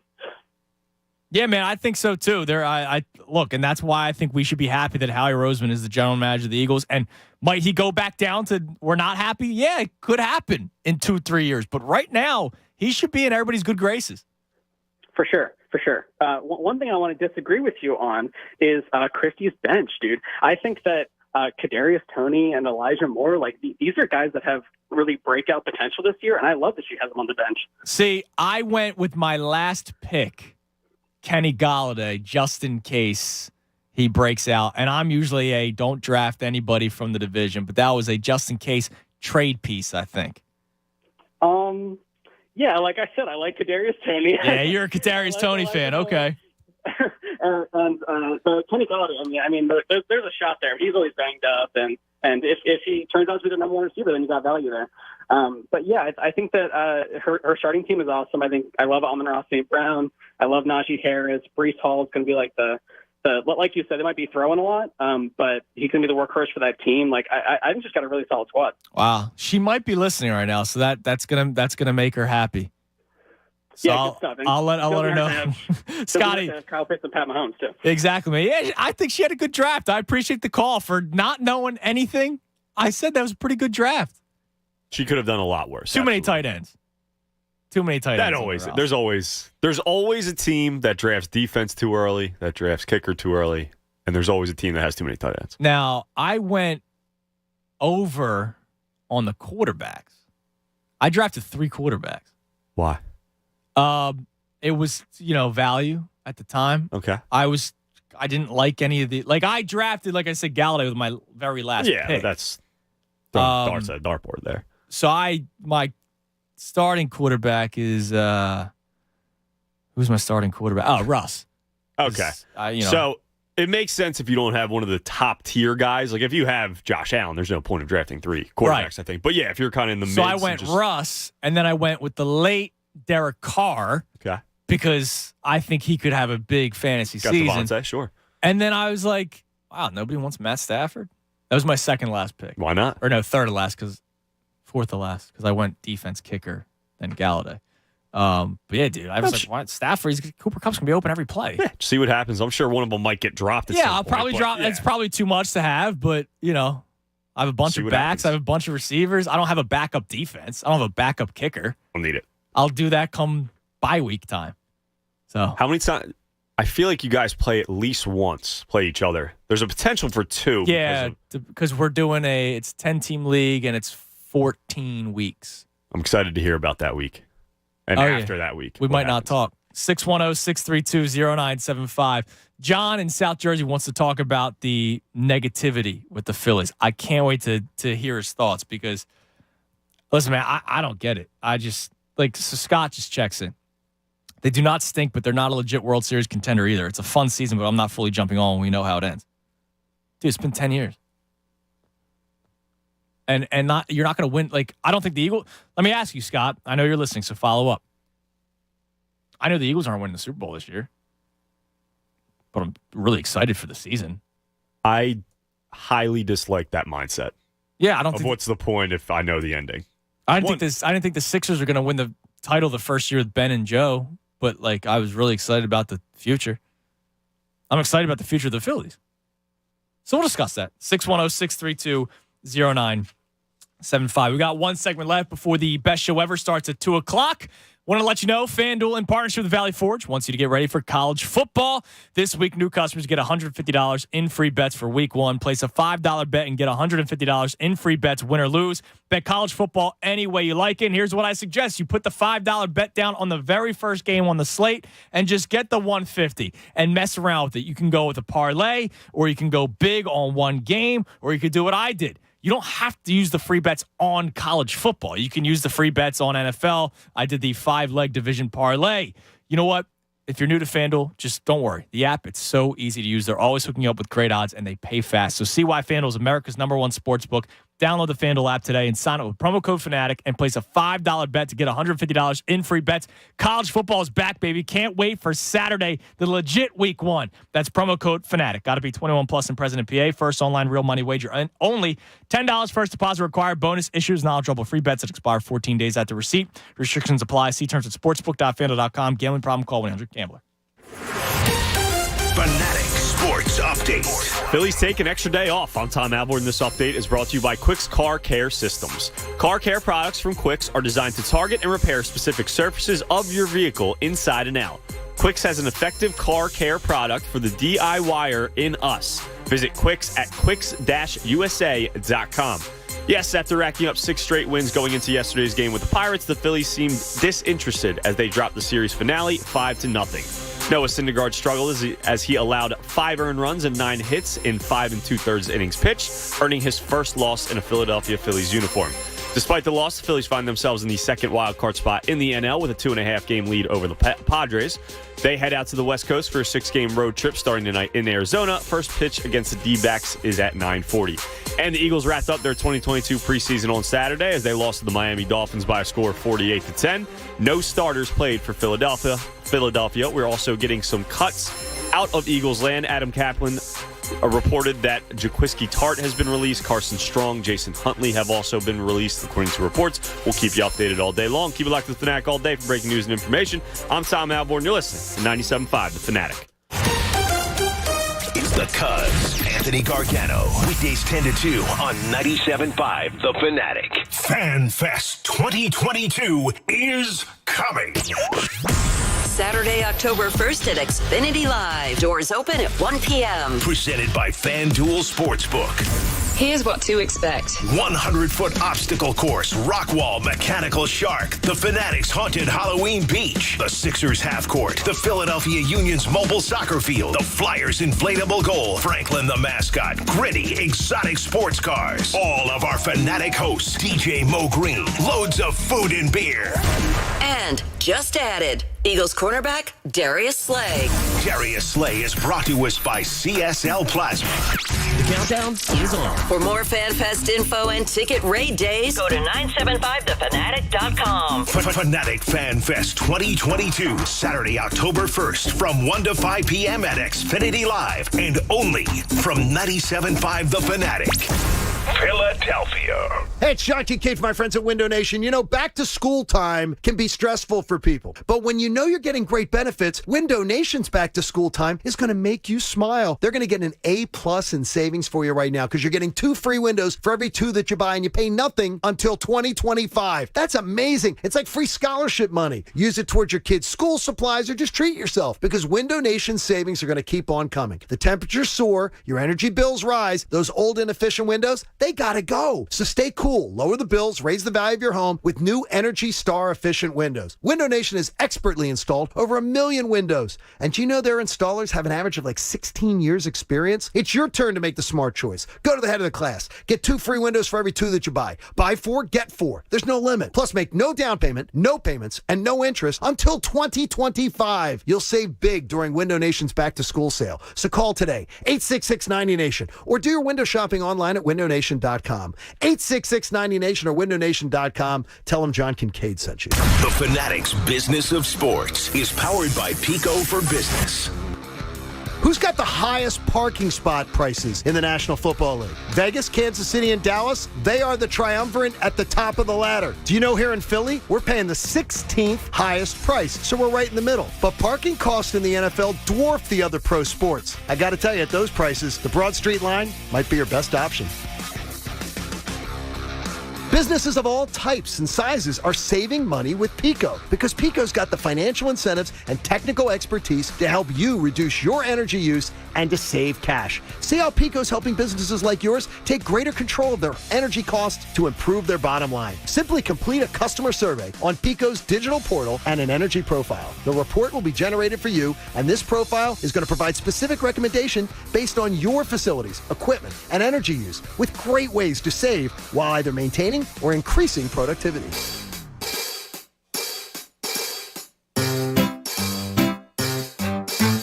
1-877 Cars for Kids. KARS Cars for Kids. 1-877 Cars for Kids. Donate your car today.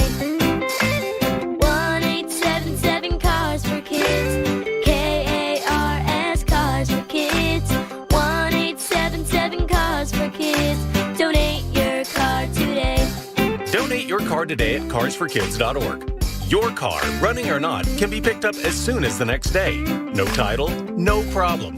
Call 877-CARS-FOR-KIDS or go online at carsforkids.org to donate today. 1-877 Cars for Kids. KARS Cars for Kids. 1-877 Cars for Kids.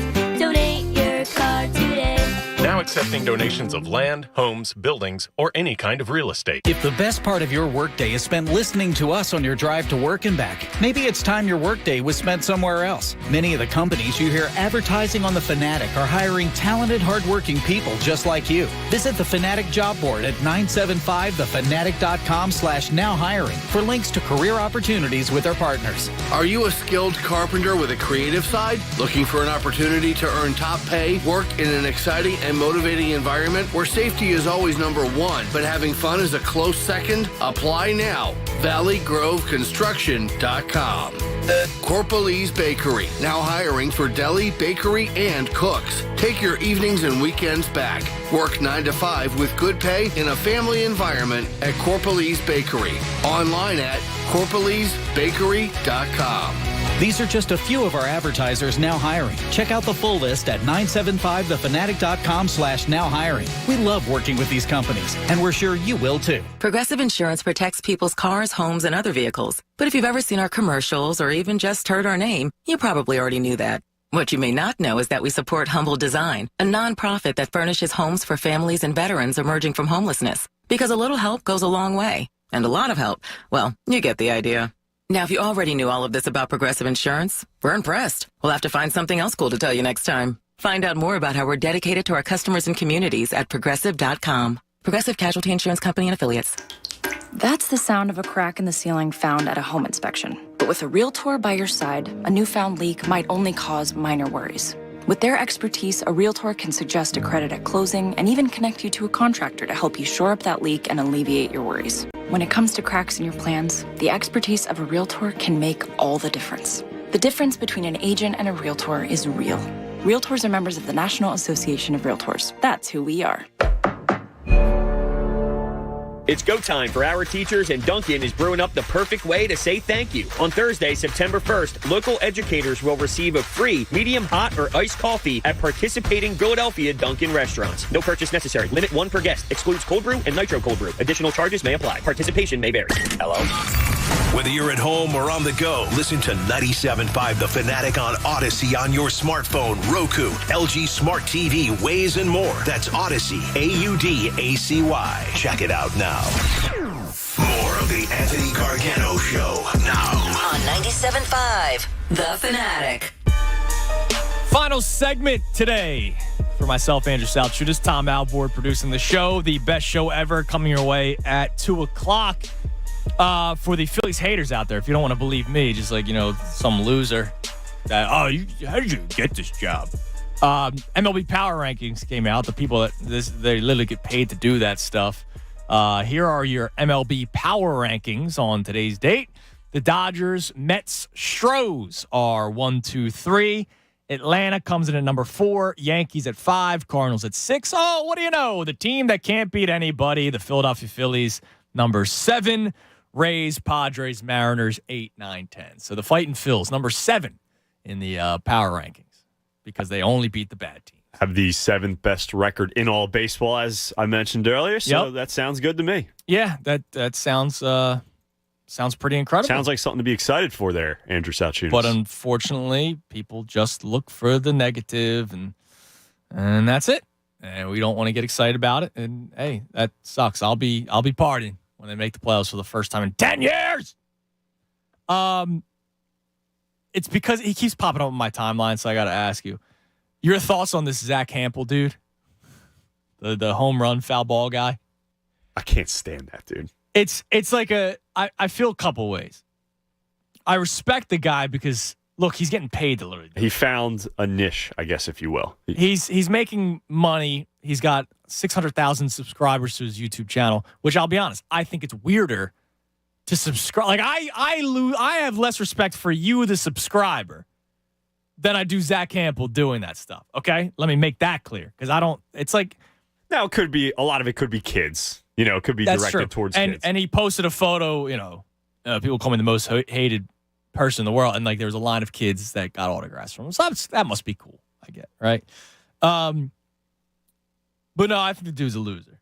Like that Rockies video that came out last week where he was like barking at the 70-year-old usher. Yeah, like come on, like the guy's just doing his job, and he's like, listen, you can't be here. Like, be in your seat. You have a ticket, and he made the case. Well, other people aren't in their seats. Well, we're talking to you, man, because you're the guy that runs all over the place, right? It is weird, but he's also getting money for it. Like, if that was your job, you would do it. Yes, correct. But the issue is, like, he was like this before he was getting paid for it. Like, I feel like it started from somewhere. This wasn't just him finding out, oh, people will subscribe to me if I run around and catch a bunch of home run balls. No, like, he's been doing this for 30 years probably. And he was he was even bigger nerd back then because he wasn't getting paid for it. He was just pushing little kids out of the way just to get a foul ball. Yeah, from that's kind of weird.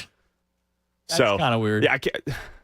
Listen, like you said, you got to respect it a little bit because he is making a living off it. But And he tried to do the whole Karen thing where, oh, look, woe is me. Like, look at how they're treating me. When in reality, like, no, you were in the wrong there, buddy.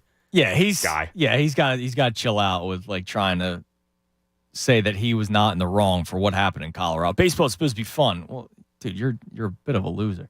Also, well, you know what? I want to get to John first because John wants to talk about Phillies negativity, and then I'm going to go through the top 100 players were announced in the NFL. Yes, and egregious that one guy's not in the top 10, but we'll get to that in a second. Let's go to John in South Jersey. John, you're on the Fanatic. What's up, Tunis? How you doing? Good, John. How are you? I'm good. All right, so I think I'm going to say something maybe, a little profound about Phillies fans. Is some Philadelphia fans, sports fans, just that's the way they enjoy sports. They're just pessimistic about the team and like to be proven wrong almost. Like so it's like a defense mechanism where you think bad thoughts, and then when the good things happen, you're surprised and you're happy. Whereas if, let's say, the Phillies do collapse, which they're not going to, but if they do collapse, they won't feel as much pain as if they were excited. Right, and I mean, like, as much as they dealt with, 6 years in the Phillies franchise, they're almost expecting things to go south. And then if they don't, it's like, oh, thank God they didn't. And then if they do, it's like, oh, I was expecting it anyway. They didn't make the playoffs. I was expecting that to happen. And I think if those people, you just kind of got to leave them on that side. Some people just like to enjoy sports that way. But realistically, I think there's a lot of excitement about the Phillies squad. I mean, I don't even watch that much baseball, but I've been, watching it with my girlfriend. My boss at work is trying to make a work trip out of going to a Marlins game. Nice. I think there's a lot of excitement. I see the stadium packed, too. I mean, people well, that's not true. I mean, there's like 25,000 people there. I definitely hear people on 97.5 tonight, at least the last weekend, being like, hey, yeah, so more and more people are going, right? Let me see. The last game, there was 30,000 people. The Saturday night game, there was 37,000, right? Which that's a pretty good turnout. But they're not getting that many people. The Mets series, there was over 40, but that's also New York fans. Right. I think it's building. And you just kind of got to let things snowball a little bit because it's realistically it is just a start for this Philly squad. Yeah, this is 2007 all over again.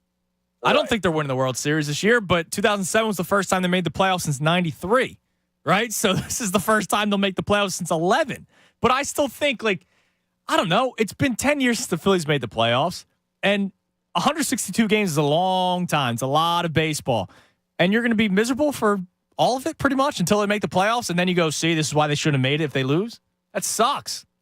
Yeah, no, I'm with you. I think you just got to maybe try to tune them people out and just kind of hang with the optimistic squad. I guess. That's you and me, John. You're right.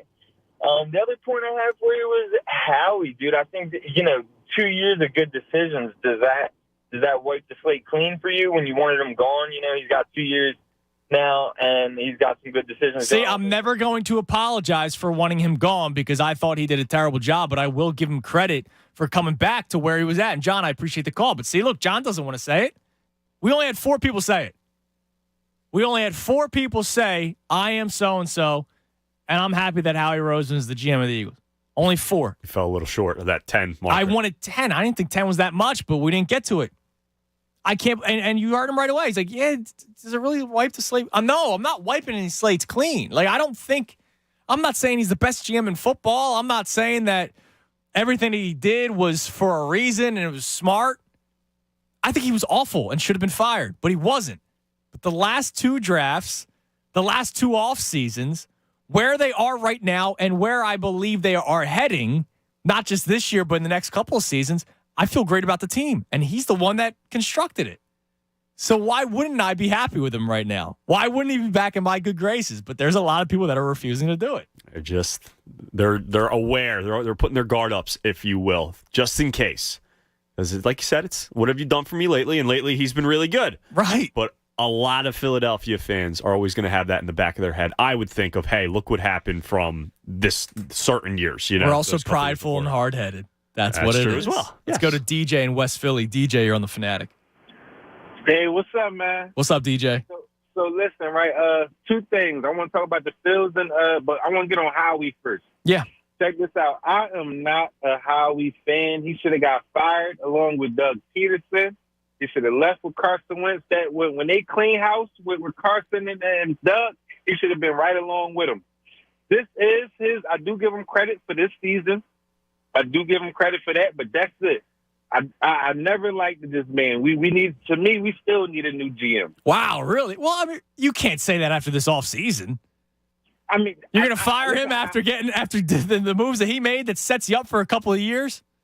I would still fire him. Yes. Wow. I would still fire Howie. See, this is why I brought this up. I think we are wrong if we have that mindset. I'm not the biggest Howie fan. I wanted him fired 2 years ago. They didn't fire him. He turned everything around, and I got to give him credit for it, DJ. Oh, yeah, no. Oh, he gets. Yeah, but you still want him fired. If it came out today, the Eagles are firing General Manager Howie Roseman, you'd be happy about that. So happy. Wow. So and then listen, let's put this out there. The owner. I don't like Jeffrey. Oh, come on, dude. He should have never gave Chip that much power. I don't like Jeffrey. That was 10 years ago. Get over it. He's from Boston. Go back to Boston. Send him Dude, Jeffrey Lurie is one of the more successful owners in the NFL in the last 25 years. For winning one Super Bowl that make him so successful? They've 6 NFC championship games. That don't make him more successful than Kraft. So we're not about to do that. Okay, he had Brady and Belichick. Good for him. We're not about to do that. And some parlors. Jeffrey need to go. Howie need to go. Bring in a new owner. Bring in a new GM.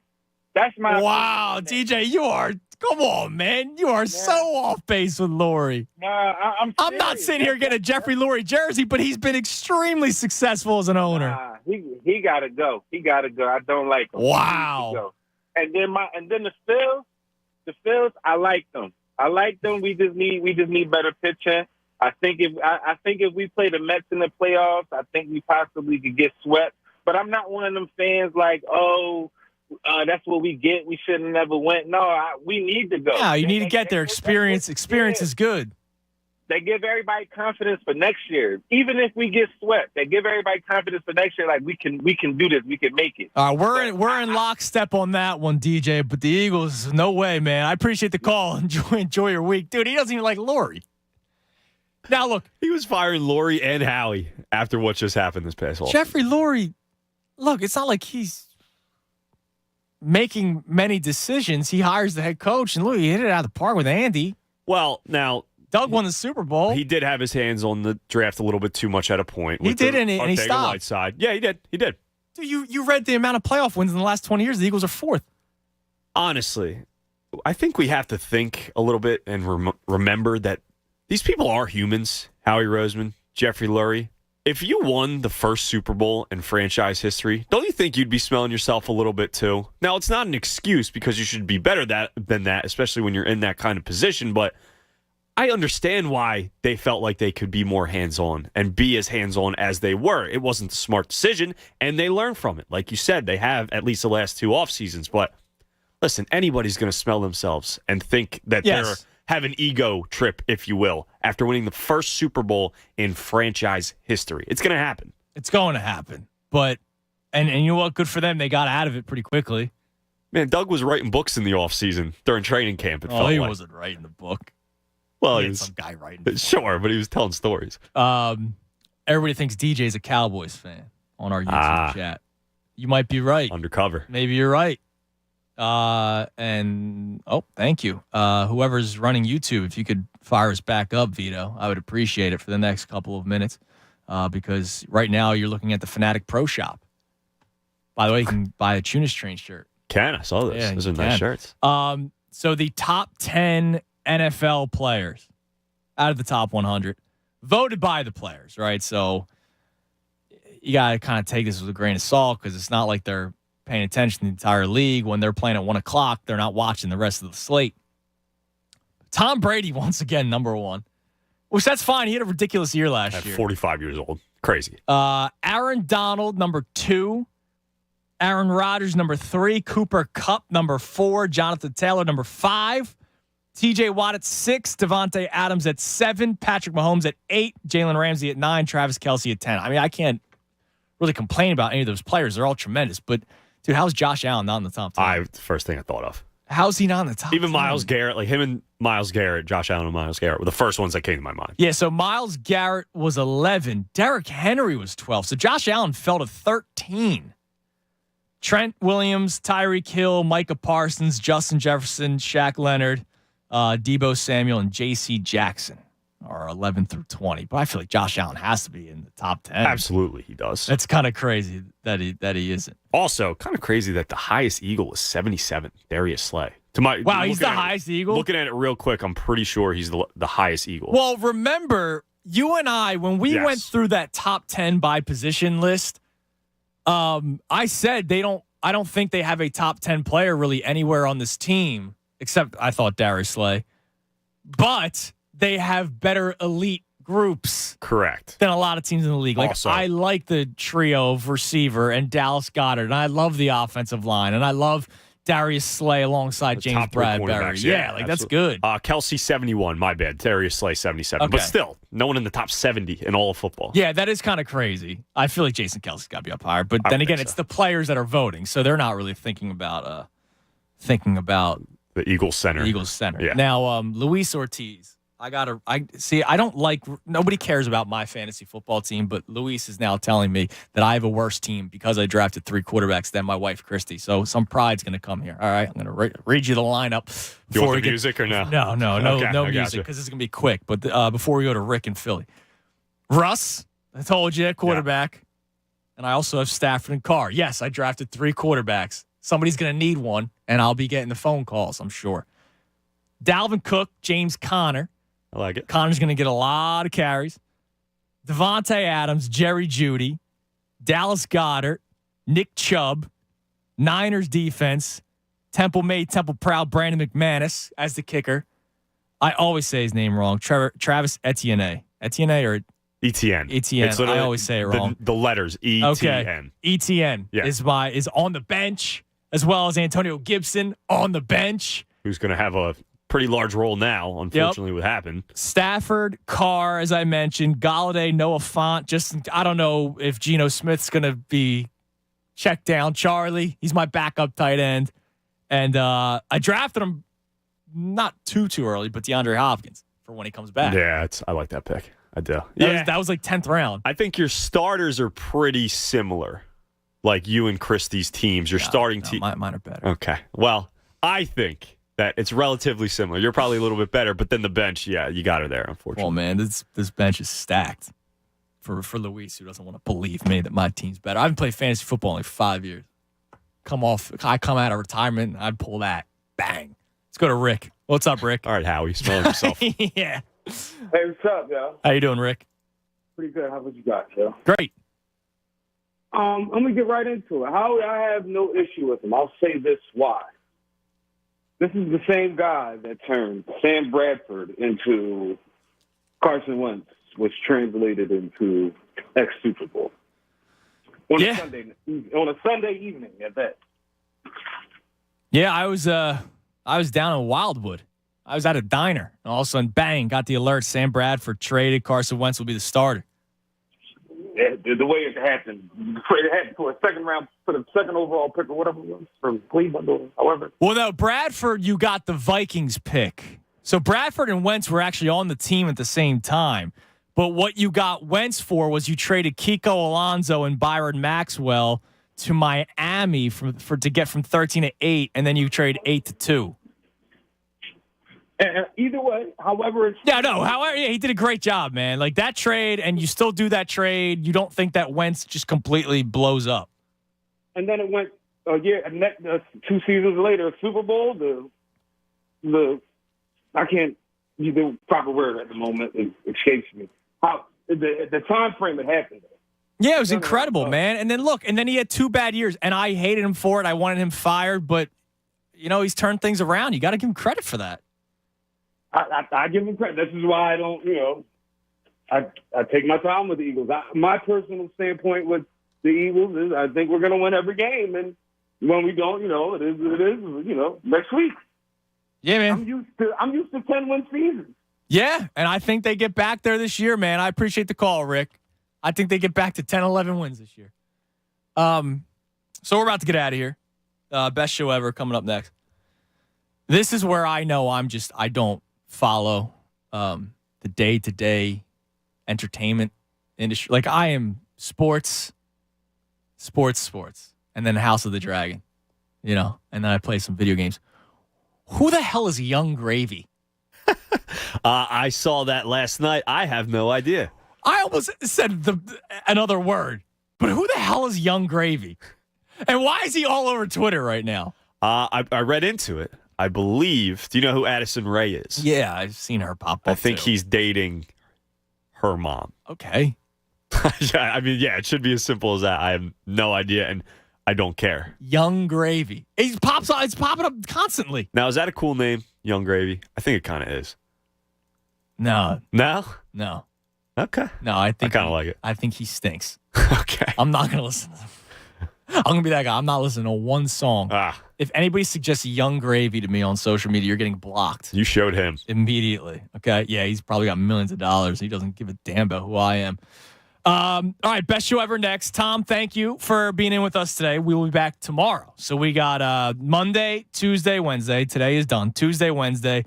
I will be off on Thursday. Are you with Devon Thursday, Friday? I am with Devon Thursday. Tyler is with Devon Friday. Okay, so you're going to be here till Thursday in this time slot. Devon's going to be filling in for Ant and I Thursday and Friday, so you'll be with him Thursday, so we're looking forward to it.